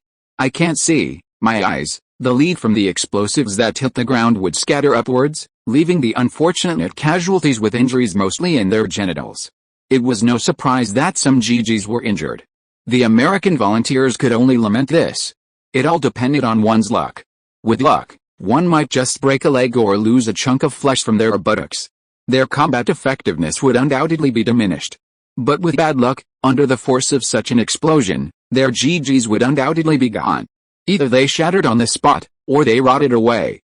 It was tragic. Some wine bottles, due to the fuse, would explode in midair. At this point, a large portion of the lead inside the bottle would shoot down from the top in all directions. At this point, the upper body, especially the head, was usually injured. Although some soldiers of the Holy Roman Empire wore triangular iron helmets, most of them were non-commissioned officers, and the majority did not have such equipment. Therefore, they were doomed. The powerful lead spray would often penetrate or tear open the soldiers' skulls. The glass fragments mixed in would also penetrate their eyes. It's no wonder so many people collapsed silently to the ground, or bled profusely, claiming they couldn't see. Death from head injuries usually occurs quickly. After all, it's a very important part of the body. But dying on the spot was considered quite lucky. It was far better than those soldiers who suffered head injuries but couldn't die, or those who suffered from lead or glass shards in their bodies but still couldn't die, and had to suffer. Each of the throwers had 10 bottle bombs. Within 3 minutes, they would throw all the bottle bombs, then quickly turn around and run back to the rear of their position, picking up their flintlock rifles to guard. The leading phalanx of the attacking Holy Roman Empire had been basically destroyed, and the battle was completely lost. If it weren't for the officers and law enforcement teams in the rear, they would probably turn and flee by now. They hadn't even entered effective attack range, and the enemy had inflicted such heavy damage on them. The faces of the Holy Roman Empire officers in the rear were extremely grim. They could see that their side had lost at least 1,000 people in the previous wave of attacks. The enemy's weapons that could be projected and exploded were truly powerful. Let the surviving soldiers in the front phalanx retreat, and the phalanx in the back take over. Don't forget to bring back the wounded soldiers. The commander gritted his teeth and gave such an order. Chapter 391 Heart Bleeding. The Holy Roman Empire's offensive began to accelerate, no longer advancing at such a leisurely pace. This was primarily because the enemy had been frightened by the exploding bottles, and to avoid giving them any opportunity to exploit their weakness, they sped up their attack. The enemy has quite a few tricks up their sleeves. I wonder if the attack will go as smoothly as planned. The unsuccessful attack cast a pall of gloom over Commander Savarotti. He had a persistent feeling if something was not right, a feeling he couldn't quite articulate, but it simply felt unsettling. But regardless, with the troops now on the offensive, he wouldn't withdraw. Sir, look, the enemy lines have split up. At this moment, his adjutant suddenly shouted. He quickly grabbed his telescope and looked over, his face instantly turning pale. He had originally planned a three-pronged attack, launching simultaneous attacks from 3 sides to overwhelm the enemy. Seeing the enemy calmly adjust their formation, he knew his plan had failed. The enemy had a way to counter such an attack. Don't be afraid. Our troops outnumber the enemy. They won't be able to withstand the onslaught of so many. Although Savarotti's face was pale, he still held out a glimmer of hope. He believed that with the numbers of his soldiers, and a collective charge, they still had a chance to crush the enemy. Give the order, all hands, Charge. Immediately, Savarotti gave the order. Charge. Kill. Kill them all. The troops, receiving this command, began to disregard their formation and rush towards the high ground in a chaotic frenzy. God bless us, Savarotti saw the troops in the distance below the high ground. After launching a desperate charge, he raised his hand, made the sign of the cross before his face, and silently prayed. Now, everything depends on God's will. Highland, Naba, the commander of the American volunteers, breathed a sigh of relief upon seeing the enemy launch a resurgence. Haha, it seems the enemy has been frightened by the bottle explosion. They think they can crush us with numbers. How naive. As soon as he finished speaking, the genetic soldiers began firing. The enemy had entered firing range. The squad leaders had been closely monitoring the situation. Therefore, there was no need for Naba to issue orders. As soon as the enemy entered range, they were authorized to command their soldiers to begin firing. First squad. Second squad. Third squad. First squad, advance, fire. Second squad. The circular firing began again, mowing down the charging enemy row after row, like wheat being cut down. The three-pronged attack certainly brought immense pressure, but for the American volunteers, such pressure was no challenge. The American Song Empire's army had always undergone various high-intensity training exercises. They had already developed special simulations for such situations. Therefore, there was no sign of panic among the American volunteers. The soldiers followed their training instructions: fire, retreat, clean their guns, reload, wait, advance, fire again, and so on. Unwaveringly undeterred by the charging enemy, the willpower of the soldiers of the American Song Empire was unparalleled in the world. If any country could truly rival this, it would be the East, the predecessor of our Qing dynasty. The Eight Banners soldiers possessed such willpower. Japanese soldiers could do the same. While the Ming army was corrupt, the household servants were no less capable and brave. As for Europe, it's still a matter of haha, comrades kept falling around him. The enemy's muskets fired incessantly, the crackling sound like frying beans. They had only advanced a short distance, but 3 entire layers of comrades had already fallen on the attacking path. Someone shouted, turning and running. Then, the attacking team began to collapse. The law enforcement team in the rear couldn't hold them back. Even after killing a few fleeing soldiers, they couldn't stop so many from retreating. Some law enforcement officers were even killed on the spot. Savarotti's face was ashen, his teeth clenched. He had seen clearly just now that if these people hadn't retreated, there might have been a chance to charge in and engage in hand-to-hand combat. The soldiers were simply shocked by the deaths of their comrades, leading to this situation. The further they advanced, the more men fell. Meanwhile, the enemy had deployed a type of musket capable of widespread close-range fire. Once fired, these rifles would cause a large number of soldiers in the charging ranks to fall, leading to the entire team's collapse. Soldiers were human beings, not made of iron. Therefore, they too would be afraid. What else could Savarotti say? The enemy's position was simply too strong. Shotguns were standard-issue individual equipment for the American Song Empire Army. Every soldier was equipped with both a flintlock rifle and a shotgun. The flintlock rifle was a conventional long-range offensive weapon, while the shotgun was used for close-range engagements. The use of these two weapons was strictly restricted. Soldiers could only switch weapons once the locals entered the permitted range. If the enemy broke out of the shotgun's range and approached closer, they would have to resort to hand-to-hand combat with bayonets fitted to their flintlock rifles. While this method was cumbersome, it was extremely practical. The shotgun has a limited range and can only be used as a close-range weapon. However, its power is immense. A single shot can bring down a large group of enemies. It is absolutely not to be underestimated. Zhao Hongyu, with only a few hundred men, attacked the British colony of Virginia. It was precisely the immense power of this shotgun that enabled him to crush the enemy. This weapon has been proven in actual combat. And now, it is precisely with this powerful shotgun that the enemy, who were about to charge and engage in hand-to-hand combat, were forced to retreat. This demonstrates the power of this unassuming, yet highly practical, weapon. "Sir, shall we continue the charge?" the adjutant whispered, observing the retreating troops ahead. Savarotti shook his head. The troops had already been routed. The soldiers were undoubtedly still in shock. Continuing the attack under such circumstances would be tantamount to committing suicide. A force without the will to fight could not stand up to the enemy. Savarotti was well aware of this. Although the troops in the rear hadn't charged, he could see panic on the faces of the soldiers nearby. Continuing the attack under such circumstances was unwise. So, despite harboring resentment, Savarotti couldn't bring himself to issue an order. Furthermore, the enemy was truly formidable, which filled him with deep fear. Let's wait until the artillery arrives. Finally, Savarotti took a deep breath and said to his adjutant, "Sir, what should we do with these troops who have retreated?" The adjutant asked. You must know that European armies at that time had strict rules and regulations. Retreating from the battlefield without the command of the commander would face severe punishment. This was the same in every country. Although European armies were relatively lenient, there were still distinctions. Unauthorized retreat from the battlefield was forbidden anywhere.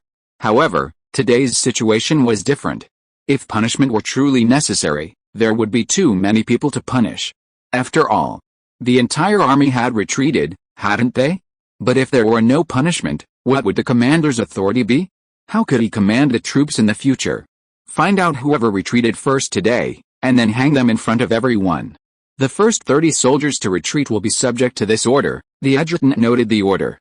He could see his commander was in a bad mood, but he still asked, "So what should we do now?" Retreating simply wasn't an option. Savarotti couldn't do that. But continuing the attack wasn't an option either, as the troops were already frightened. Wait for orders. And so, after a disastrous offensive, the Holy Roman Empire remained at the foot of the hill, neither advancing nor retreating. Meanwhile, the 30 soldiers who had fled first were found and hanged. Their bodies were hung high. To say Savarotti didn't feel resentful would be a lie. After all, he had just witnessed his troops on the verge of a charge. But it was these few who took the lead and fled that caused the entire army to collapse. How could Savarotti not resent this? He resented it to the core. You know, on the battlefield, willpower is sometimes everything. Often, at crucial moments, it's all about it. Everyone rushed to such lengths, and with so many casualties, it would be a lie to say these soldiers weren't afraid. Furthermore, the closer the enemy, the greater the casualties. At this moment, everyone's nerves are tense and filled with utter fear. At the same time, everyone is observing the surrounding situation. If everyone charges, even if someone has such thoughts, they keep them to themselves. The law enforcement team is behind them. If even one person gives up and flees, the impact will escalate rapidly. No one is stupid. As long as they're not the first to do so, it's fine. With this in mind, it's no surprise that the troops retreated like an avalanche. Hatred. Savarotti's heart bled. To be continued. If you like this work, please vote or subscribe on Kidian.com. Your support is my greatest motivation. If you are listening to this novel on a channel other than Fanfic World, it means it was downloaded and re-uploaded without effort. We warmly invite you to visit our channel, Fanfic World. There you will find the original version of this story and many other novels of various genres. We look forward to seeing you dive into a world of incredible novels. Chapter 392. Let's think of a way. P.S. I moved today, so the post is a bit late. The Holy Roman Empire suffered heavy losses in the morning charge. This charge cost them at least 3,000 to 4,000 men. Adding yesterday's losses, this meant that 1/10 of their troops were wiped out by the enemy in 2 days. Such losses would be serious on the European battlefield. No wonder Savarotti was in a bad mood. This wouldn't be easy for anyone. On the other hand, the American Volunteer Army only injured a few dozen genetically modified soldiers in the battles yesterday and this morning. And they weren't serious injuries, just injuries to vital parts caused by the enemy's crossbows. After all, with so many people fighting, it's impossible for the American Volunteer Army to have 0 casualties. But even so, compared to the Holy Roman Empire, it can be said to be a miracle. The enemy has retreated, but they're neither leaving nor continuing the attack. What's their plan? Juan, the Gurkha deputy commander, surveyed the Holy Roman formation below him and spoke curiously to Commander Nabil. Nabil shook his head and said, "I'm not entirely sure. Who knows what they're planning now? Anyway, let's just keep going. I think their morale has plummeted after that recent battle, and they probably won't be attacking again for a while." Juan nodded, agreeing. The enemy, having been routed by their forces, would likely have difficulty reorganizing quickly. So, now was a chance for them to rest. It was a close call just now. We were almost within hand-to-hand combat. Luckily, they were weak-willed and retreated. Otherwise, if hand-to-hand combat had begun, we would have been in real danger. After all, we're outnumbered, aren't we? One said to Nabal with lingering fear, recalling the previous scene. Nabal nodded in agreement. Yes, it was indeed extremely dangerous just now. If the enemy had persisted in charging for just 2 more minutes, the situation would have changed. Nabal was also deeply depressed at the time. It was impossible to say he wasn't worried. Although they had the advantage in weapons, their numerical disadvantage couldn't make up for it. As a commander, he was very aware of all this. We can't just passively defend ourselves. I think we need to think of a way to proactively attack. Rout them in this area. That way, we can stay safe for a long time. Nabal raised a hand and stroked his stubble. He said to Juan. Juan thought for a moment, then nodded. Yes, proactive attack is a good idea. But I would rather add a sneak attack to your statement. Nabal laughed at Juan's words. That's actually what I was planning. We're outnumbered and can't compete with the enemy. But if we launch a surprise attack, we'll definitely inflict greater casualties and mitigate that disadvantage. Right, then, tonight. Juan grinned, then spoke in low voices with Nabal. Meanwhile, on a hillock not far from the plateau, a dozen men dressed in French musketeer uniforms sat on horseback, observing the situation with binoculars. They were observers Mary had dispatched to observe the battle between the American volunteers and the Holy Roman Empire. After all, in her own battle against the Spanish, the American volunteers were crucial in resisting the Holy Roman Empire. If they could hold off the Holy Roman Empire's attack, she could focus her efforts on the Spanish defensive corps. Mary also wanted to know the true strength of the American volunteers. Although she had always heard rumors of the Song Empire's formidable army in America, that was just hearsay. As the saying goes, seeing is believing. Mary understood this truth. Although her status prevented her from personally observing the situation, that didn't stop her from sending her trusted confidants to investigate. Thus, D'Artagnan, having received this mission, led his men to the battlefields of the Tanged region to observe the battle between the American volunteers and the Holy Roman Empire. The American volunteers are formidable. Their use of firearms is beyond my expectations. I never imagined muskets could be used so effectively. It truly opened my eyes. By this time, the battle was over. D'Artagnan put down his telescope and muttered to himself in shock. To be honest, he hadn't always believed the claims about the Song Empire's army being so formidable. After all, hearsay is always exaggerated, but what he witnessed today was enough to convince him otherwise. The American volunteers, outnumbered, fought for 2 days against legions several times their size. A French army would have retreated long ago. But not only did the American volunteers not retreat, they inflicted heavy losses on the Holy Roman Empire. The American volunteers' musketry also deeply impressed D'Artagnan. Beside D'Artagnan, a musketeer was drawing something non-stop. He turned and saw that the artist was drawing the military formations of the American Song Empire. He had also, from memory, sketched both the Holy Roman Empire's offensive tactics and the American volunteers' defensive methods during the battle. Including this one, he had already drawn dozens of them. We must take these drawings back to Queen Marie. This tactic is truly powerful. We are interested in learning it, but we have no guidance. But with these drawings, we can. D'Artagnan nodded, knowing this. Furthermore, this man, dressed in musketeer uniform and looking like a musketeer, was not a musketeer at all. He was an artist. Marie had asked him to accompany them here so that he could draw battle scenes for future reference for the French army. Of course, the prerequisite was that the American volunteers' troops and tactics were truly worthy of their study. But now, the American volunteers had proven their strength, leaving D'Artagnan and his men no longer skeptical. Indeed, how could they still be unconvinced? The bodies on the nearby plateau spoke volumes. Such a massive charge hadn't even reached the enemy's positions, and with so many men in tow. D'Artagnan shook his head repeatedly at the Holy Roman Empire's defeat. But he also imagined what would happen if the musketeers attacked the American volunteers. He ultimately concluded that they might not even be able to match the Holy Roman Empire. Scouts from the American volunteers spotted them and, after confirming their identities, brought D'Artagnan and his men to Commander Napolis. After introductions, D'Artagnan and his men were retained to observe the ensuing battle against the Holy Roman Empire. The presence of D'Artagnan and his men also revealed to Napolis that his understanding of the surrounding situation was still inaccurate, a potentially fatal hazard. Therefore, he immediately intensified his reconnaissance of the surrounding area, fearing the Holy Roman Empire would exploit an opening and attack him from behind. Yes, Nabis's concerns were not unfounded. The Holy Roman Empire's forces were, after all, far larger than his own. Even after 2 days of losses, their numbers still far outnumbered his own by several times. They could easily leave a large force to lower him, then split off and send a portion around to attack from behind, launching a two-pronged attack. Such a scenario was not impossible. Therefore, Nabis must be constantly aware of the situation in the surrounding area. This would prevent him from being caught in a two-pronged attack. Meanwhile, D'Artagnan, who had led his men to the American volunteer position, spoke. "I just saw your battle through the telescope. I knew the fighting was intense, but we were still too far away. Now that we're here, I realize just how fierce the fighting was." D'Artagnan's words were not without reason.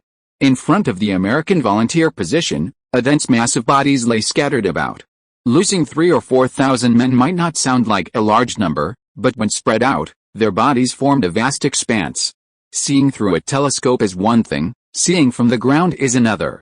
It's completely different. It's no wonder D'Artagnan sighed. "Do you think they'll attack again soon?" D'Artagnan asked. Nabis shook his head. Honestly, he wasn't an insider in the enemy's entourage. How could he possibly know?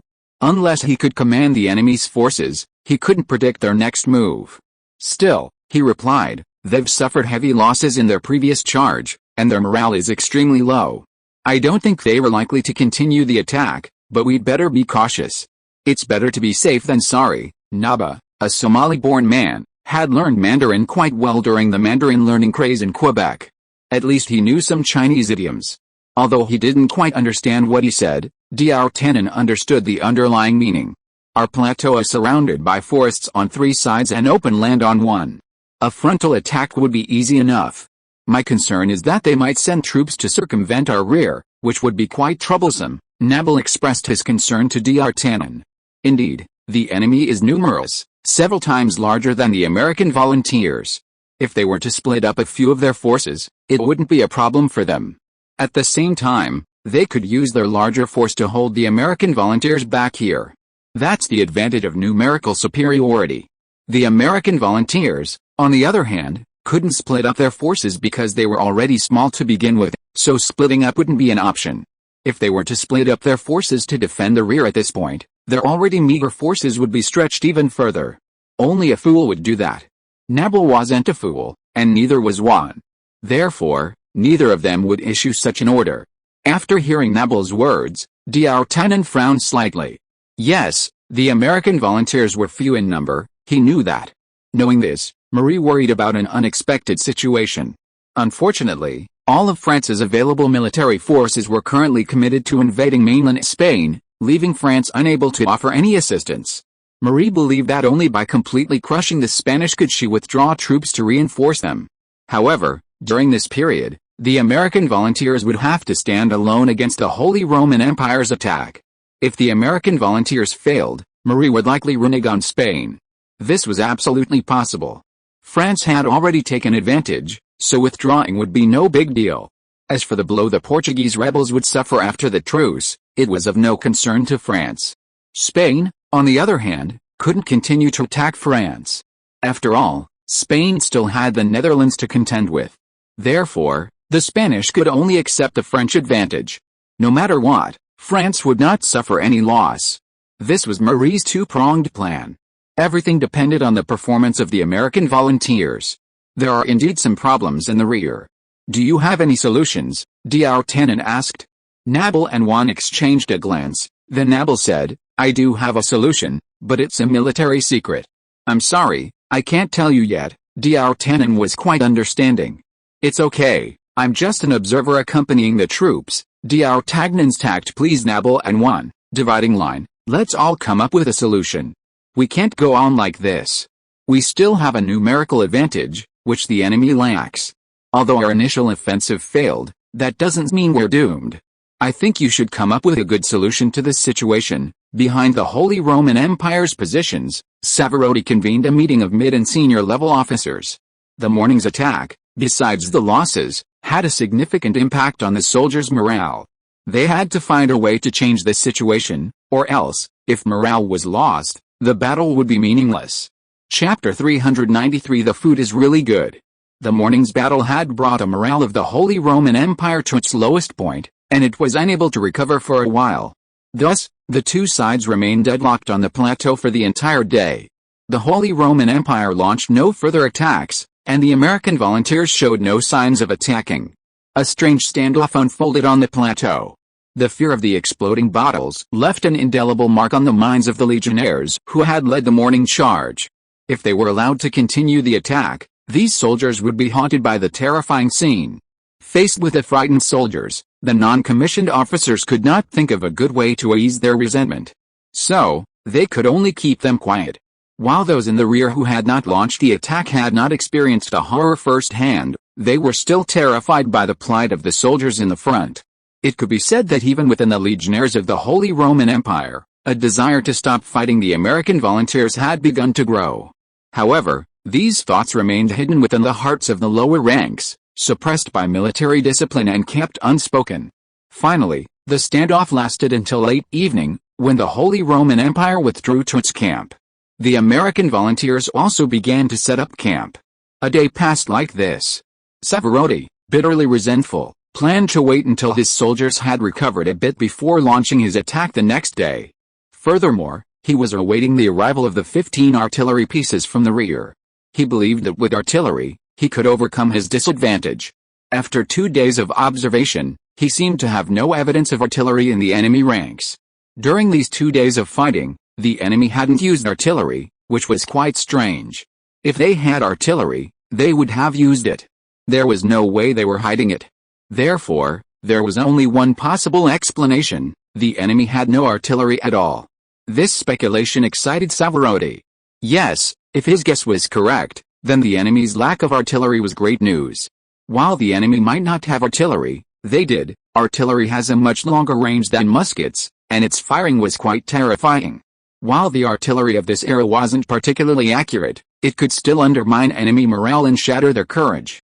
Yes, artillery of this era served a military purpose in this way. It might sound ridiculous, but it was true. Furthermore, the destructive power of artillery shells falling into the ranks was truly astonishing. The sight of severed limbs and splattered flesh would have terrified anyone with even a weak willpower to the ground. Artillery. Artillery. Why hasn't the artillery arrived yet? Thinking of the artillery, Savarotti couldn't help but frown, silently calculating the time. Logically, artillery was heavy, so it couldn't move at the same speed as a large army. But Savarotti remembered that the artillery transport team was about to arrive here, thanks to his urging. So why hadn't they arrived yet? According to Savarotti's own calculations, the artillery transport team should have delivered 15 guns to the camp this morning. In fact, how could he know that the 15 artillery pieces had been destroyed by the assault team of the American Volunteer Army a few miles away in the middle of the night yesterday? The army of the Holy Roman Empire only had sentries, and no cavalry was deployed a few miles outside. Therefore, Savarotti did not get this news. If the Holy Roman Empire, like the American Volunteer Army, also had a team specifically responsible for reconnaissance within a few miles, then Savarotti would know that his artillery had been completely destroyed. The genetic people were too ruthless, leaving no one alive in the transport team. Otherwise, at least there would be a member of the transport team who escaped and reported this to him. In the sudden attack at night, the genetic people did not use muskets, but all used cold weapons. When the ghost-like Urka warriors sneaked up to the side of the transport team, these people had not yet reacted. As Savarotti sighed, awaiting the artillery fire that never arrived, inside the American Volunteer Army camp, Commander Nabel and Deputy Commander Wan were distributing orders to the genetic officers. 2:30 in the morning, the enemy is at their most fatigued. We will launch a night attack during this time. Outside the tent, smoke slowly rose from various cooking stoves throughout the camp, and the genetic warriors quietly enjoyed a delicious and hearty dinner. Potatoes stewed with beef, boiled green beans in salt water, and a large bowl of rice. The meal left the lieutenant stunned.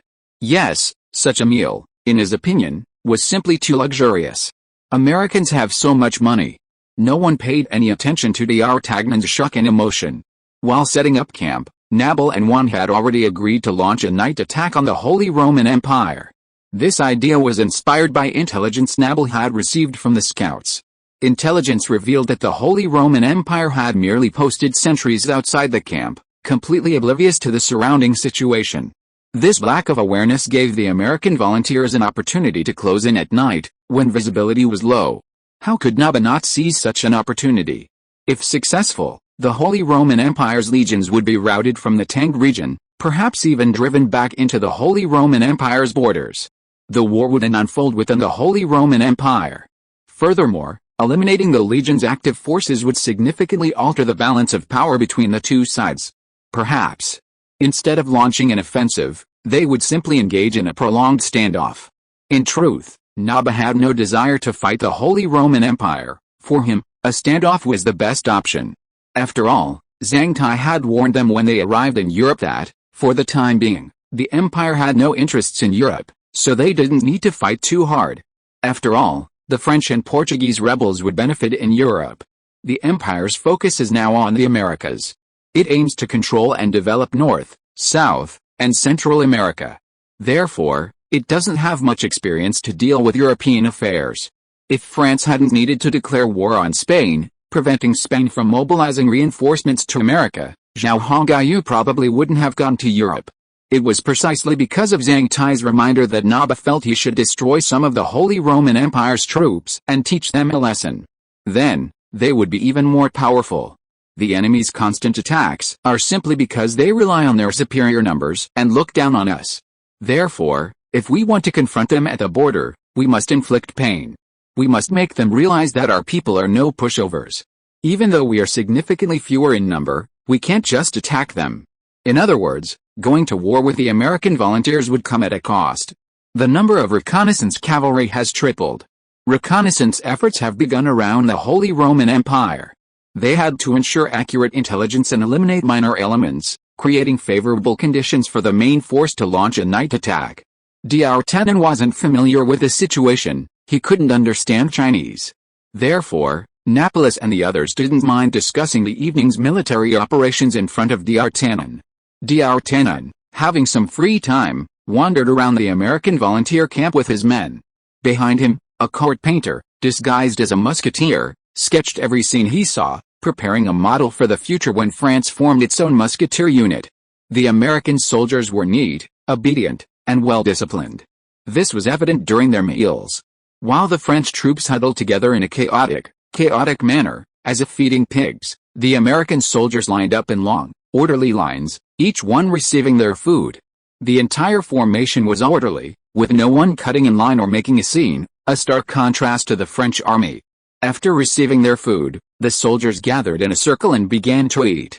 While they chatted, they kept their voices low enough to disturb others. D'Artagnan had witnessed the military discipline and rules within the American Volunteer Corps base. Everything had impressed him. No wonder such a small force had been able to crush the vastly superior Holy Roman Empire. It seemed there was a reason for this. Watching the soldiers feasting with such relish, D'Artagnan took his own interest and received a large wooden bowl and spoon. He then lined up at the back of the line to receive his meal. The line was so orderly that D'Artagnan's turn came quickly. The fireman first placed a large spoonful of rice in his bowl, followed by a spoonful of stewed beef and potatoes, and a spoonful of salted green beans. After receiving his food, D'Artagnan returned to his group. Delicious. The beef and potato stew was fragrant and slow-cooked with a variety of spices. The salted green beans were also very fresh. This was completely different from the rotten food the French troops often ate. And the French wouldn't give you a potato and beef stew with spices, that would be too extravagant. Besides, the French don't have potatoes, do they? D'Artagnan devoured the potato and beef stew with salted green beans. Honestly, this ordinary camp dinner was almost as good as what a minor noble would eat, D'Artagnan thought to himself. Chapter 394 Different Concepts. Like D'Artagnan, his men lined up to receive their utensils and food. Their reactions were similar. The American food was incredibly delicious, though also incredibly luxurious. Such food should be enjoyed by gentlemen, but even soldiers in America were enjoying it. It was truly incredible, wasn't it? Regardless, this close encounter with the American camp had opened D'Artagnan's eyes. Night fell quietly, and the goddess of night appeared, swaying her alluring figure. Yes, heaven is kind. The moon goddess knows what I'm about to do, so she hasn't come out. At midnight, the soldiers in the camp began to gather. Napoleon emerged from his tent, looked up at the sky, and smiled. A large dark cloud obscured the bright moon, as if the moon goddess couldn't bear to witness the impending bloodshed in the mortal world. "General, are you planning anything tonight?" The movements within the American camp caught D'Artagnan's attention. He had also been awakened from his sleep, so he approached Napoleon and asked. D'Artagnan was followed by his men. "Yes, we're launching a night attack on the Holy Roman Empire tonight. If all goes well, we'll likely drive them back across the border." At this point, Napoleon no longer needed to conceal the truth. So, he told D'Artagnan about the plan for the operation, which would begin tonight. D'Artagnan was thrilled. This would allow him to experience the true combat power of the American volunteers firsthand. "Can I join the troops?" "Absolutely. If our attack goes well, we'll pursue the enemy across the border." Napoleon nodded and said to D'Artagnan. The genetic warriors quickly assembled. Since the mission had already been assigned to each small and medium-sized team, Napoleon didn't need to elaborate further. Everyone packed up and set off. Along the way, the American volunteers split into 3 directions and encircled the Holy Roman Empire, forming a 3-pronged attack strategy. In addition to effectively destroying the enemy's active forces, Napoleon was also unwilling to engage in a life-and-death struggle. Therefore, he left a gap, allowing the enemy to escape without having to fight him. Along the way, D'Artagnan whispered to Napoleon, wondering what had prompted the American volunteers to make such a military plan. Seeing D'Artagnan's eagerness to learn, Napoleon finally revealed a little of the reason to satisfy his humility. The reason was simple: when the Holy Roman Empire set up camp, they only paid attention to the 100-meter perimeter security, but paid no attention to the surrounding area. This created a powerful opportunity for us to launch a night attack. We could take advantage of their indifference and quietly sneak close to their camp. A distance of 300 meters was more than enough for a surprise attack.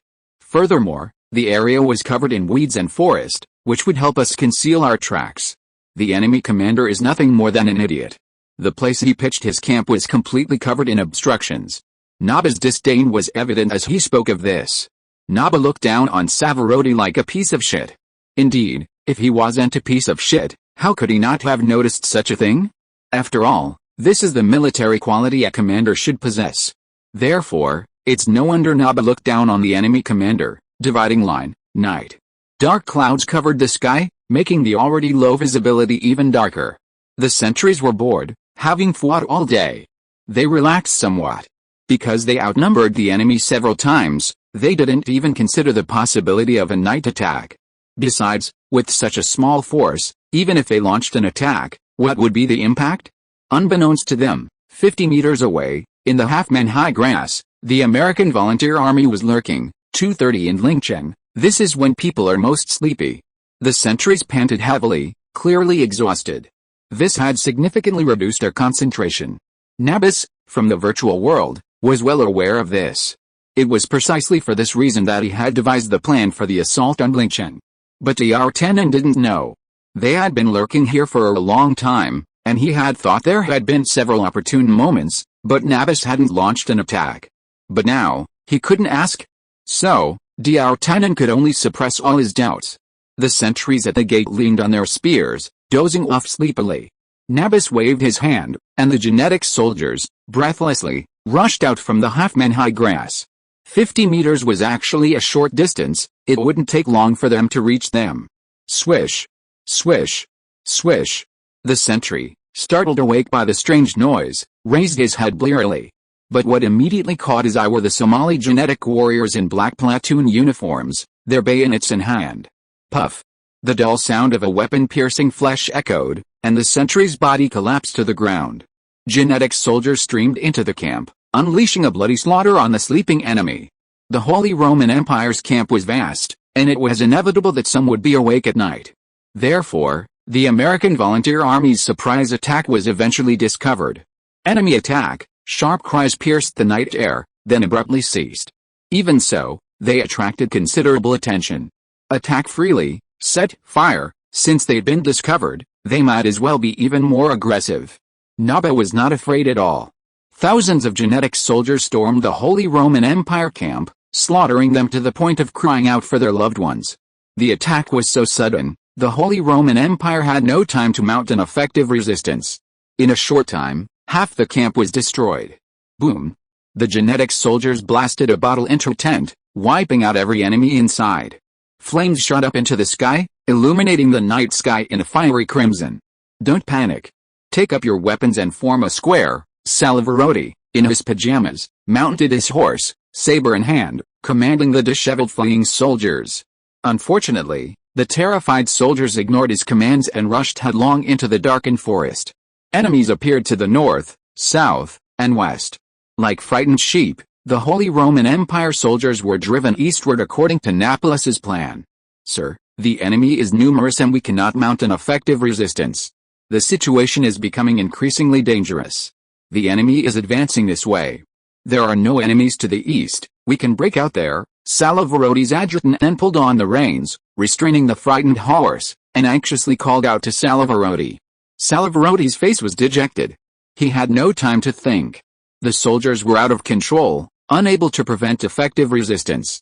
Faced with a successful assault of the American volunteers, he could only retreat. Otherwise, staying would mean death. Thinking this through, Salivaroti turned his horse and, protected by his lieutenants, broke out to the east. Encircling three sides and attacking one gave the Holy Roman Empire a chance to survive, so no one was willing to stay and resist. If they were truly surrounded and forced into a corner, the American volunteers wouldn't have such a smooth ride. Napoleon left behind 1,000 men to inventory the supplies left in the Holy Roman Empire camp. After all, these supplies could be exchanged for money. Then, he assembled 3 armies and pursued the Holy Roman Empire. After a night of pursuit, the Holy Roman Empire escaped across the border and returned to their own territory. Napoleon, with his troops, camped at the border. He wasn't such a fool as to imagine crossing the border and attacking the Holy Roman Empire with only a few thousand men. That wasn't bravery, it was courting death. At this point, D'Artagnan also said his goodbyes, preparing to return to Paris. He needed to report everything that had happened here personally to Queen Marie. D'Artagnan already had a very intuitive understanding of the American army's combat effectiveness. It was undoubtedly powerful. Its tactics were also remarkable, especially the commander's eclectic tactics, completely determined to use any means necessary to achieve victory. This fact particularly frightened D'Artagnan. Yes, fear. During the night attack, the Americans captured a number of prisoners. But what D'Artagnan didn't expect was that the Americans didn't keep any prisoners. They executed them all. This shocked D'Artagnan. Puzzled, D'Artagnan asked Napoleon why they had to execute all of them. Because these prisoners could be exchanged for a large ransom from the Holy Roman Empire. In response to D'Artagnan's confusion, Napoleon gave this answer: destroying the enemy's active forces is the rule of the American army. Moreover, if we keep these prisoners, we will have to provide them with food and assign troops to guard them. This is very disadvantageous to the American volunteers. You have to know that the American volunteer army is already very small, so how could they possibly allocate more troops to guard the prisoners? Besides, the Song Empire is not short of money, so they wouldn't bother asking for ransoms for a few coins. At the same time, the Empire's external policy is to never take prisoners in battle with the enemy. Therefore, these prisoners must be executed. Meanwhile, Napoleon asked D'Artagnan, don't they know that if these prisoners are redeemed, they will become soldiers of the enemy?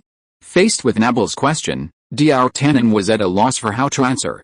After all, there is a generation gap between them in terms of concepts. To be continued. If you like this work, please come to Kidian, QN, to vote or vote for it. Your support is my greatest motivation. Chapter 395, Sending Troops to Pennsylvania. Through a surprise attack in the early hours of the morning, the American volunteers routed the Holy Roman Empire's forces, forcing them to flee across the border and back into the Holy Roman Empire. Having lost a significant amount of supplies and equipment, the American volunteers no longer had to worry about the enemy coming back for trouble. Seeing the battle over, D'Artagnan bid farewell. He needed to return to Queen Marie as soon as possible to tell her what he had witnessed. Napalm and Juan were unfazed by D'Artagnan's departure. They gathered their troops and camped in an open area on the border between France and the Holy Roman Empire. The American volunteers made a fortune from the Holy Roman Empire's supplies and equipment. However, They were somewhat disdainful of the Holy Roman Empire's supplies and equipment.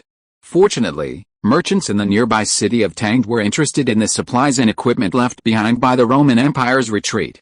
So, the American volunteers struck a deal with them, selling all the supplies and equipment to them and making a huge profit.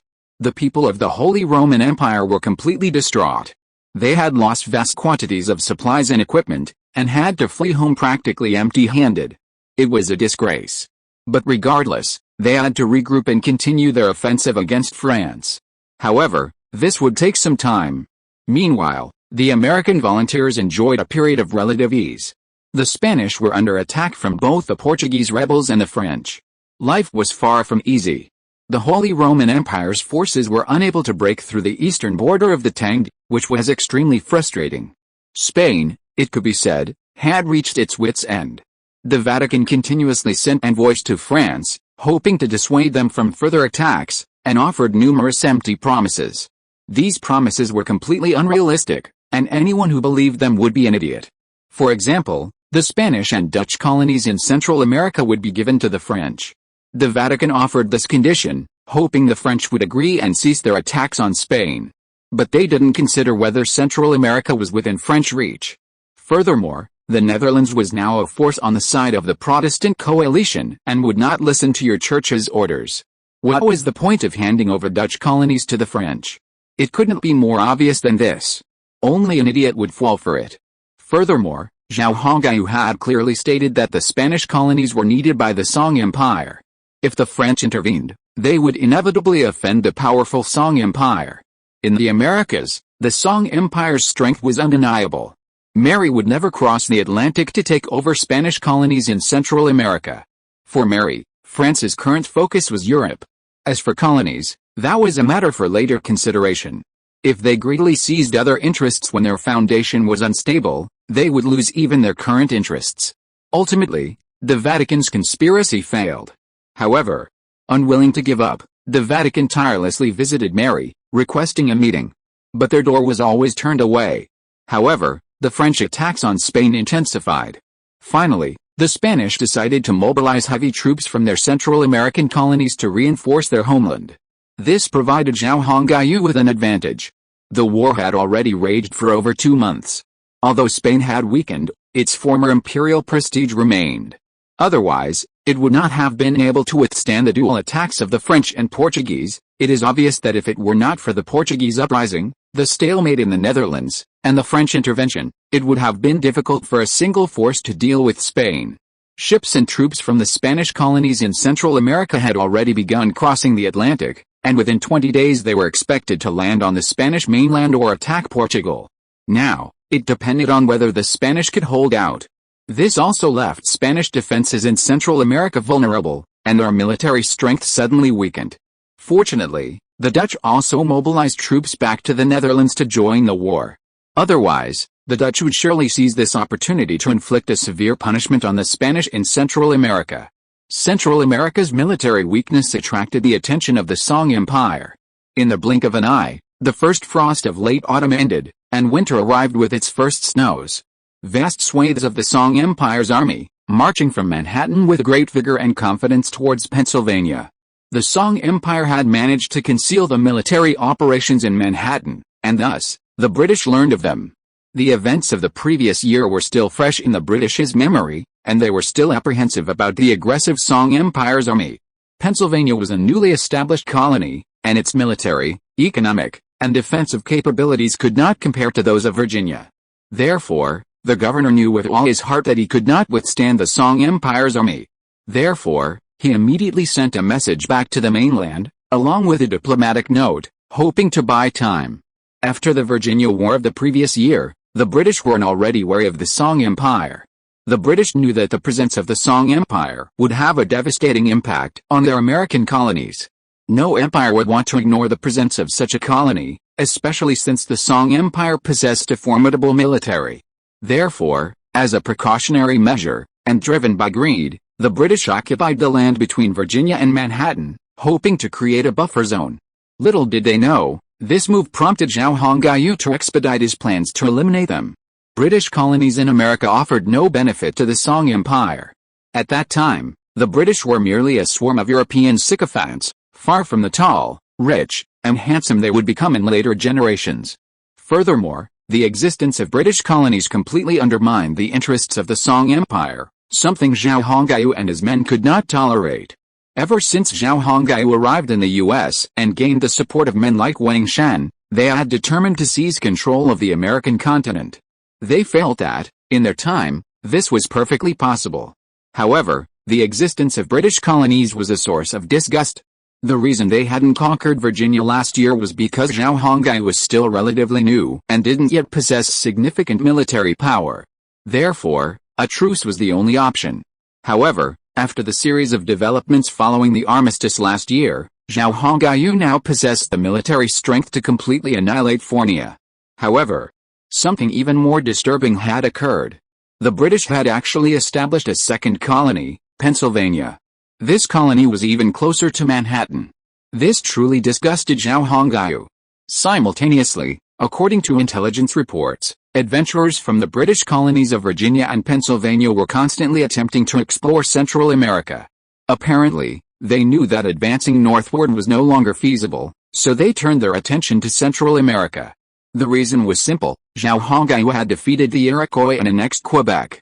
It could be said that all the land north of Manhattan now fell into his hands. If the British continued to target the north, they would have to defeat the Song Empire. But did they have the power to do so? Clearly, the British colonies did not. Therefore, they turned their attention to the Central America.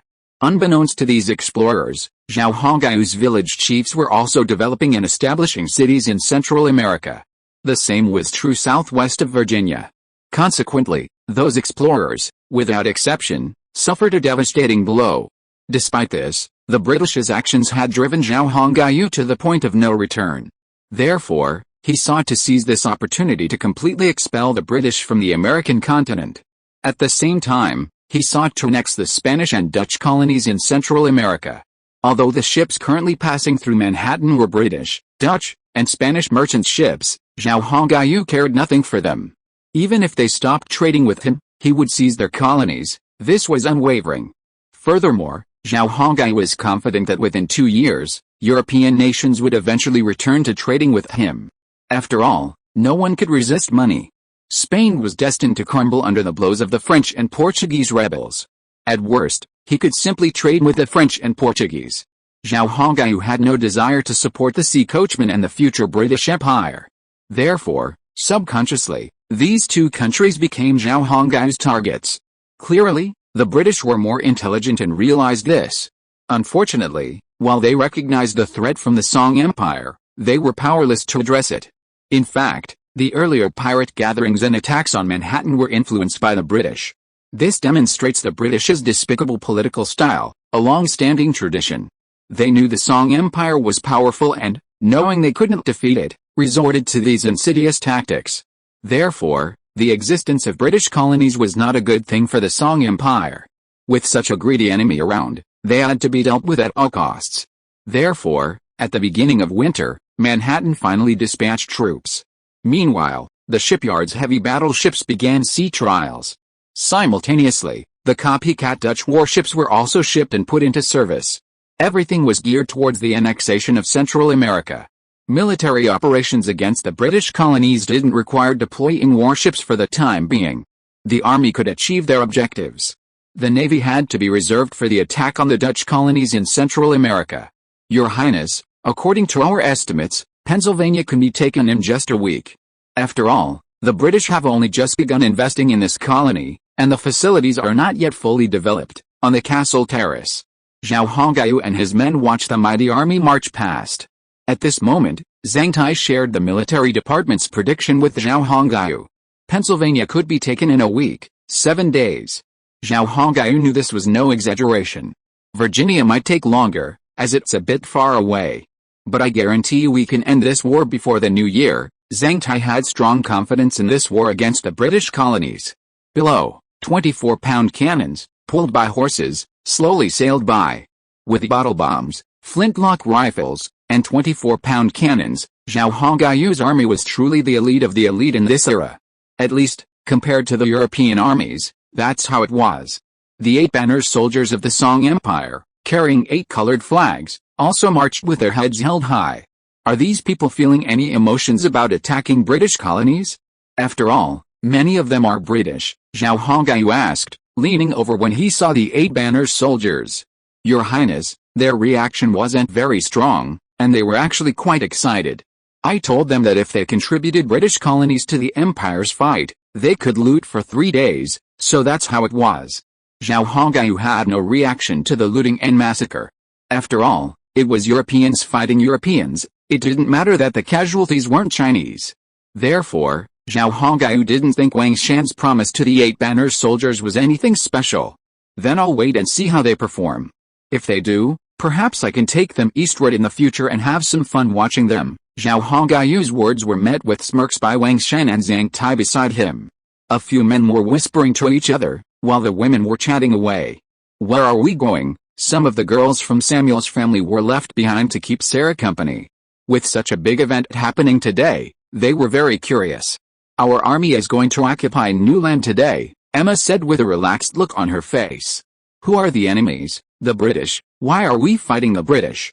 Is it just over land? We don't need a reason to fight, and of course land is one of the reasons. Emma was a little unimpressed by the girls from Samuel's family because they were too frail. However, one of the girls seemed to be interested in Wang Shan, which Emma found quite amusing. Chapter 396 The situation is not good. Manhattan's military movements caught the attention of the governors of the British colonies of Pennsylvania and Virginia. The Song Empire's direct military action sent panic through the British colonies. Why are they doing this to us, assholes? Do they think we're easy to bully? Run. The Song Empire's people are no pushovers. Panic spread throughout the British colonies, and the people fled the 2 colonies. Even the Indians living around them began to choose sides. Black Bear, the chieftain of the Mohican tribes within the Song Empire, had sent troops to these small tribes to explain everything and urged them to choose sides. Black Bear's words were clear: either follow the Song Empire or the British. These Indians weren't fools, they knew who was the most powerful in their land. Consequently, they all expressed their willingness to marry into the Song Empire and assimilate into the Mohican people. Everyone could see what life was like for those Indian tribes that had joined the Mohican tribes earlier. It's safe to say their lives today are a complete transformation from the past, completely different. With such an opportunity now available, these small tribes couldn't help but seize it. After all, who wouldn't want a better life? The Indian communities within the Song Empire could serve in the military and hold official positions within the empire. They possessed only slightly fewer rights than the Chinese, but they were arguably better off than many others. If they disliked officialdom and preferred the freedom of individual life, they simply needed to register with the Ministry of War and become a reserve. During peacetime, they received a monthly bonus of a few dragon silver coins. They could do whatever they pleased, whether hunting, setting up a street stall, or working as a bodyguard. They had a high degree of freedom.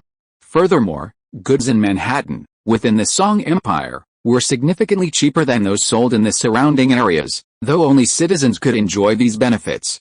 Having such an opportunity before them was truly enviable. Many Europeans working as laborers in Manhattan desired to become citizens of the empire, but were unable to do so. This temporary benefit had been offered to the Indians of the empire.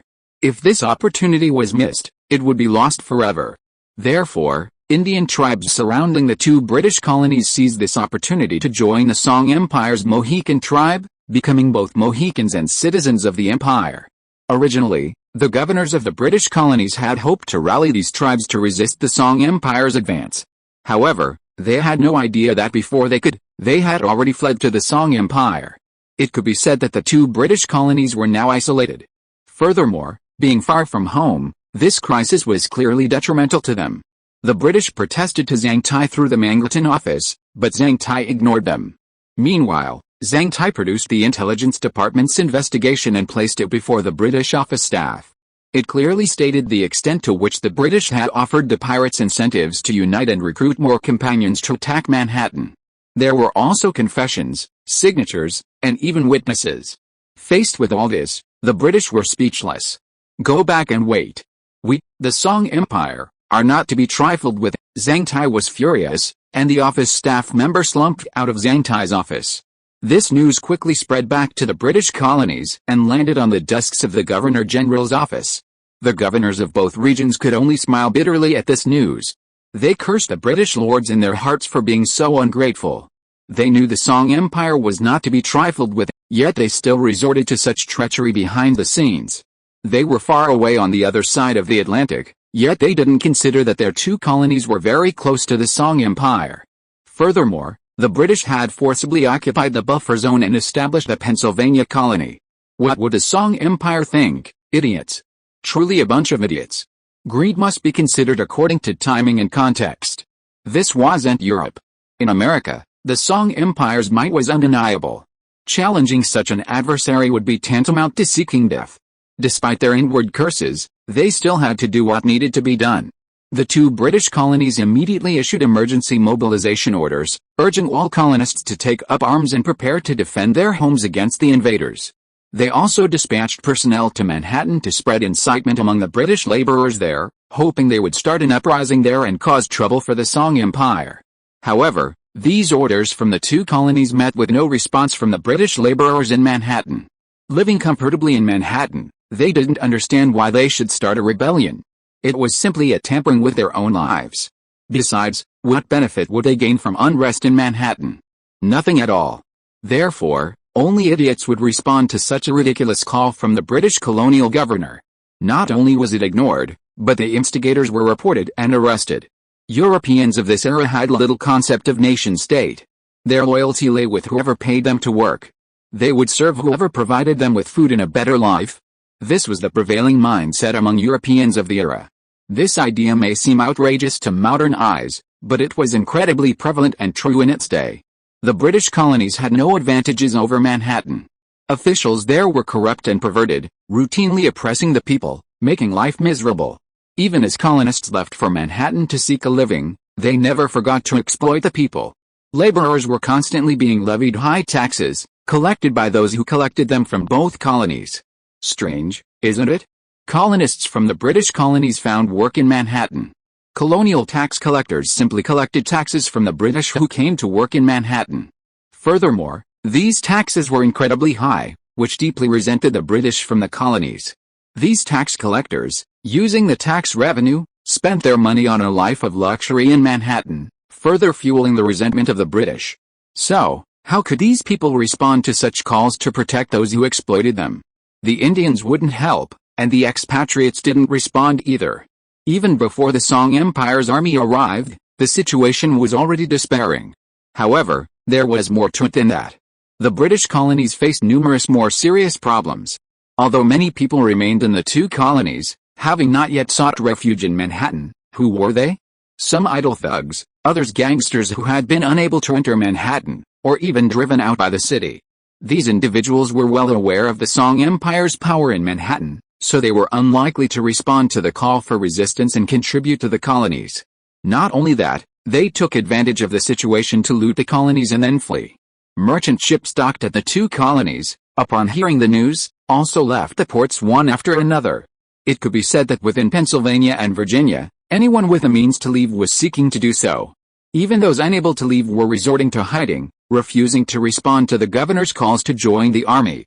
Faced with this situation, the governors of both colonies were left with nothing to do but lash out in anger. Who were they to constantly bully the people, constantly raising their taxes and exploiting them?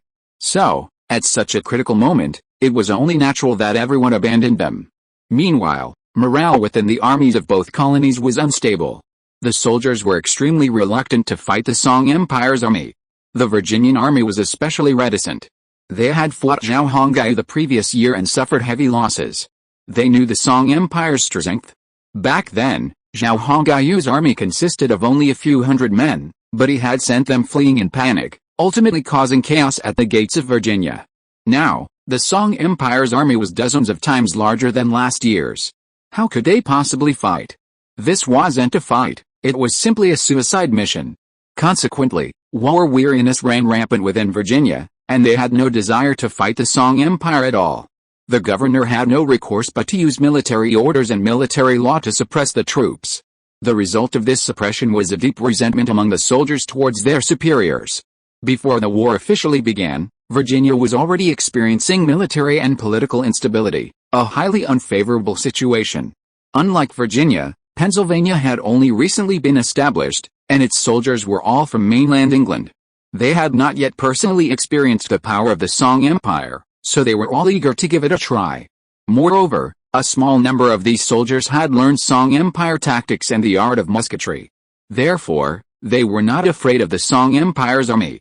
However, life in Pennsylvania was not easy either, as the ordinary people in this colony had all fled, leaving only officials and troops.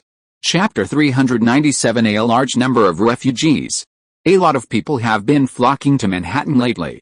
I've checked, and they're mostly deserters from the British colonies, as well as ordinary citizens, Wang Shan reported to Zhao Hongai on the recent events in Manhattan. Zhao Hongai was incredulous. No way. We're enemies. Why are there deserters and refugees coming here? It's completely unreasonable and incomprehensible. Zhao Hongai truly couldn't understand it. Logically, the Song Empire was now declaring war on the British colonies, making it an enemy of them, and even of Britain itself. These refugees and deserters from the British colonies could go anywhere, but why would they end up in Manhattan? It's like Germany and France at war. The French could flee to England or Spain, but definitely not to Germany. But the reality of the situation completely overturned Zhao Hongai's worldview. These people from the British colonies were simply fleeing to the city of their enemy. It was truly incomprehensible. It was simply incomprehensible. Seeing the puzzled look on His Highness's face, Wang Shan smiled and explained, "There's nothing to be confused about, Your Highness. These refugees have no way to go anywhere else. Where else can they go except here? To Central America? It's a bit far away, and the Spanish colonies are not very good, and they are dangerous. So, here is the best place to go. Here in Manhattan, we have a large population, many job opportunities, and abundant supplies and commodities. It is much better than Central America."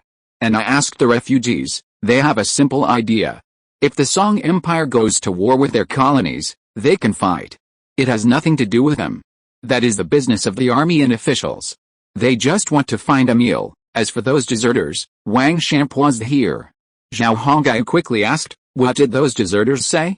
"What did they mean?" Wang Shan then replied, "What those deserters meant was very simple. They'll work for anyone, but working for those in the British colonies is worthless." Wang Shan then told Zhao Hongai about the corruption of British colonial officials and the abuse of power within the army. Only after listening to Wang Shan's account did Zhao Hongai finally understand the realities of the British colonies. "I can't believe it. The British colonies have actually fallen to such a state. Since they treat soldiers and ordinary people in such a way, it's not hard to imagine that they were abandoned by everyone at such a critical moment." Wang Shan nodded. "Yes, you reap what you sow. You reap what you sow. They usually bully the people and exploit their wealth. Who would come forward to help them at a time like this? Although we are all British, the national consciousness of the British at that time was not that strong." Zhao Hongai thought for a moment and said, "Since that's the case, let's be more open. Let's accept all these refugees. We still have a huge labor shortage here, and their arrival here can just solve some of the labor shortage problems. But there is one thing we must pay attention to. I'm afraid there are people with bad intentions among them, so these refugees need to be kept under close watch." Wang Shan nodded and agreed. Then, Zhao Hongai seemed to have thought of something, so he asked Wang Shan, "I heard that the tax collectors from the British colonies in our city of Manhattan always collect taxes from the British who work here, is that right?" Zhao Hongai had heard this from someone else, and he himself wasn't sure. After all, it sounded a bit ridiculous. Someone else was actually collecting taxes in his own city. Even though the target was the migrant workers, it was still completely ridiculous. It's like the U.S. Embassy in the future collecting taxes from all Chinese living in the U.S., a completely unrealistic idea. Zhao Hongai found this both amusing and infuriating. Hearing this, Wang Shan nodded, "That's true, those damn bastards, what do they mean by that?" After receiving confirmation, Zhao Hongai was furious. "Collecting taxes in my city, even though the target was the British, is nothing." Wang Shan could see that His Highness truly resented this matter. He was also well aware of what His Highness hated. "Your Highness, the intelligence department has known about this for a long time. And they even played a role in it. In short, the British are being rather idiotic." "Played a role? Why?" Zhao Hongai was curious after hearing Wang Shan's words. Wang Shan chuckled and said, "It's simple. The British did such an idiotic thing. What do the people think? You know, It's not easy for them to make money. Even though we have a lot of work here, it's also hard-earned money. This taxation is completely illogical. How could the people not resent it? Zhao Hongayu's eyes rolled, and he understood Wang Shan's meaning. You scoundrel, your current situation is probably the result of your taxation, Zhao Hongayu said with a grin. Wang Shan, with a sly grin, replied, yes, the consequences are already showing up. But that's the British's own fault, it has nothing to do with us. Zhao Hongayu snorted and said, I really can't understand why they would do such a foolish thing. They're simply forcing the people into opposition.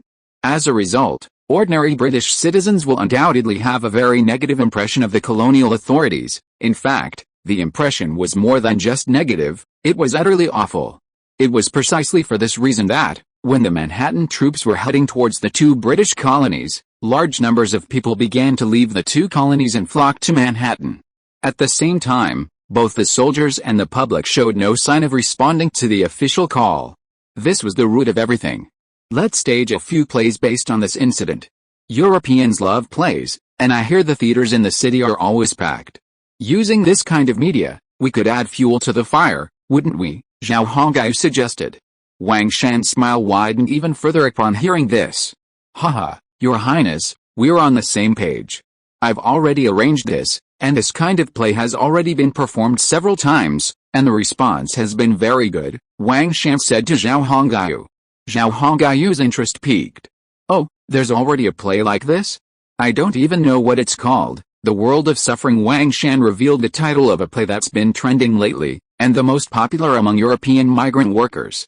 Manhattan had already established a theater when they met last year. Originally, it was a place for Zhao Hongayu and his friends to while away their time, but unexpectedly, the locals weren't very interested, and the Indians weren't interested either. However, it attracted quite a few Europeans working in Manhattan. The rich plot, brilliant performances, captivating and witty dialogue, and thought-provoking content instantly captured the hearts of Europeans. Furthermore, the plays performed at the theater are often based on real events, making them resonate deeply with the public. Therefore, after work and dinner, the European laborers in Manhattan would come to the theater to watch a play. An earlier play, Faith, was a play that smeared the church. However, due to its realistic events and the actors' captivating performances, it instantly resonated with the European public. Its influence was truly significant.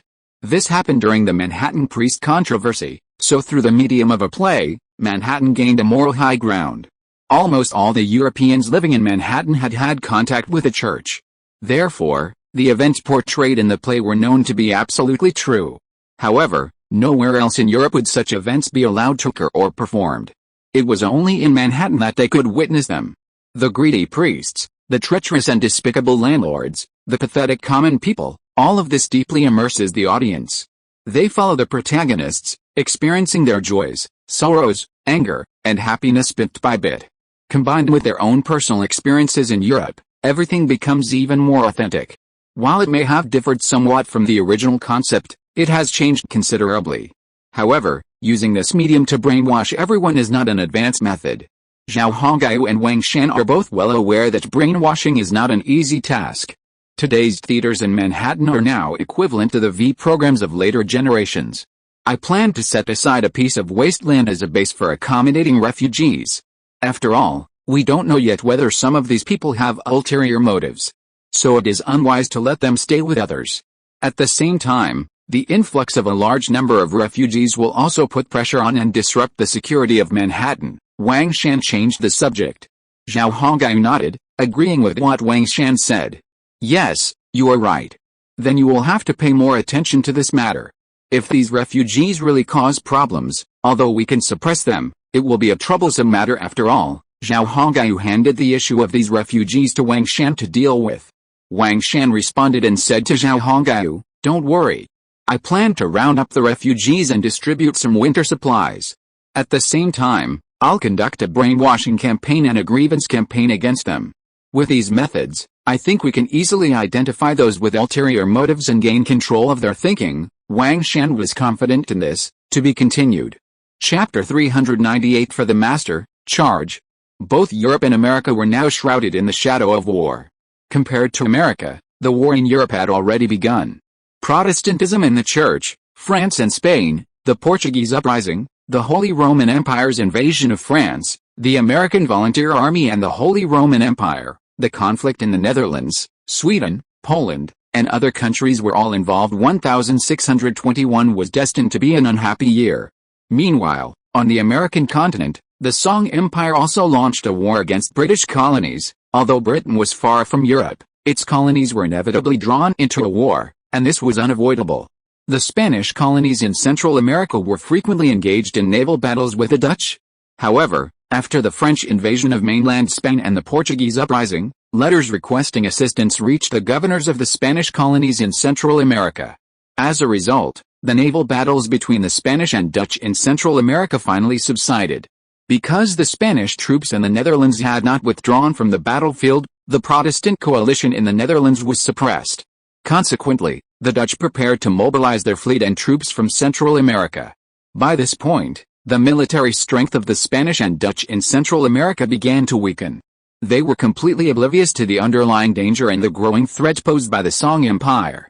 About a month later, the British colony of Pennsylvania fell, and the newly constructed fortress fell to the Song army. The colonists either surrendered or were captured, with some fleeing to Virginia. Britain was powerless to see what was happening in America. Although they wanted to mobilize warships to protect their colonial interests, they had very few warships at the time. Only about 500 or 600 ships remained, far less than the vast fleet they would possess over a century later. Furthermore, Manhattan had already defeated a pirate alliance of hundreds of ships, so wouldn't their fleet be merely a chore for the Song Empire?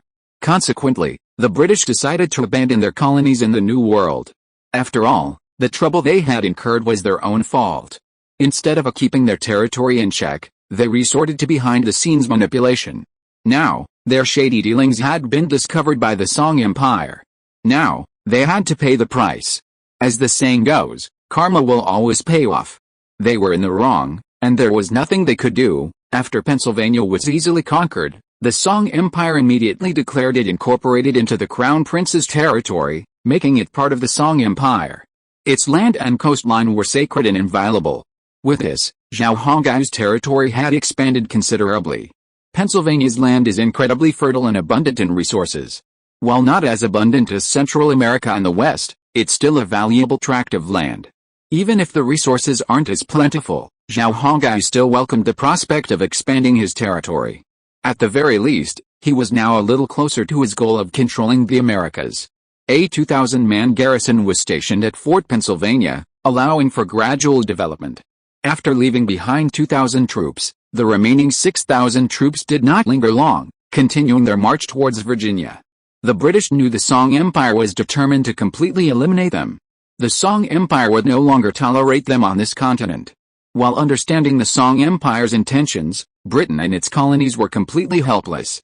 All Virginia could do now was send troops to resist. After the governor issued the order, he appointed a military commander. He set out with the recruited troops. After the troops left Virginia, he himself took his trusted subordinates and left Virginia on a merchant ship. Everyone knew by now. Virginia had no power to fight back against the Song Empire, and if he stayed, he would be dead.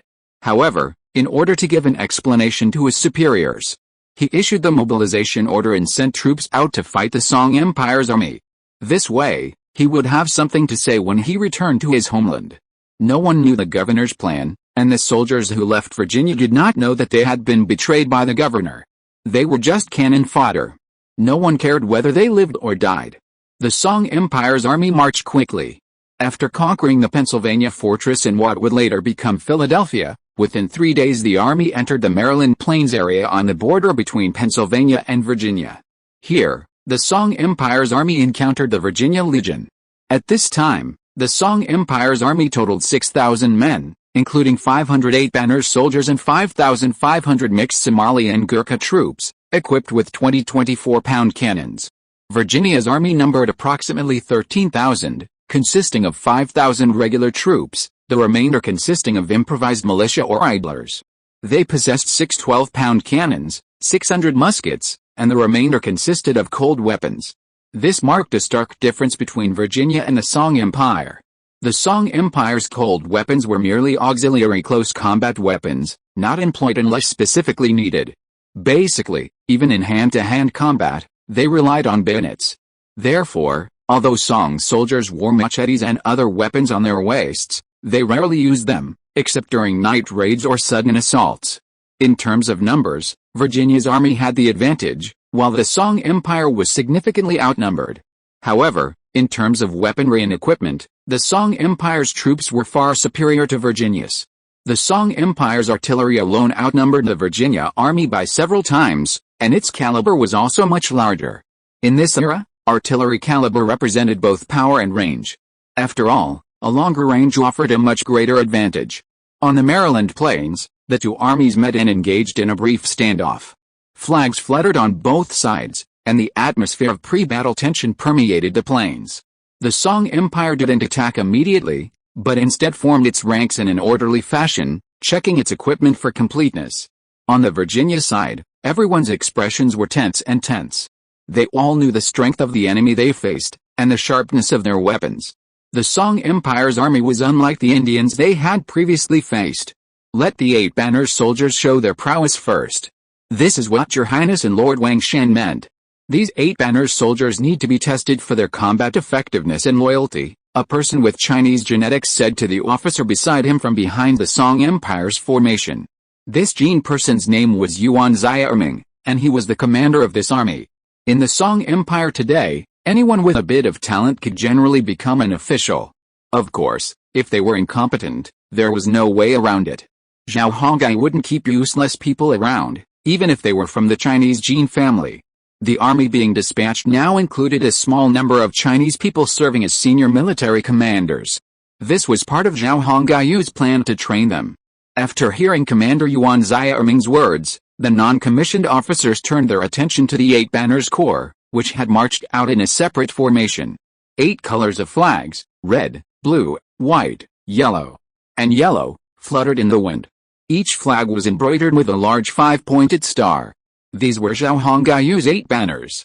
Although modeled after the 8 Banner system of the Qing dynasty, in the Song Empire, red was the most prestigious color. No other color was more precious than red. Only red belonged to the bannermen and slaves under Zhao Hongai's command.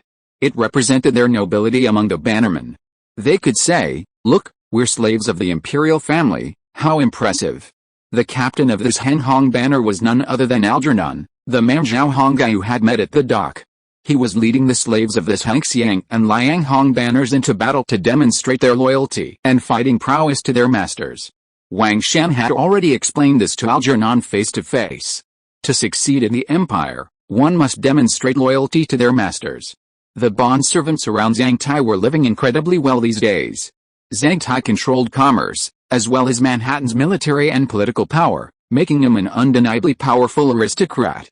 Zhangtai's slaves, along with him, enjoyed a similarly prosperous life. Merchants treated him with unceremonious courtesy, even offering him more gifts than anyone else. Now, those slaves had married multiple wives and owned vast estates and slaves. To say Algernon and his men were envious would be a lie. But they had paid their dues, hadn't they? Zhangtai's bondservants were utterly loyal to him, carrying out his orders without hesitation. On one occasion, Zhangtai faced an assassination attempt by pirates. It was these bondservants who risked their lives to protect him, preventing him from harm. There was a Frenchman on the island, and one of Zhangtai's bondservants was also French. Despite this, the bondservant remained calm and slashed his captive compatriot's throat. From then on, Zhangtai's treatment of them improved. Everyone understood that to gain the attention of their masters and improve their treatment, they had to demonstrate their loyalty and other qualities. This present opportunity presented a prime opportunity.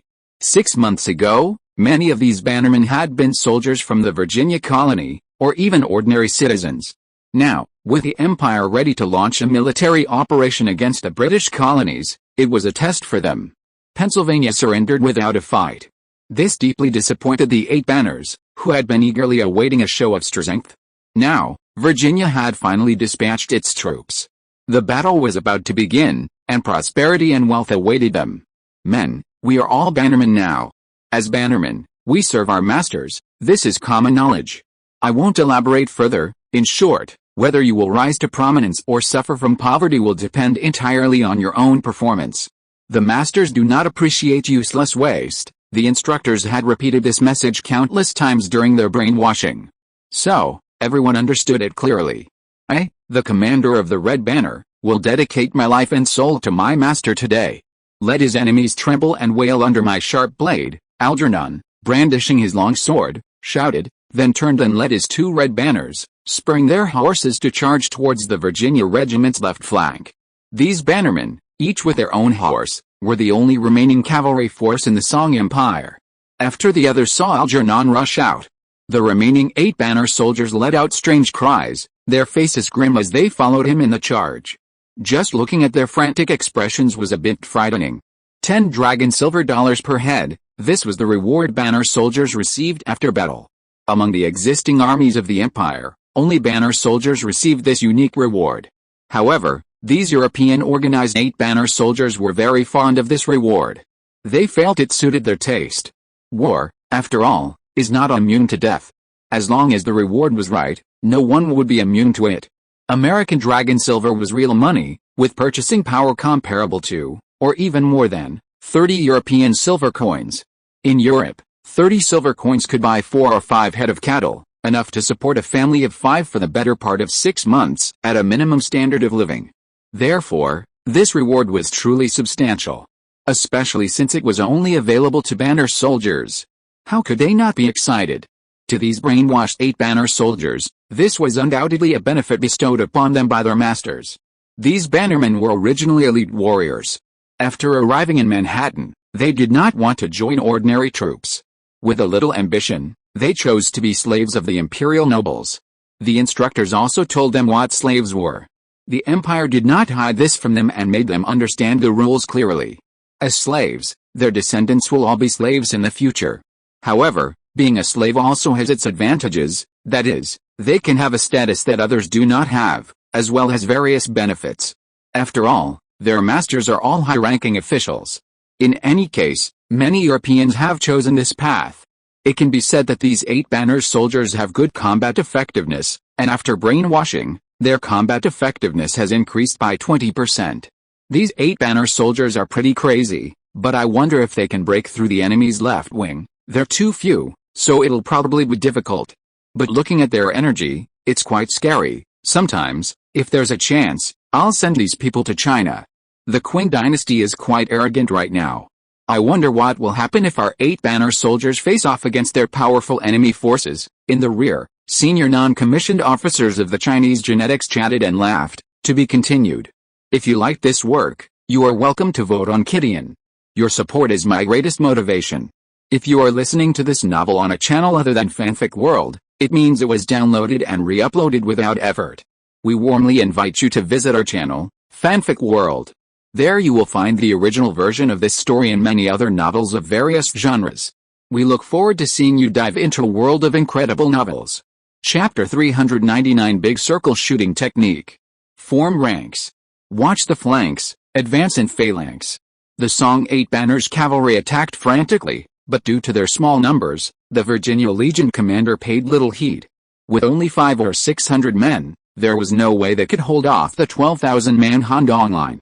At the commander's command, a phalanx of 1,500 men emerged from the flank, forming a forward charge to meet the advance. Clearly, this 1,500 men were intended to hold back the Song 8 banners cavalry and prevent them from causing trouble on their flanks. The British phalanx was not unlike the Spanish phalanx.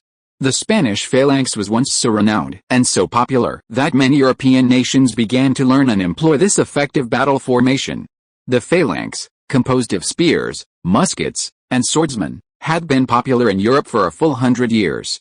Although the sudden emergence of the Song Empire brought new tactics and methods, which the British also began to learn, the learning period was still short, making it impossible for all troops to utilize this method. Therefore, the British's current mainstream battle formation was still the Spanish phalanx. While this method of warfare was quite outdated, it was still very effective against cavalry in this era.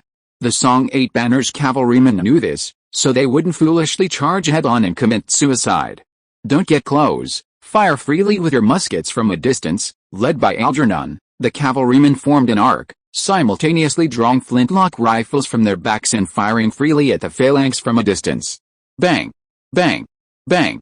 The Song Empire's ironwork technology was incredibly advanced compared to other nations of the era. Furthermore, these flintlock rifles, purchased from the virtual world via the space-time exchange, had a range and power far greater than that of the matchlock muskets of the day. Therefore, before the British even considered them within range, Algernon and his men's fire had already inflicted casualties. Furthermore, because Algernon and his cavalry were cavalry, their mobility was far greater than that of the phalanx. They fired repeatedly, then distanced themselves, then fired again, then distanced themselves again. This cycle was relentless, leaving the phalanx in a state of unbearable pain. To maintain their phalanx formation, the British soldiers had to keep pace with their comrades, which inevitably slowed their pace. This made them sitting ducks for Algernon and his men. Let them know how powerful we are. Our master has equipped us with such fine weapons, we can't afford to lose face. Who? The 8 banner soldiers, weapons raised high, rode around to the side of the phalanx and shouted in unison. Though the battle hadn't lasted long, dozens of the phalanx had already fallen. Meanwhile, none of them had been injured. These guys are so arrogant. Do they think we have no chance? The Spanish phalanx's captain, a non-commissioned officer with the rank of major, glared at the shouting 8 banner soldiers from afar. Archers, musketeers, get ready, then. At his command, the archers and musketeers within the phalanx rushed from the interior to the front. They then aimed at Algernon and his men, drawing their bows and setting up their muskets. The muskets used by the British were still very ancient matchlocks. These muskets were extremely heavy and required a mounting before firing. In terms of both rate of fire and range, they were inferior to the Song Empire's flintlock muskets. Of course, these muskets were still powerful, at least capable of piercing armor and inflicting damage. Unfortunately, their current opponent was the Song Empire's army, equipped with weaponry far beyond their current technological capabilities. The British attack caused little damage to the Song 8 banners cavalry, but it was a formidable sight. The Spanish phalanx had many advantages. For now, no matter where Algernon and his cavalry turned, he would face the enemy's front. The British, however, could simply turn their bodies to change direction and respond. It must be said that the Spanish were quite skilled in creating this battle formation. Algernon was clever. He knew his cavalry couldn't stand up to the British. That would be tantamount to seeking death. He wouldn't do anything so foolish. After all, the enemy's hedgehog-like spears were no mere decoration. If he charged blindly, he would surely be pierced through by them. They had learned within the Empire how to break the Spanish phalanx. It was simple, just fire relentlessly with muskets, and they would break it. Simple, wasn't it? It sounds simple, but it wasn't something everyone could do. Remember, the Song Empire possessed the world's leading weapon, the flintlock musket, and not every nation possessed it. Its range, lethality, and reload time were unique to the Song Empire. Add to that the Song Empire's 5-stage firing strategy and its all-musketeer army. Only the Song Empire could employ such tactics. Although Algernon's men were outnumbered and didn't employ the land-based 5-stage shooting tactic, they relied on their cavalry and superior mobility. Therefore, they consistently fired at the British phalanx from a distance. Once the British approached, they would circumvent and flee further. In effect, they kept the British in a state of flux, while sustaining no damage themselves. But the British phalanx was no match for them. Each shot from Algernon's men would result in the downfall of a dozen or more soldiers on the periphery of their own phalanx. The lead used in the Song Empire's lead, for reasons unknown, exploded upon impact, blasting a bloody hole through the body. Consequently, the soldiers struck were far more than simply injured. They were instantly killed or permanently disabled, rendering them incapable of combat. The terrifying nature of the weapons, coupled with their inability to strike the enemy, brought morale to a grinding halt. Many of the soldiers had participated in the battle against Zhao Hongai the previous year, and their minds were reeling from that horrific battle. The phalanx's commander knew this was a dead end. If he couldn't come up with a solution, his men would soon collapse. After all, facing an enemy they couldn't attack but could still attack them, even a god wouldn't be able to do anything in such a situation. Soldiers were human, not machines. Soon, the phalanx's formation began to falter, and some soldiers began to fall behind. This was a sign of collapse. The captain was terrified. He gritted his teeth, figuring that since things had already come to this, he might as well just give up. Disband. Charge. If they continued to form a phalanx, their troops would undoubtedly be unable to escape the enemy's firepower and would sooner or later collapse or be annihilated by Duong. In that case, it would be better to let the soldiers charge on their own. Furthermore, he reasoned, if everyone charged, they wouldn't be in neat formation. That way, they wouldn't be sitting ducks anymore. His thinking wasn't wrong. It was just a pity that the enemy they faced today was different from their previous ones. Thus, the battle's fate was sealed from the outset. The enemy has charged. Switch weapons. Algernon watched the British phalanx blocking the path suddenly disintegrate. Then, as the British soldiers roared and charged, Algernon turned and shouted. Everyone, including himself, put their flintlock rifles behind their backs and pulled out a short-barreled musket with a trumpet-shaped muzzle. The weapon they had switched to was the scattergun, a powerful close-range weapon used by the Song Empire Army. This rifle had a wide range and was highly lethal. Essentially, a single shot would hit any enemy within a fan-shaped area 50 meters away. Combined with its finer-grained powder than typical lead in its iron triangle insert, this weapon was incredibly deadly. 3 waves, as we often practice in training, Algernon shouted, charging ahead. The cavalry behind him quickly formed into 2 horizontal lines, following Algernon in the front row. The army had its own 5-stage firing system, but the cavalry also had their own tactics. Algernon and his men didn't charge head-on. Instead, they circled in a wide arc, charging past the charging British one by one. Seated on their galloping horses, Algernon and his men leaned sideways, aiming their rifles at the charging British. Then, they pulled the trigger. 1, 2, 3. The entire formation slowly formed a large circle, which gradually moved backwards according to the enemy's charging speed. They always maintained their distance from the enemy, preventing them from attacking them. However, they always kept the enemy within the range of their rifles. This tactic allowed every one of the 500 or 600 cavalrymen to strike the enemy, and they still had time to reload their ammunition and continue the attack. Zhao Hongai called this tactic the Circle of Death. The Song 8 banners achieved a remarkable victory here. Their tactics inflicted heavy losses on the British, while they themselves remained unscathed. Elsewhere, the main forces of the Song Empire and the British were still locked in a standoff. It was as if the raging battle there had nothing to do with them at all. Hey, these 8-banner soldiers are working hard, and this large circle cavalry shooting technique seems quite effective. Chapter 400 Confident. Load the artillery. The battle on the 8-banners side was in full swing, already putting the British blocking troops in dire straits. On this side, Commander Yuan Xiaoming also began issuing attack orders. Unlike the 8-banners battles, his side was entirely composed of infantry. Therefore, the battle here could not be the same as that of the 8-banners. He first ordered the artillery to bombard the British, to see if he could crush the British troops. If he could, then the rest of the battle would be much easier. Their 16 24-pounders were a powerful weapon. The British, on the other hand, only had 5 meager 12-pounders. The distance between the two sides was now 800 meters, and the enemy's artillery could also hit our battle formation. However, considering the accuracy of artillery of that era, as long as they could avoid being afraid, this battle would be easy to win. As Yuan Xiaoming issued his orders, the artillerymen in the rear began to work. Soon, the gunpowder and cannons were loaded.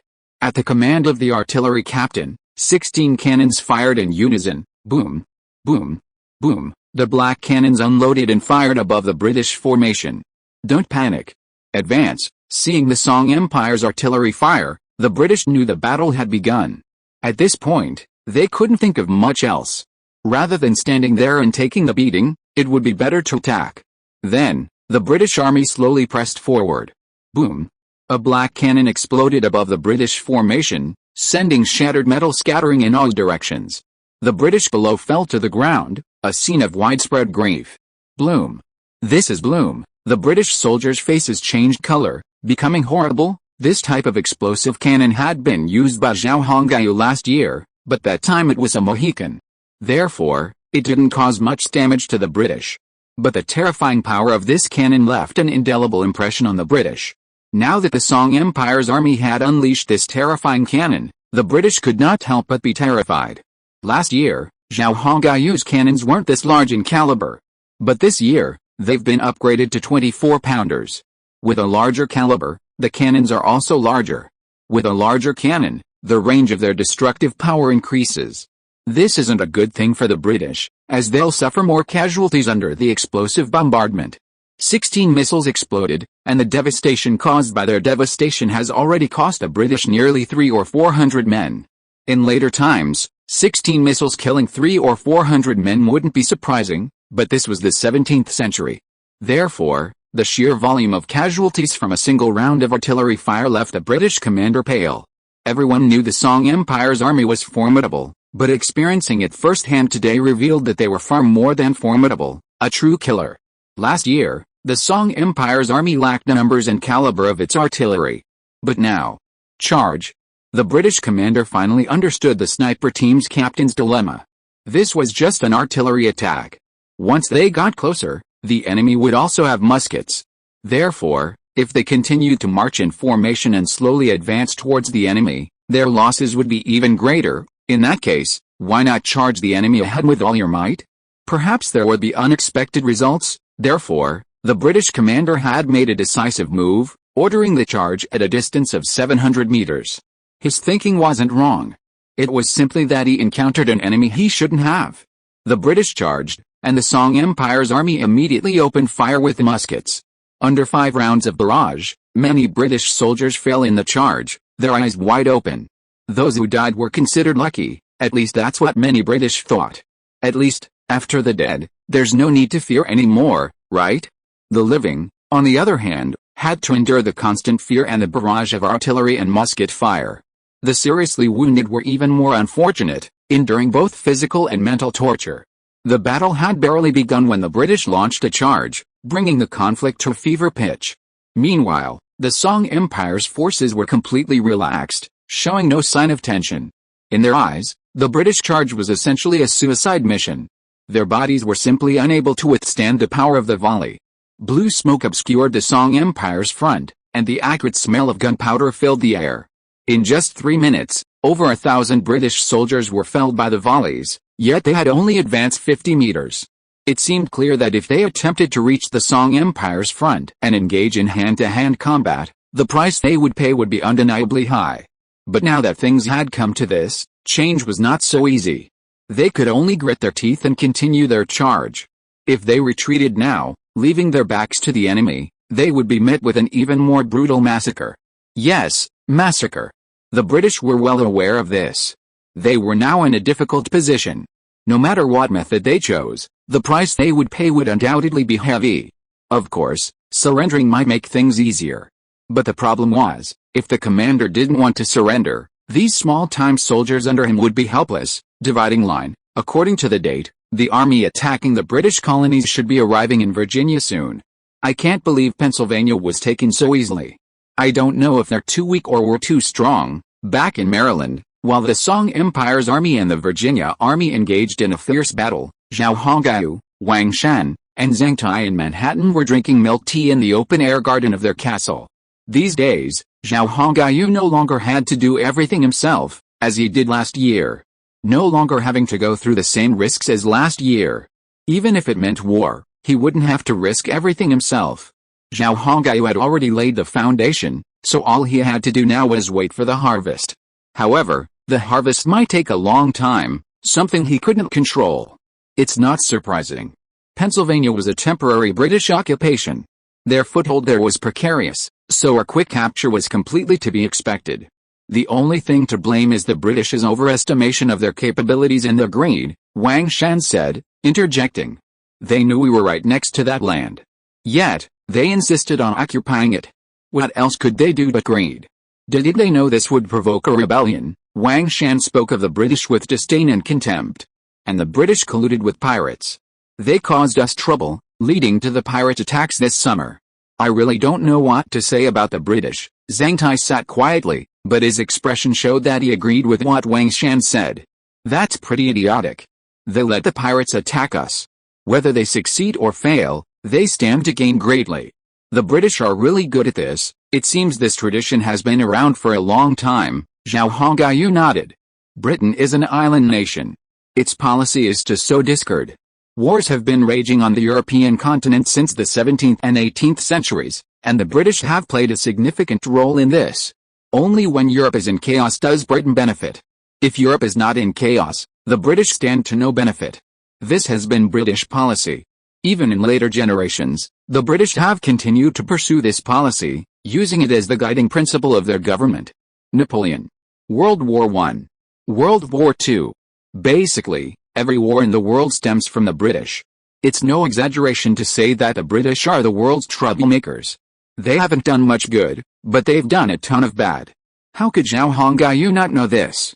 Judging from the pirate incident, the British are already showing signs of this. If it were in later times, Zhao Hongyu might not be able to do anything about it. But in this era where the bigger fist holds the final say, Zhao Hongyu felt he should let the British know that not every country can be manipulated. We don't have enough experience yet to deal with such matters, but we must remember the trouble the British have caused us. If we have the chance in the future, we must pay them back. Wang Shan and Zhang Tai nodded in agreement. Your Highness, what do you think the British will react to us attacking British colonies like this? Zhang Tai asked at this time. What else can they react to? They will definitely be furious, Zhao Hongyu replied. You must know that Britain is a ruthless country now. They rely on their American colonies to fill their empty treasury. Now that we have seized their American colonies, they will definitely not be happy. Wang Shan chuckled and said, when they are unhappy, I am happy too. Making them unhappy is the basis of my happiness. But shouldn't we be worried? The British may send a fleet to attack us, right? Thinking of the British fleet, Wang Shan had to warn Zhao Hongyu cautiously. Hearing Wang Shan talking about the British fleet, Zhao Hongyu waved his hand and said, don't worry. The British are not as powerful as they will be 100 years from now. With the 600 or 700 warships they have now, do you think we need to take them seriously? Now that Manhattan's heavy warships have been launched and the copy Dutch commercial and warships have also begun sea trials, it can be said that Zhao Hongyu has the confidence to say such things. End of this chapter. Thank you so much for reading until the end. Don't forget to give it a like. Looking for more exclusive content and immediate access? Subscribe to our Patreon. Remember, every like, subscription or donation encourages us to continue. Thank you all. See you in the next video.